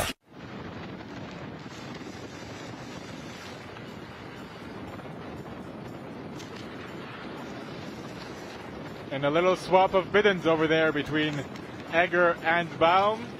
just making sure they both have enough drinks and food to get to the race village. They have another 18.5 kilometers to go before they make it back here. They're going to try to do it with no technical issues. They don't want to lose that first place. They don't want to lose that big gap that they've been working on throughout the whole stage. You know, it's never over till it's over. It's a simple thing to say, but it is true. Exactly, and that's why I didn't want to sum it up yet. Anything can still happen in this Bara Epic Israel. We've seen George Egger and Lucas Baum even had a few flat tires near the end of stages last year. So it's never over till it's over, as you said. Now the kids are turning up now. They know. I don't know how they knew, but they knew they're going to. The top riders are going to start coming in a few minutes. The school's turned up, but they're in white shirts again. You see? Well, they all have the same dress code today. It's a holiday for everyone when Bara Epic Israel comes to your town. I'm just going to ask them what school they're from. Go for it.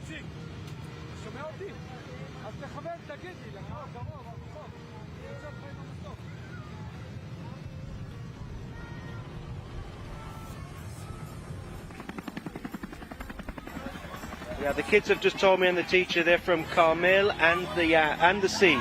That's an English translation, Carmel Vayam. Carmel and the sea. Oh, we'll take that. As kids do, they're starting to go over the boundaries they're supposed to stay in, and they're coming into the finish zone here. I'll hope they'll stay on the right side of the boundaries. I think here we can see Milan Damek and Lukas Kaufmann, number 5. We'll see them. We'll see if we can get their number.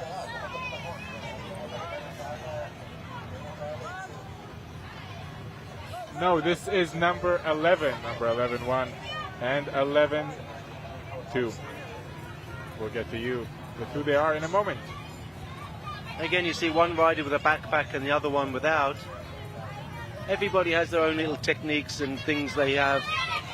So 11 is Marek Shule and Paul Hauser. I think they were in the top 10 today.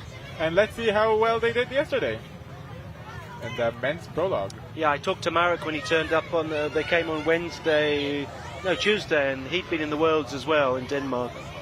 Well, they finished 7th yesterday, 5 minutes and 17 seconds behind the Germans. So not bad at all for them. Looks like they have another solid ride today. And Paul was telling me he was waiting for the climbs today because he's quite a slight rider. He probably weighs about 55 kilos at the most. Wow, that looks not much to get up the hill.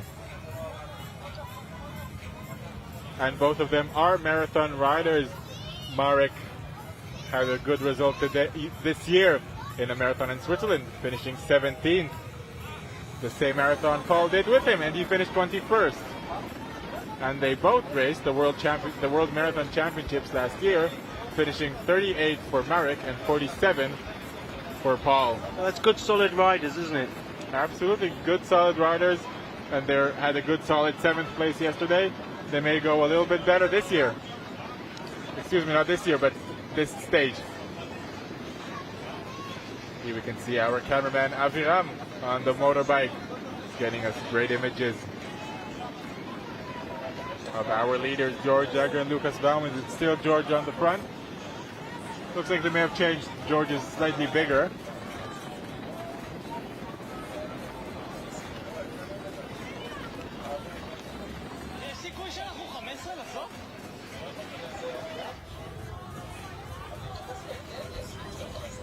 We're back with the German. That's Paul on the back, just trying to hold the wheel of Marek in the front there. Good riding for them. They're already on the way back to the village. They were again 7 minutes or so behind the Germans today. And Marek is a sponsored rider, and Paul isn't. He's certainly a privateer. I saw his bike, and it's all put together by little bits, and you can see it's his money he's putting into the sport. Many riders are like that in the sport. There are not too many sponsors, less sponsors than the road racing, which also doesn't have a huge amount of sponsors like other sports branches. And when we say sponsors, it's often they're not getting money actually, they just get the equipment given to them. The Dutch girls and the Dutch and German girl were telling me that They don't actually get money, but they get everything paid for them to race. So racing with no worries, but they do need to find a work. Yes. To make a living. Yep. You need to get a day job still. And that's absolutely not easy to continue on riding in the highest level like they are, and they both are world level cross-country riders. And sorry, that's what's most amazing about this front couple, that they are classed as privateers still. They're not factory riders. They are. They're only speed company racing riders, and that's their own team. It's a team of two. All team is here for the Epic Israel. And I hope they manage to do well financially. Because these are riders who must continue racing their world level. They can get some more great wins under their belt riding marathon races. We can see Charlie Mark.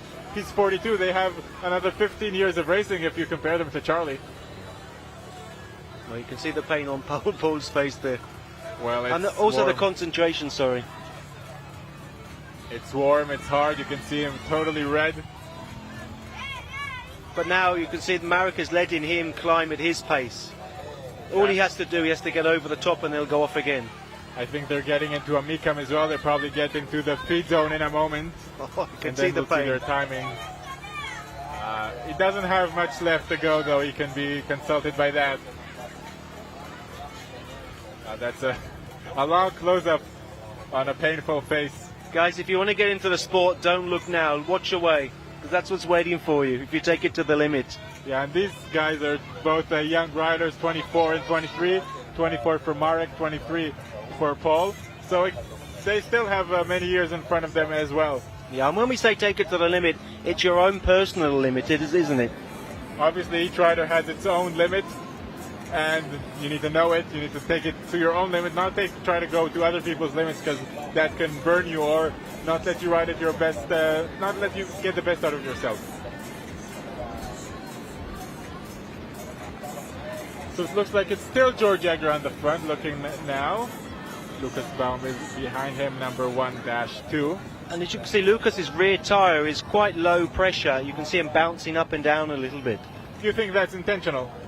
I think these guys ride on low pressure anyway, but I would personally like it just a little bit more, just for the your peace of mind.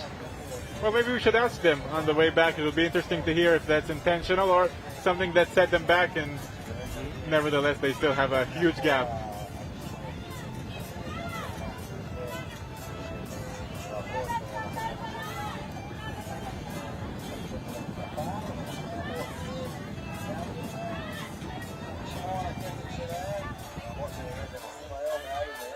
So some more results in the Masters category. We talked about Friedman and Strashnov.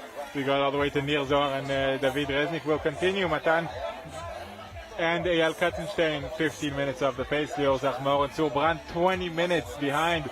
Shachar Tamir and Dan Cohen, 21 minutes. Angelo Di Veroli and Chaim Daan, 21 minutes and 24 seconds. Asaf Broide and Lior Chaklai, 23 minutes and nearly 40 seconds. And 10th are Ziv Anfi and Yuval Rosenzweig, 26 minutes.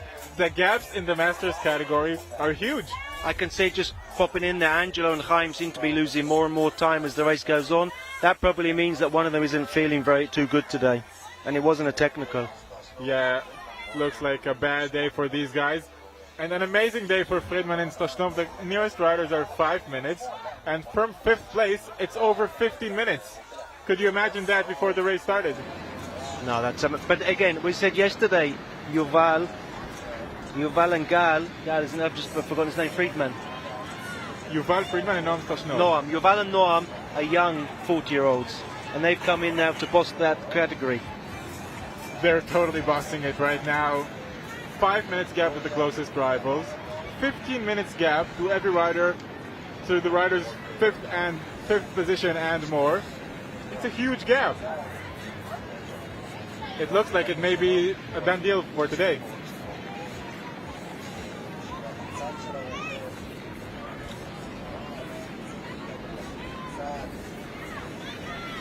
Just here at the finish line, the kids have settled under the shade in the chairs, and they're watching the racing live on the big screen. It's nice to watch. It's a beautiful thing to watch the race village here. You have a big tent, so you can get shade. You have the big screen showing us what you guys see at home. We have many different booths from our different sponsors. We have Bara, we have Jinga, we have Rudy, we have Continental, Shimano. You can buy some products for the next stages, for recovery. We also have Goo, and we have our shakes from Galil. Trek is also here. All of our sponsors are here at the Race Village. Yeah, Bara Epic Israel, the base camp here is starting to come alive, isn't it? You're starting to get the feeling the race is going to come back to us. Well, the riders are only 13 kilometers away from home. They're back on that crossing near the water. Just be careful not to fall into the water. They have a clear path through. First riders passing through in this direction. Could you see the mud there? That's dangerous. And this time they come to it with speed after gaining speed in that little short flat section. So I hope other riders will be careful, but I won't be surprised if some riders find themselves in the water.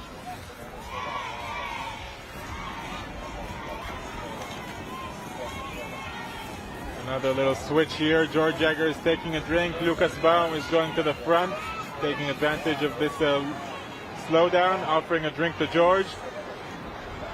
Yeah, they're just checking if they've got any water left for each other. Trying to cool down. They know they're very close home. They remember the route. They remember they were at that point at the beginning of the stage, so now they have confirmation of how close they are. Of course, they know how much they've passed. They both have their smart watches on their bikes. They know the length of the stage. Gal only publishes the length and the height graph, so they understand exactly how much left they have, just like you guys at home know. And often Gal doesn't produce a straight line back to the camp. You often start turning left and right for no apparent reason at all. And as a tired rider, you think, why the hell am I going left now? I could just go on straight on here. What's going on? Well, the ways of Gal are not always clear, but I'm sure everything has its own reason, even if it's just to make the stage a little longer and a little harder. But obviously the Epic is a huge production. You have to understand where can you pass. Some places are private farms. Yes, and we'd like to thank the farmers for opening up the gates and letting us in the fields today. We'd like to thank them very much. He also has to talk with the Israeli police to close some roads. There's lots of production work before a race like today. And afterwards to collect everything up. I mean, I'm sure we have a team going after the race, collecting all the rubbish, all the litter that may have dropped out of people's pockets by mistake, and all the signs and the tape. Exactly, you can see the amount of signs here. It looks like you have a sign every 100 meters or so. So that's hundreds, if not thousands, of signs that they have to collect. And put out tomorrow again. Indeed, so they have to collect them, and on the way I'm sure they'll collect some of the rubbish. We can see, are they writing something? Alona Regional Council.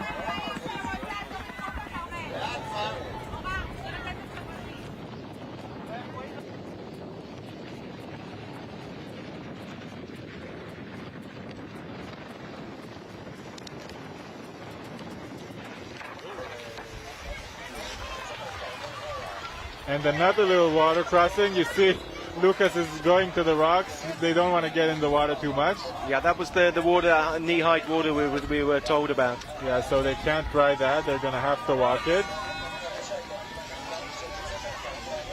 Ooh, it looks nice, looks pretty. Not the most pleasant thing to do. But also running on with cleats on your shoes on wet stones can be quite dangerous sometimes. It is quite dangerous, and you see our e-bike cameraman is taking it slow. He has some pretty expensive equipment on him. He can't fall. That's interesting. I haven't thought about that, isn't it? He has his GoPros on him. He has the battery, I'm sorry. Is it waterproof? Can you go through a stream with the electric bike? I'm pretty sure it's waterproof to some sense. And the motor's down below on the bottom bracket as well. It is. That's a good question. But he also has his backpack unit that broadcasts us everything. If something happens to that, we won't see his images anymore. We might not see a Viv anymore. He might electrocute himself, I guess, or something. Or be so ashamed he won't come back here. He'll carry on home. Well, he got through there safely, so he'll be home. As we saw the riders near Taninim Stream, we're back to Milan Damek and Lucas Kaufmann, number 5 over there. Milan Damek has done the Epic last year, finishing 6th in the Epic Israel 2021. 2022, some of his results were 16th in the Swiss Epic and 31st and 22nd in the UCI marathon races of Cordova and the Croatian islands. respectively. With him, Lucas Kaufman did all of these races, the Swiss Epic, the Cordoba, and the Croatian Islands Marathon races. Lucas Kaufman also did the Marathon European Championships and finished in the 50th position. We're just getting asked by the kids here shouting over the barriers who's first place, or just tell them. I'm not sure if you tell them they'll understand.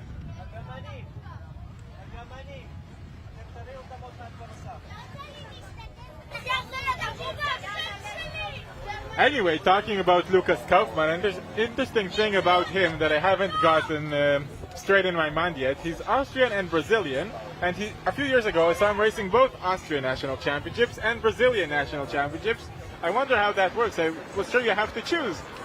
I think you have to choose at a certain point, don't you, in your career? Because I think if you're a junior, you can still swap over. I remember Henrik Hausler from the road scene. He has a German father, and he was born in Australia, and he wanted to represent Germany, I think, but then he represented Australia. So there was some sort of story going on there. Well, and I wonder what happens if a rider like Lucas, who did both championships in the same year, winning the Austrian and Brazilian national championships, that he does half-half in his jersey. Or a mixture of flags. How would that work? One in the front, one on the back. Interesting. Who would you put on the front? Who would you put on the back? I think there's some political questions over there. I think the sponsors like the back, don't they? Because they get more TV time. Exactly.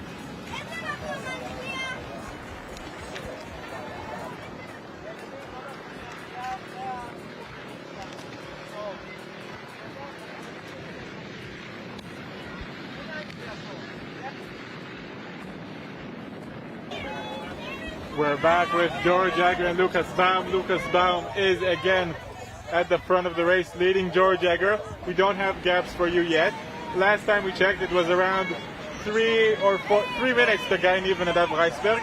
They were then passed by Tomer Zaltzman and Charlie Mark. We don't know exactly what the situation over there, but looks like Charlie Mark and Zaltzman were about to get a gap over Reisberg and Niv, the Israelis. I wonder how they are doing right now. What we do know is that Lucas Baum and George Jagger are doing great today. This is their daily job, isn't it? We've seen this time and time again. The end of the race, they just go to work, they put the work in and make the difference. Yes, and they're 10 kilometers from home. I believe they'll be here in around 20 minutes. So just under the 4-hour mark. No, I thought I was just looking at the guy. There's legs. I thought that was a suntan, but it's not. It's yellow bands on the shorts. Sorry. Yeah, they have a full set this year. Yeah. Well, they know what to expect. They know they've been leading the race in the past 3 years. They've got a new sponsor, shirt sponsor, I think, Jinga, which is the Israeli Israeli company, which is also our sponsor, and they're on the leaders for Jinga, aren't they? Yes, I'm sure Jinga got them a nice set, knowing to expect to make them a set, as they are very strong riders. And they also make their regular Speed Company racing set as well, which is a beautiful purple set. And the riders at that level get a personal fitting, don't they? Yeah, they must get a personal fitting to be as tight as possible, as aero as possible, and obviously as comfortable as possible. Good.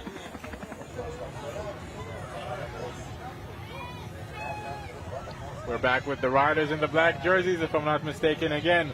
Milan Damek and Lucas Kaufman. Milan from the Czech Republic, and Lucas from Austria and Brazil, depends on the day.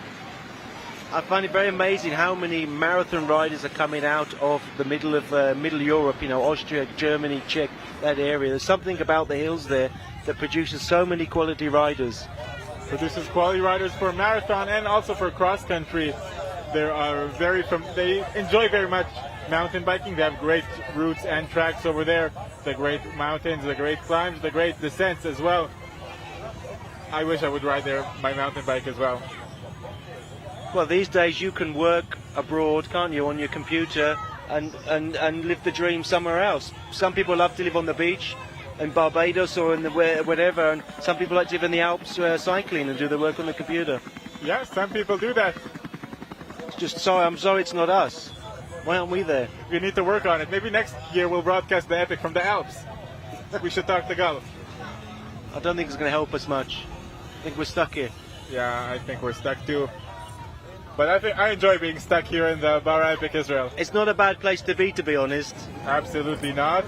Here we can see number 2. We didn't see them for a long time. Charlie Mark and Tomer Zatzman. Charlie is still on the front. He came to work as well today. Took him an hour and a half, as we said, as usual. But he's working very well. Looks a little slow, but I'm sure they're not going slowly at all. I think he's just been cautious there on the bend. You don't want to wipe out and lose your front wheel at this late stage in the day. Exactly, and now when the camera passes them, we see that these guys are going fast. The power goes back on. Yeah, now we'll see whether the camera will get to Reisberg and Niv or not. If we will get there, it means that they may be in front of them, and if not, I think we can understand that Niv and Reisberg are behind. Well, Guy was starting to suffer a little bit, wasn't he, on the last part of the climb? Probably 30 Ks ago. Something like that, yeah, it was 36 or 34 kilometers to go when he started suffering. I'm sure he also knew that he had another 6 or 4 kilometers of work before he gets downhill.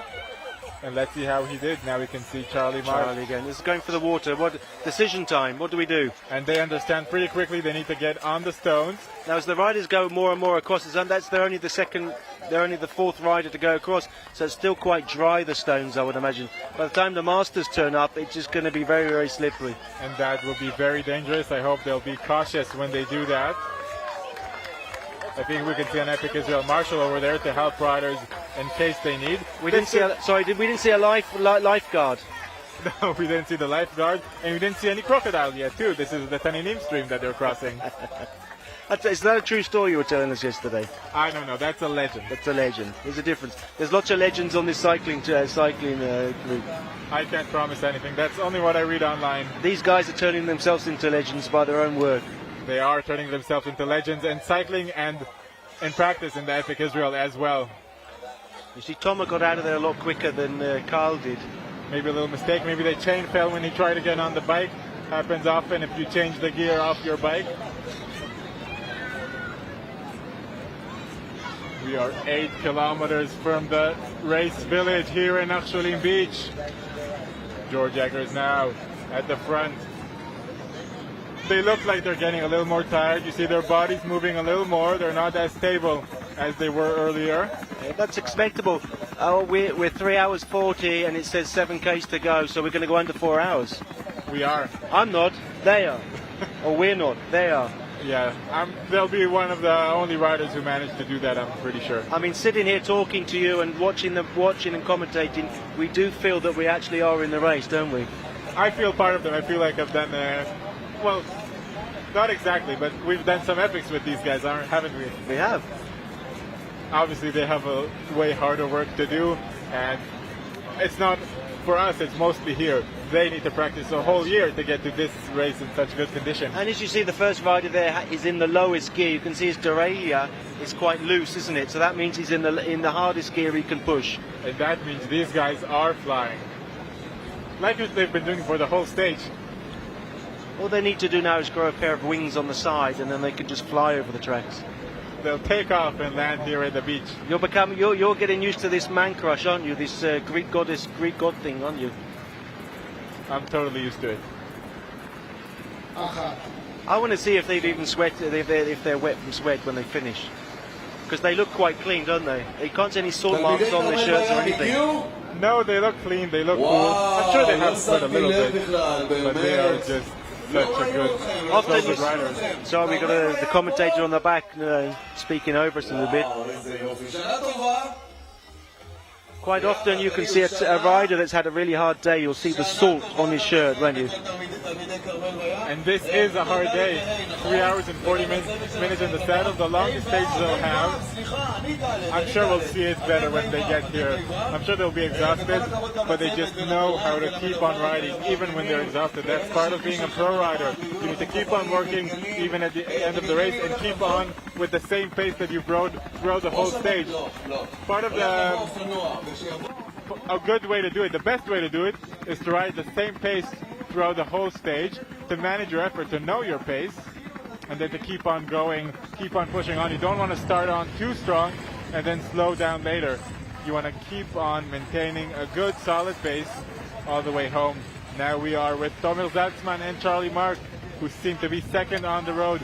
Tomer is just leading Charlie. He looks pretty calm and collective as well.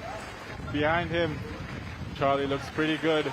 Both of them having a good race today. A little slow start being around 4th place. But still, now they seem to be in 2nd place, a place that Charlie is very used to being to in Epic Israel.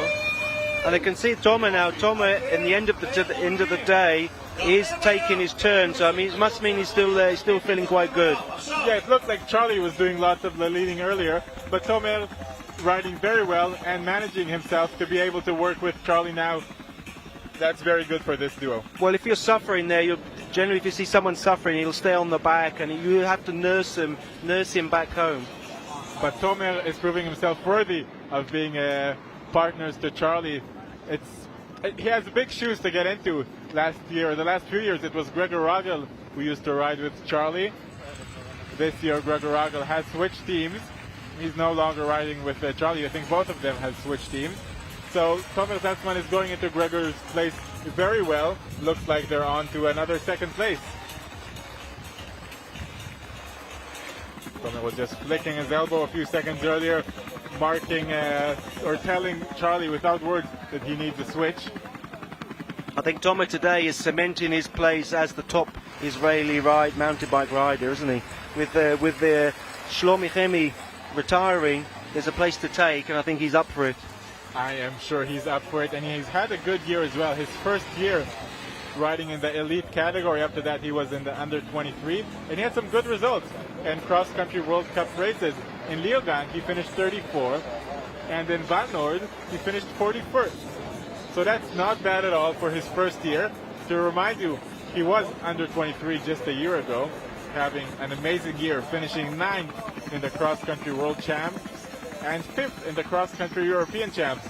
So I think in a few years he'll get used to the elite category, and I really hope to see him doing similar results to what he did in the under 23 in the elite category. That would be amazing. Yeah, it's quite different from the mountain bike to the road categories. The last couple of years, younger riders are able to keep up with the very top riders on the road. But mountain biking, it's a year by year increase in your fitness. It takes them longer to get up to the very top level, unless you're someone like Nino. Well, there are always those special riders. Tomer is also a very special rider, and I think all of Israel will hope to see him doing well, and being at the top 10 of the world in cross country would be an amazing feat for an Israeli rider, a feat that hasn't happened yet. Shlomi was a top 30 rider cross country for many years. An amazing feat that looks like Tomer is on his way to do, but maybe he can take it a step up and be a top 20, a top 10 rider. I think everyone would keep on following him in the next following years to see how he does. I think his next target is probably going to be the Olympics in 2 years' time, isn't it? That's what he's going to be going for. I'm sure that's going to be one of his targets, and Epic Israel is a great way to get to that target because you get points, UCI points, in a race like Epic Israel that's ranked at the highest ranking possible for a marathon stage race. And I think next year we're going to see a big rush all through the season to get points. Exactly, the Olympics will be in 2024, so 2023 will be a key year to get many points. And I think, as we saw 5 years ago or so, for Rio. Yeah, many riders came from all over the world to ride the Bara Epic Israel when it was in Jerusalem. We had a huge field of UCI riders that year. Still, the winners were George Egger.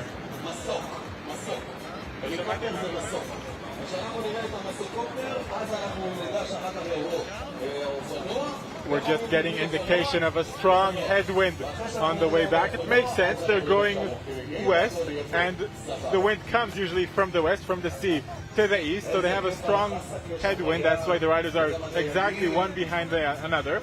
But they're still going very quickly. 4.5 kilometers to go for the Germans. They're very close to the race village. Oh, that's just going to hurt you. Just a little bit of a pain in the legs there. That's often you'll see people getting cramps just on that little rise. Yeah, and you have to get your gears correct as well, because if you'll be there on high gears, you're a higher chance you'll get the cramps trying to push on those big watts. At this stage of the race, it just turns into a little bit of a grind, doesn't it? You just have to grind your way home.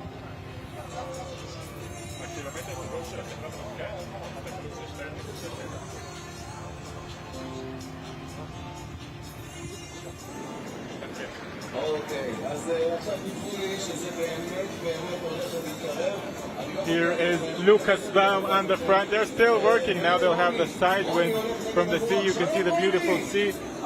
They're getting very, very close to the race village. And I think now it's pretty safe to say they're going to win this stage.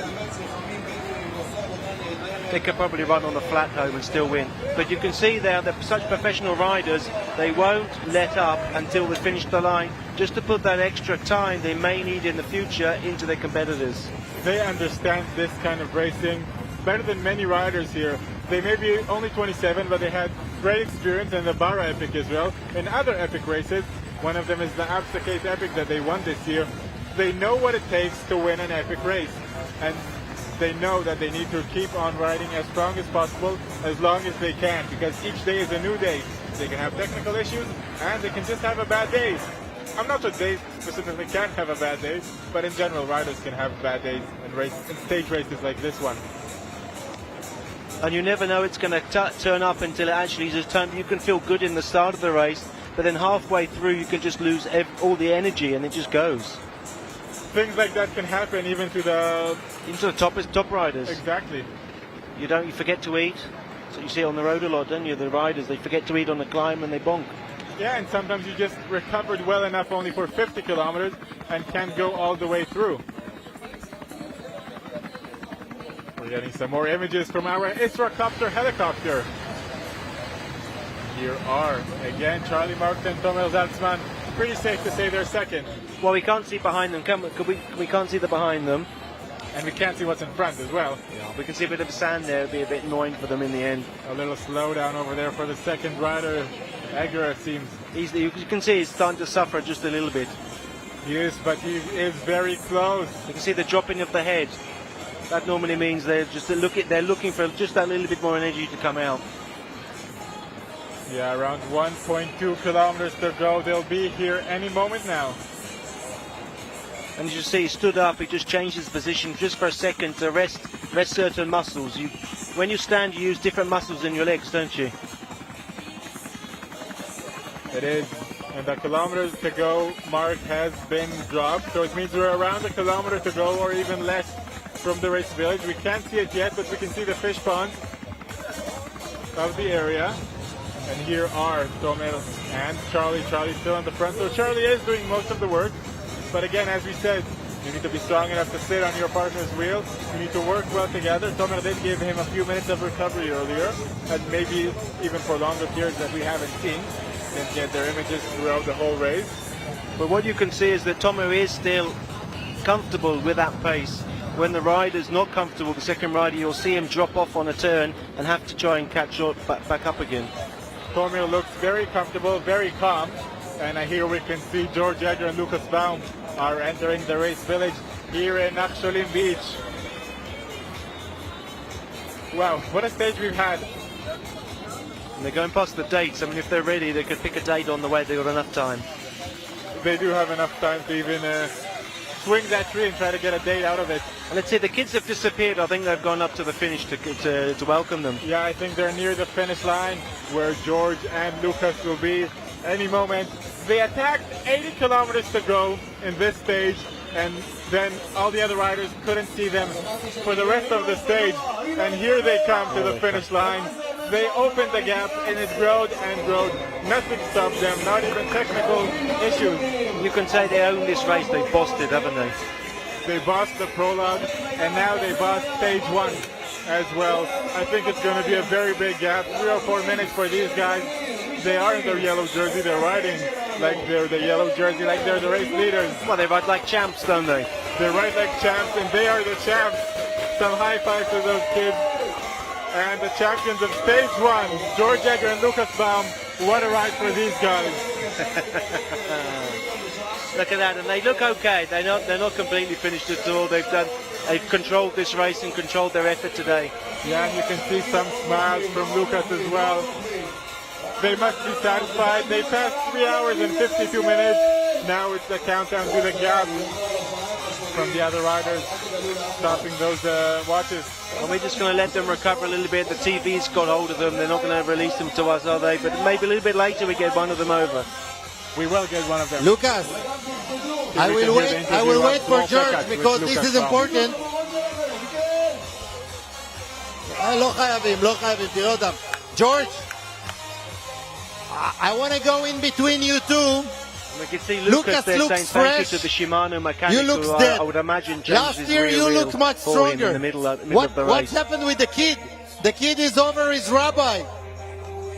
Yeah, definitely. Lucas was in altitude camp the last 4 weeks, and I was racing a full cross-country race calendar, so I'm... Now, if we have any luck here... And Lucas, now speaking, you had a mechanical in the very early part of the race. How did you manage it? Yeah, we worked together as a team, even with a mechanical. I was preparing the CO2 gun, and he plugged it. So we worked together even off the bike. In the morning, I wasn't even sure if I can even start because I had a swollen foot. I think I don't know, I tore my ankle or something yesterday with a crash. I was close to vomiting because of pain in the morning, so I'm super happy just finishing the stage. But honestly, how strongly did you push? Were you 100% today or just cruising? I think the first 2 hours it was 100%. The third hour we had to recover a bit, but in the fourth hour we tried to extend the gap. But racing is always as hard as possible. It's incredible. The couple Egerbaum looks like Nino Schurter of couples marathon.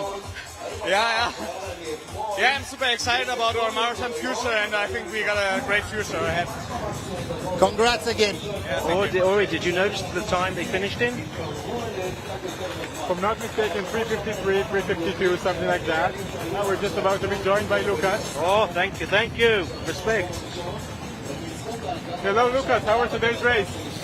Oh, brutal. I think there wasn't 1 meter where you can just relax and let the legs spin. You had to fight for every stone, for every bump. Brutal, for real. Yeah, we saw it. It was up and down, up and down, up and down. And I think I have to talk to Gal because the profile was not matching the stage. It was way harder, That's local knowledge. Yeah. No, I had flashbacks to the longest stage in the Cape Epic. It was super similar. Where we had to suffer a lot too. Because with very short climbs, you think you can power over, but then you realize you have to go another, and then your legs get heavy, and then it's finished. Your legs are finished. The pain is accumulating, and you have no time to breathe. No, it was super brutal, and even the heat started to come up now the last hour. Yeah. In total, it was a hard stage. And there was a rear puncher? Yeah. I mean, it was, sometimes I thought I'm on Mars or Moon. It was like moon dust everywhere, and you cannot see rocks underneath. Yeah. So I was in second position, and I hit a rock. Then I punctured it, but I told in the interview we worked together also off the bike. I was preparing the CO2 gun and Georg plugged me, so it was nice. Good, and you changed your wheel in the feed zone? No, I kept riding. But I noticed it was quite low even in the finish. Yeah. I was a bit torn apart whether I should change it or stop again for another CO2. Yeah, but it lasted. I mean, you're going to fix it for tomorrow, aren't you?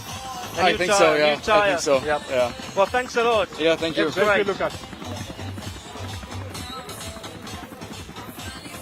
It's amazing. I mean, after 3 hours 50, how they can recall what had happened, everything can happen, and be so cool about it. Well, I think it's hard to forget when you work so hard, and here we can see the speed that Charlie Mark is pushing Tomer Zatzman. The gap is pretty big. We're up to 45 k's an hour again, aren't we? These guys are flying. Well, they're racing the best in the world.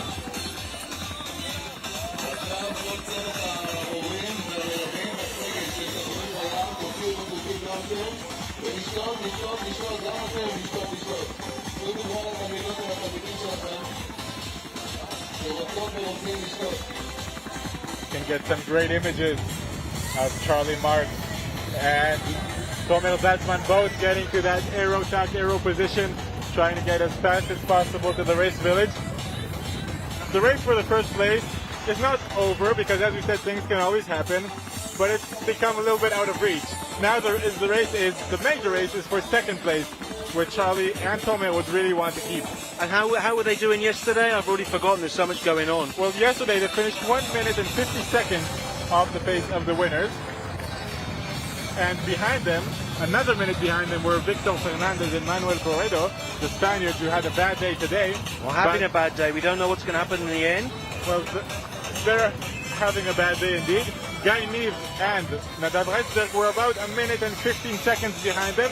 It looks like the gap between them is about to grow. So these two here have interest to push the gap as much as they can. השידור בחסות איך יודעים שהאבוקדו הבשיל? גם באבוקדו! תשאלו כל דרכי. סימן איכות של חקלאי הגליל. לקחת את האימון לאקסטרים. קורקומין אקסטרים. קורקומין ליפוזומלי בשילוב Q10 פטנטי. bara צמחים. BMW X4, עכשיו באולמות התצוגה. פספורט קארד, במקום הראשון במדד השירות בביטוחי הנסיעות לחול. פספורט קארד, no matter what. A unique haute couture creation. New DS4 Haute Couture Experience. פומה פיוטר, מעלה הכדורגל של המחר. פומה. בטאץ' מתאימים ביטוח בול לרכב שלכם, החל מ7 שקלים ליום, כולל מקיף וחובה, רק בטאץ'.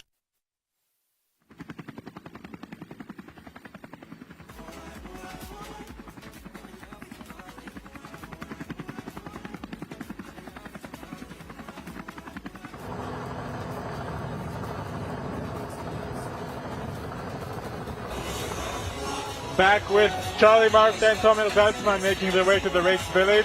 And we're coming up almost to 4 hours now. I think the gap is about to be something like 7 minutes. Wow, that's amazing, isn't it? It's a great gap to have. I mean, just means that they can relax just a little bit more tomorrow.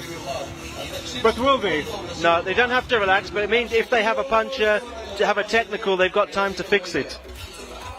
Absolutely, a good feeling to have coming into another stage of the Bara Epic Israel, another difficult stage that we're about to have tomorrow. We'll go over that a little later.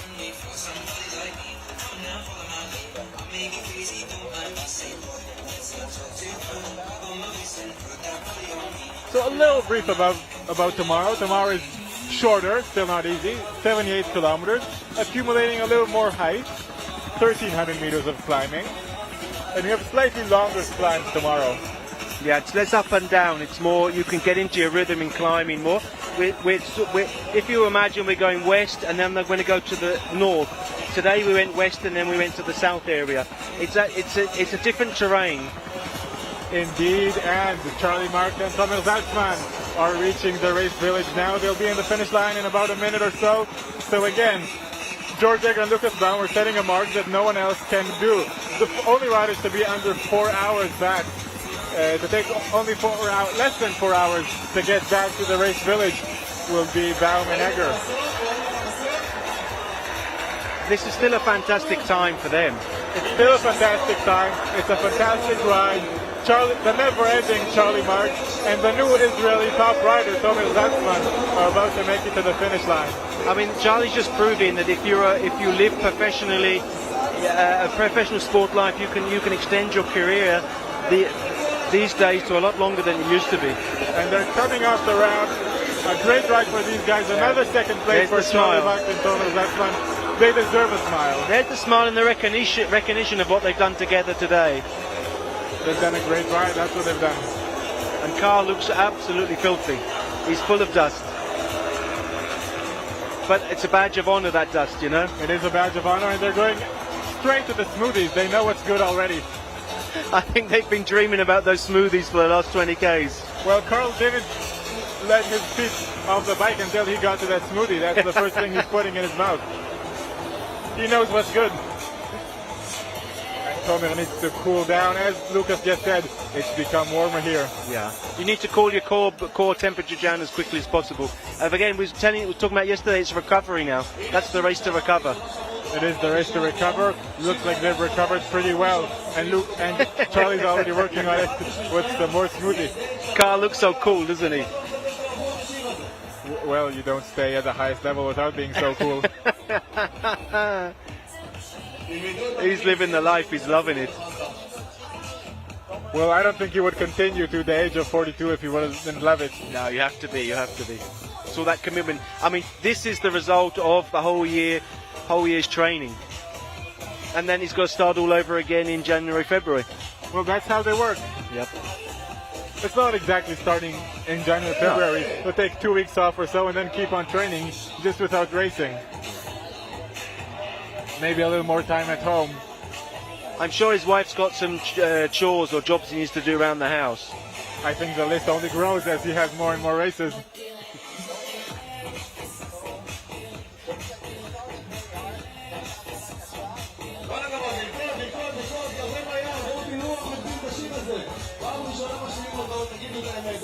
What the time was interesting to see now when ואז בפידזון הראשון לי היה בעיות בבטן, הייתי חייב לעצור ולהשתין, זו פעם ראשונה שזה קורה לי בתחום אופניים. אולי יותר מדי שייקים של פרי גליל.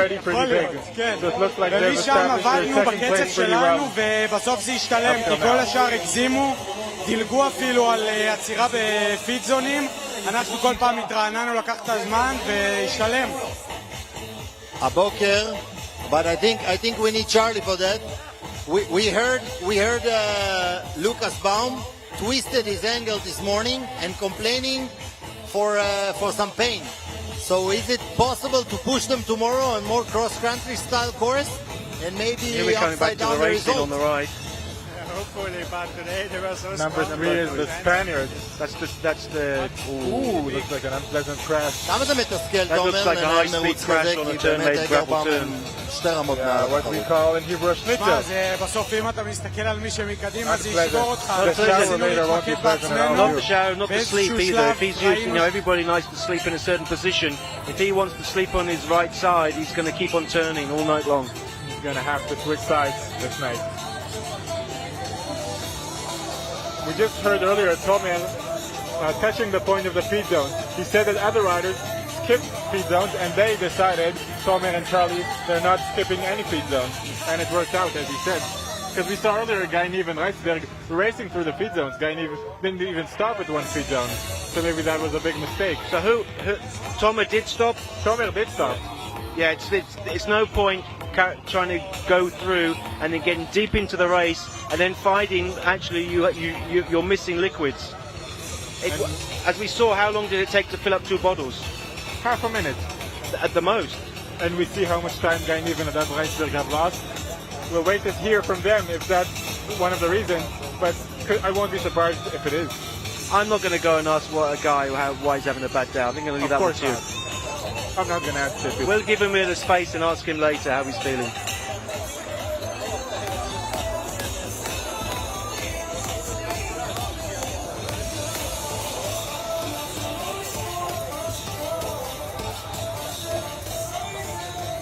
Looks like he's suffering there. It's the heat, it's the legs that are hurting, and now he has this little crash. Wow, look at the results. 9 minutes. That's the gap between George Jagger and Lucas Baum to Karl Marx and Tomer Zaltzman. Is that correct? Because that's amazing. I'm pretty sure it's correct. Can't be wrong. And time is still running. It's going to be it's at least 4 minutes now for Guy Nieve and Reitzberg. Looks like they crashed the field again.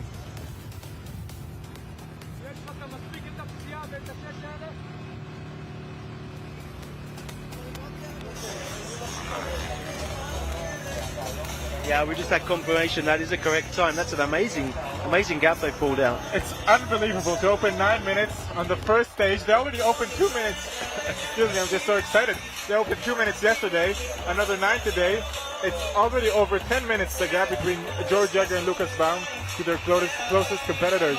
To be honest, tomorrow they've got enough time to stop halfway through and have a cup of tea. איך יודעים שהאבוקדו הבשיל? גם באבוקדו! סימן איכות של חקלאי הגליל.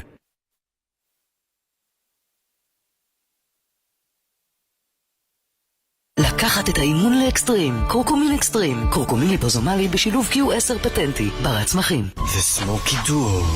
תתאהבו חזק בצ'יפות לפיקנטי מעושן.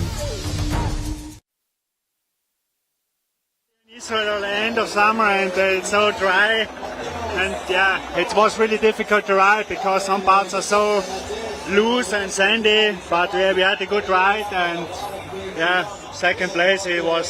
And you were happy with Tomer today, and we saw Tomer had enough depth not to lose it in the end. He kept up with you.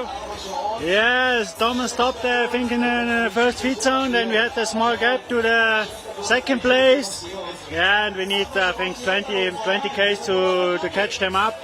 And then to the finish, it was really hard because it was flat and sometimes headwind. And yeah, but I'm really happy with this day. We're still second, and 2 more days to go. You're absolutely amazing for someone. You're 41, aren't you?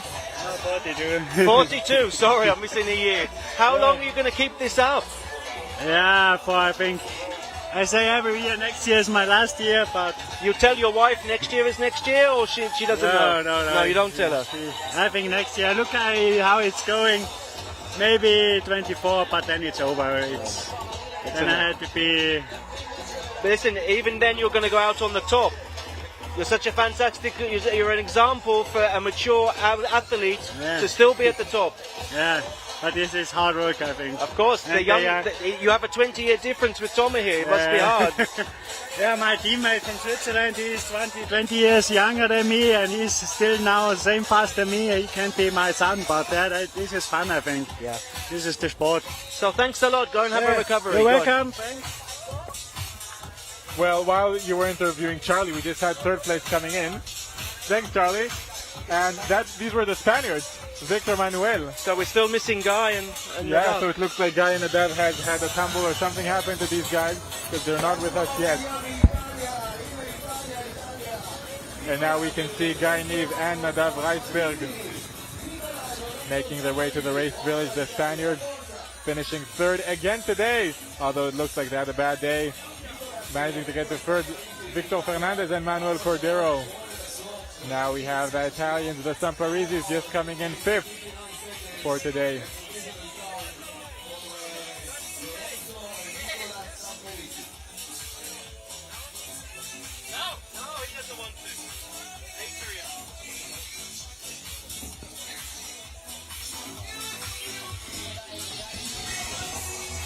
Hello, Adrian. How was your race today?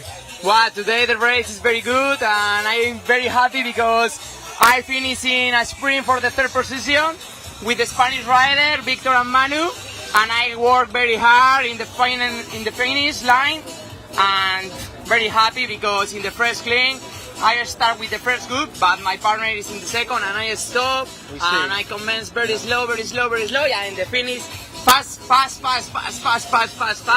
I'm very happy. So you take him in the sprints, now all day you can talk to him, tell him about it.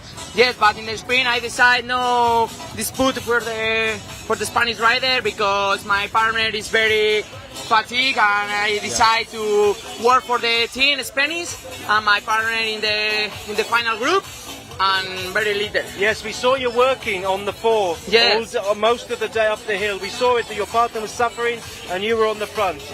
Was it communication between the two groups? Yes, I very communication, and in the final clean, the organization take me talk with 2 minutes for the Italian group, and when I finish at 10 kilometers, I see the Israel team is a flat wheels. Flat wheels. Yes, and I pass the Israel, and in the next is the Italian and attack.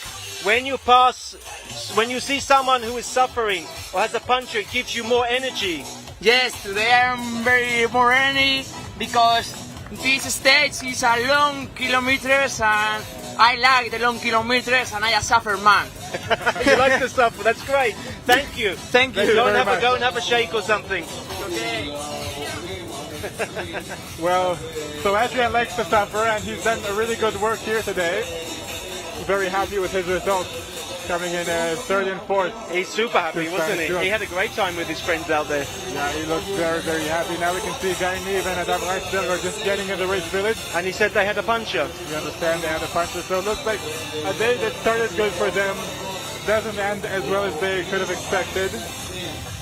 Could be a little disappointed, but tomorrow's a new day. They could still go for stage wins, but the gap in the GC is going to be a very big gap.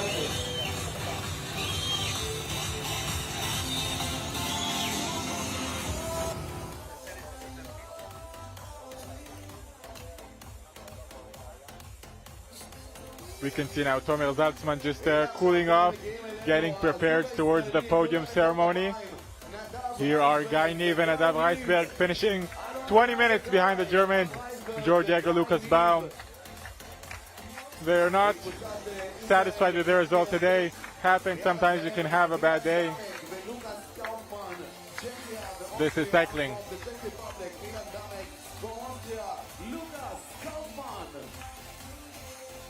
Here we have Milan Damek and Lucas Kaufmann finishing just a minute behind Guy Nieve and Nadav Reisberg.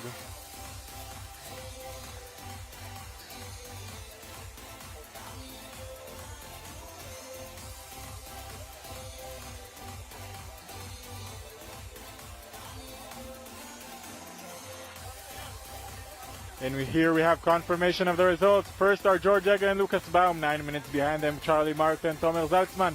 15 minutes behind them, Victor Fernandez and Manuel Cordero, and Adrian Garcia and Unai Mateus. Fifth are Nicolas Samparisi and Lorenzo Samparisi. Sixth, Guy Nieve and Adav Reisberg, 20 minutes off the pace.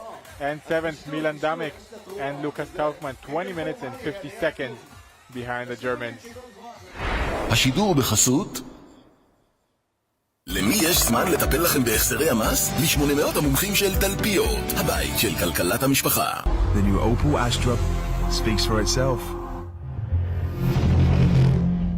מתנות לחג קונים בבי, ועכשיו גיפט קארד עד 100 שקלים מתנה. חג שמח מבי. איך יודעים שהאבוקדו הבשיל? גם באבוקדו! תשאלו כל דרכי. סימן איכות של חקלאי הגליל. לקחת את האימון לאקסטרים, קורקומין אקסטרים, קורקומין ליפוזומלי בשילוב Q10 פטנטי, בר הצמחים. ערכת הספורט של ישראל, עיצוב וחיטוב הגוף. חפשו פיטקיט בגוגל. מעכשיו אין תירוצים. קולומביה. פיק פריקה חדשה. אחיזת קרקע מושלמת. קולומביה. We are back. We are here with Lucas Kaufmann. How was your race today, Lucas? It was more fun than yesterday because we have some mountains and very nice trails. Yeah, for me it is very hot here. A few days before we fly to Tel Aviv, at home in the mountain we have snow, and now here is no snow, but it's very nice. It's your first time here in the Epic Israel. How is your impression riding here? My first, it is all the people are very friendly, the event is very good, organized, the food is very good. In the afternoon we have the dinner near the beach, it's amazing. In the morning you wake up at 5 o'clock and it's dark, and 1 hour later the sun comes out, and then 1 hour later the start is, and 1 hour later it's very hot. And yeah, I love it. How was your partner today? My partner Milan we are a very good team, because every day we are nearly at the same power, and we can push each other and helping together, and it makes a lot of fun with Milan. That's great. Thank you very much. Thank you very much. Good luck. Let's have a shake. Go and get a shake. Yeah. Good. Well done. You rode well.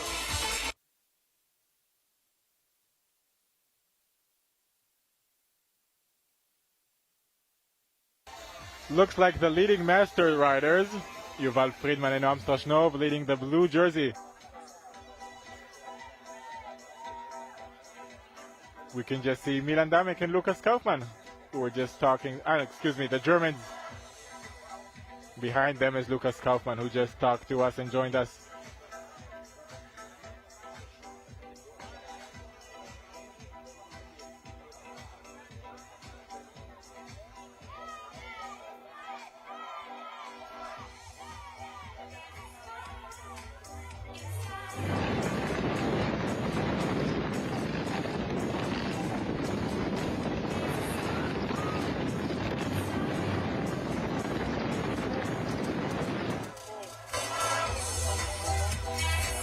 Take the mic. Come in, Paul. So we just have Paul joining us here. How was your race today? Yeah, it was really tough, especially the last 20 kilometers. Before I really enjoyed the climbs, but I'm not made for the flat parts. and I was just hanging in on Marek's wheel. Yeah, Paul, we saw you. We saw you on the TV. You looked like you were in another world with pain in the end. Yeah. But you got through. Yeah, Marek pulled me through. Marek, we saw he was pulling in very, very careful with you. Yeah. But you told me before the race you were waiting for the hills. You didn't like the prologue, you were waiting. So you got them today. Yeah.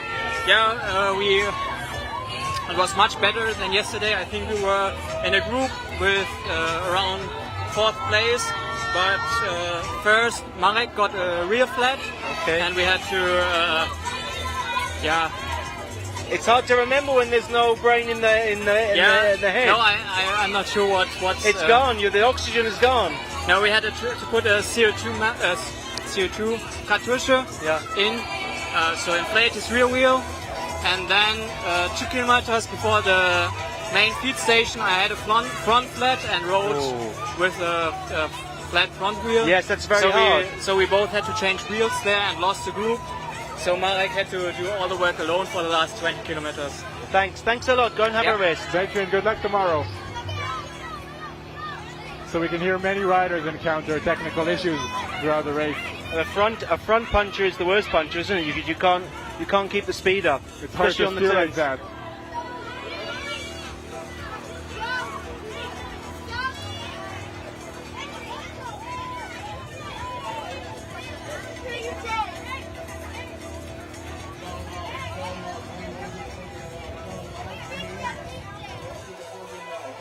This looks like Friedman and Soshnov wearing the Blue Leaders Masters jersey.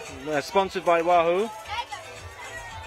Wahoo put trainers and rollers at the starting point so riders can warm up. I saw the Italians, I think, using them up today, preparing for the stage. I'm not sure how much you need to warm up for a 111 kilometer long stage. I wouldn't do too much. It's actually quite good to cool down now if you want to. You can just ride on them easy for 5 minutes to release your legs. That's important because tomorrow's a new day and you need to get prepared for the day tomorrow. And cooling down, letting those lactic acids flow, it's important for recovery tomorrow.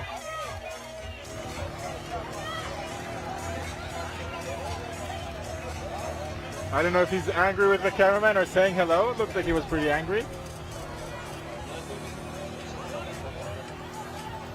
Sometimes when you're on the limit and you're actually finished, you don't want someone coming too close to you so that an accident can happen.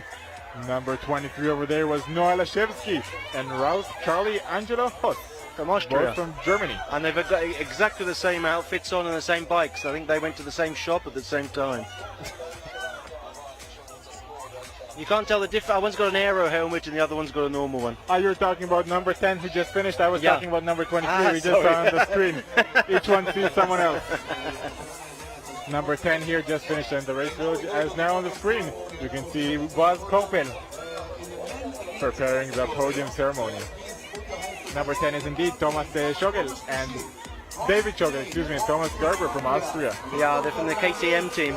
That's why they look exactly the same, apart from the helmets. And now let's join the podium ceremony, led by Buzz Kopen.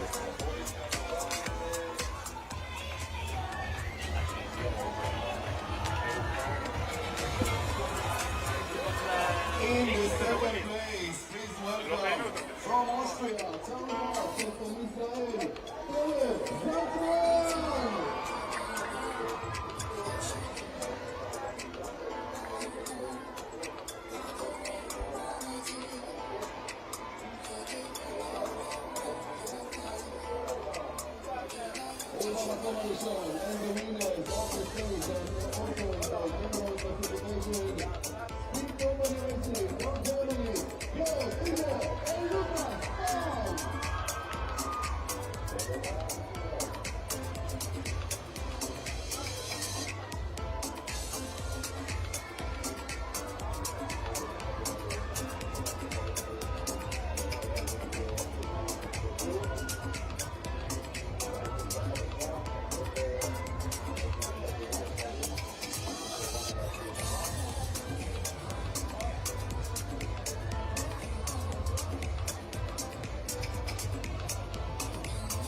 We're back at the race, as we just saw George Agra and Lucas Baum, the winners of the stage, the general classification leaders.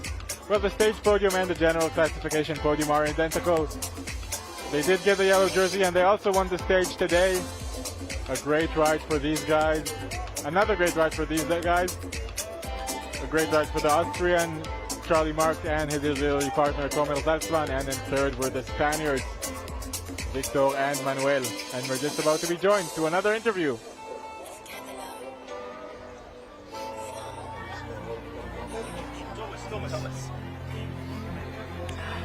So we're joined by Thomas from Austria. How was your race today, Thomas? Oh, it was a tough one today. Unfortunately, I had some flats in the back of the peloton of the group. 4 flats, you said. 4 flats. 3 flats and I need 4 plugs. So yeah, we need just a little bit of material today. So you're going to change your tire later? Today we have something to work, yeah. But your partner was good? You were the same sort of same fitness, or was one of you suffering? My partner was a bit stronger today, so we made at the end some positions good. Yeah. So yeah, the last 2 hours were better than the first 2 hours. Well, that's good. Thank you very much, and go and have a recovery, and we'll see you tomorrow. Yeah, see you tomorrow. Goodbye. Good luck. We just saw Eliad Daniel and Eitan Levy crossing the finish line. Again, around 10th place overall. Another solid ride for the second Israeli duo on the road, as we see that Speed Company Racing riders chill out with Charlie Mark and Tomer Zaltzman.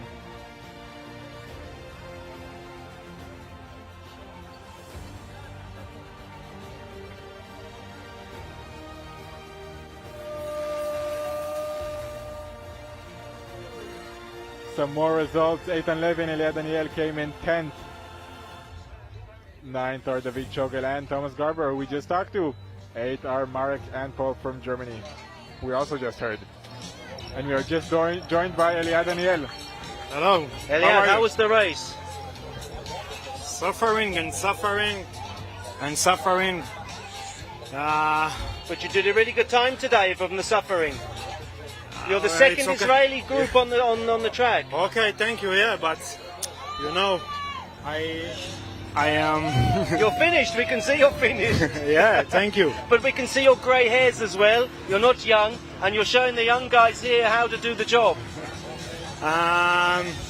You know, I go with Eitan. It's a very good time without to. היה לנו אחלה זמן היום ביחד. Saying you had a great time together, and he pulled you along. Eitan pulled you. Yeah, all the time. And we have a little puncher. And everybody has punches today. Everybody. Yeah. It's Gal's problem. He did the punches. Yeah, we told him. Yeah, listen, we can see you're out of it. Go and have a rest. Well done. Thank you very much.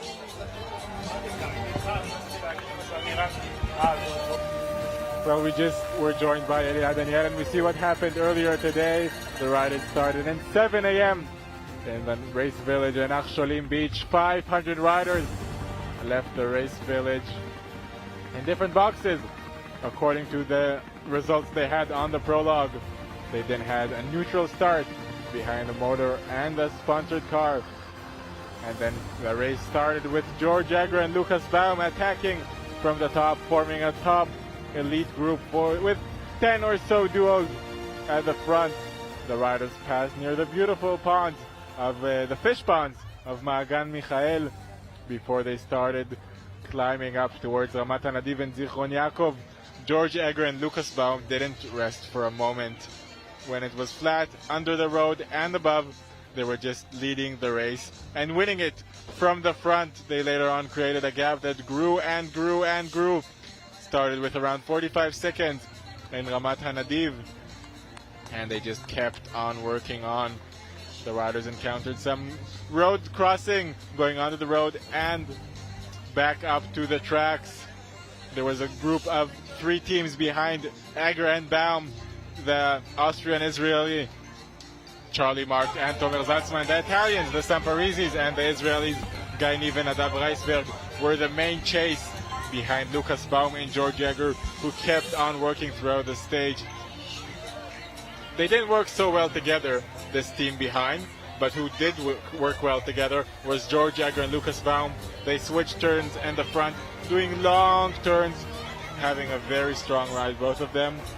Later on, the Italians started suffering and losing track from the front group, still not seeing it yet. I mean, on the stage we saw that some teams had different tactics about the feed zones and taking water. Now we have just collected some information from, I'm not going to say who's talking, but some of them are realizing it was a mistake not to stop, and they suffered in the end.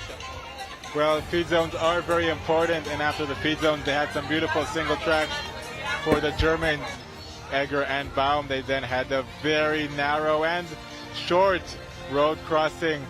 Second to that road crossing were Niv and Reisberg, who had a solid effort at the beginning of the day and then had some bad luck with flat tires. George Egger and Lucas Baum kept on leading the race, with Aviv Yecheskel, our cameraman, joining them. Guy Niv and Adav Reisberg had some good work, but Charlie Markt and Tomer Zaltzman were about to catch up.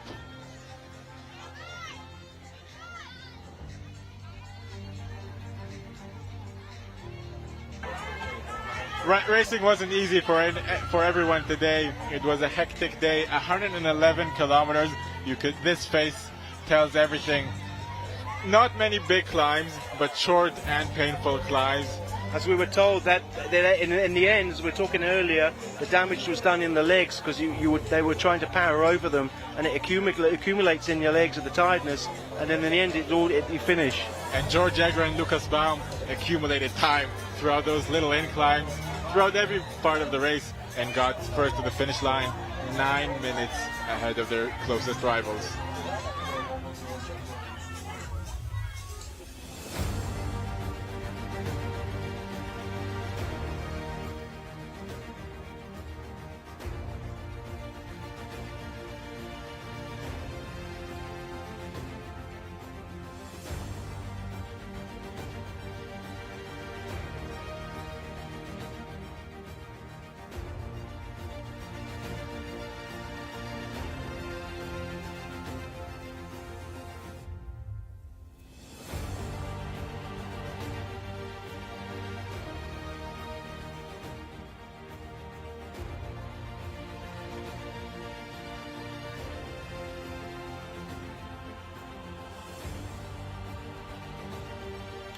This is a look of tomorrow's stage, stage 2. This time we'll head north and east, as you said, going to the single tracks of Chof HaKarmel.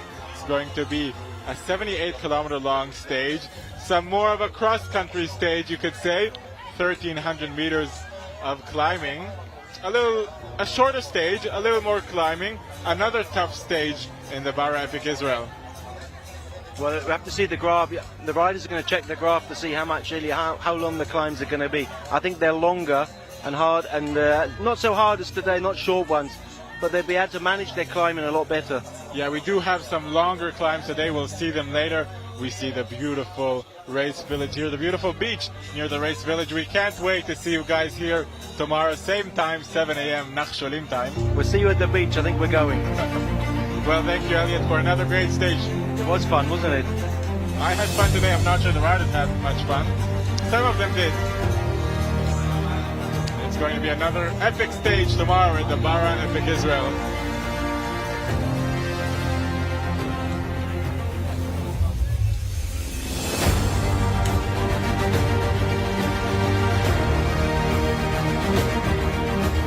השידור בחסות איך יודעים שהאבוקדו הבשיל? גם באבוקדו! תשאלו כל דרכי. סימן איכות של חקלאי הגליל. לקחת את האימון לאקסטרים. קורקומין אקסטרים. קורקומין ליפוזומלי בשילוב Q10 פטנטי. בר הצמחים. BMW X4, עכשיו באולמות התצוגה. פספורט קארד, במקום הראשון במדד השירות בביטוחי הנסיעות לחול. פספורט קארד, no matter what. A unique haute couture creation. New DS4 Haute Couture Experience. פומה פיוטר, נעלי הכדורגל של המחר. פומה. בטאץ' מתאימים ביטוח בול לרכב שלכם, החל מ7 שקלים ליום, כולל מקיף וחובה, רק בטאץ'.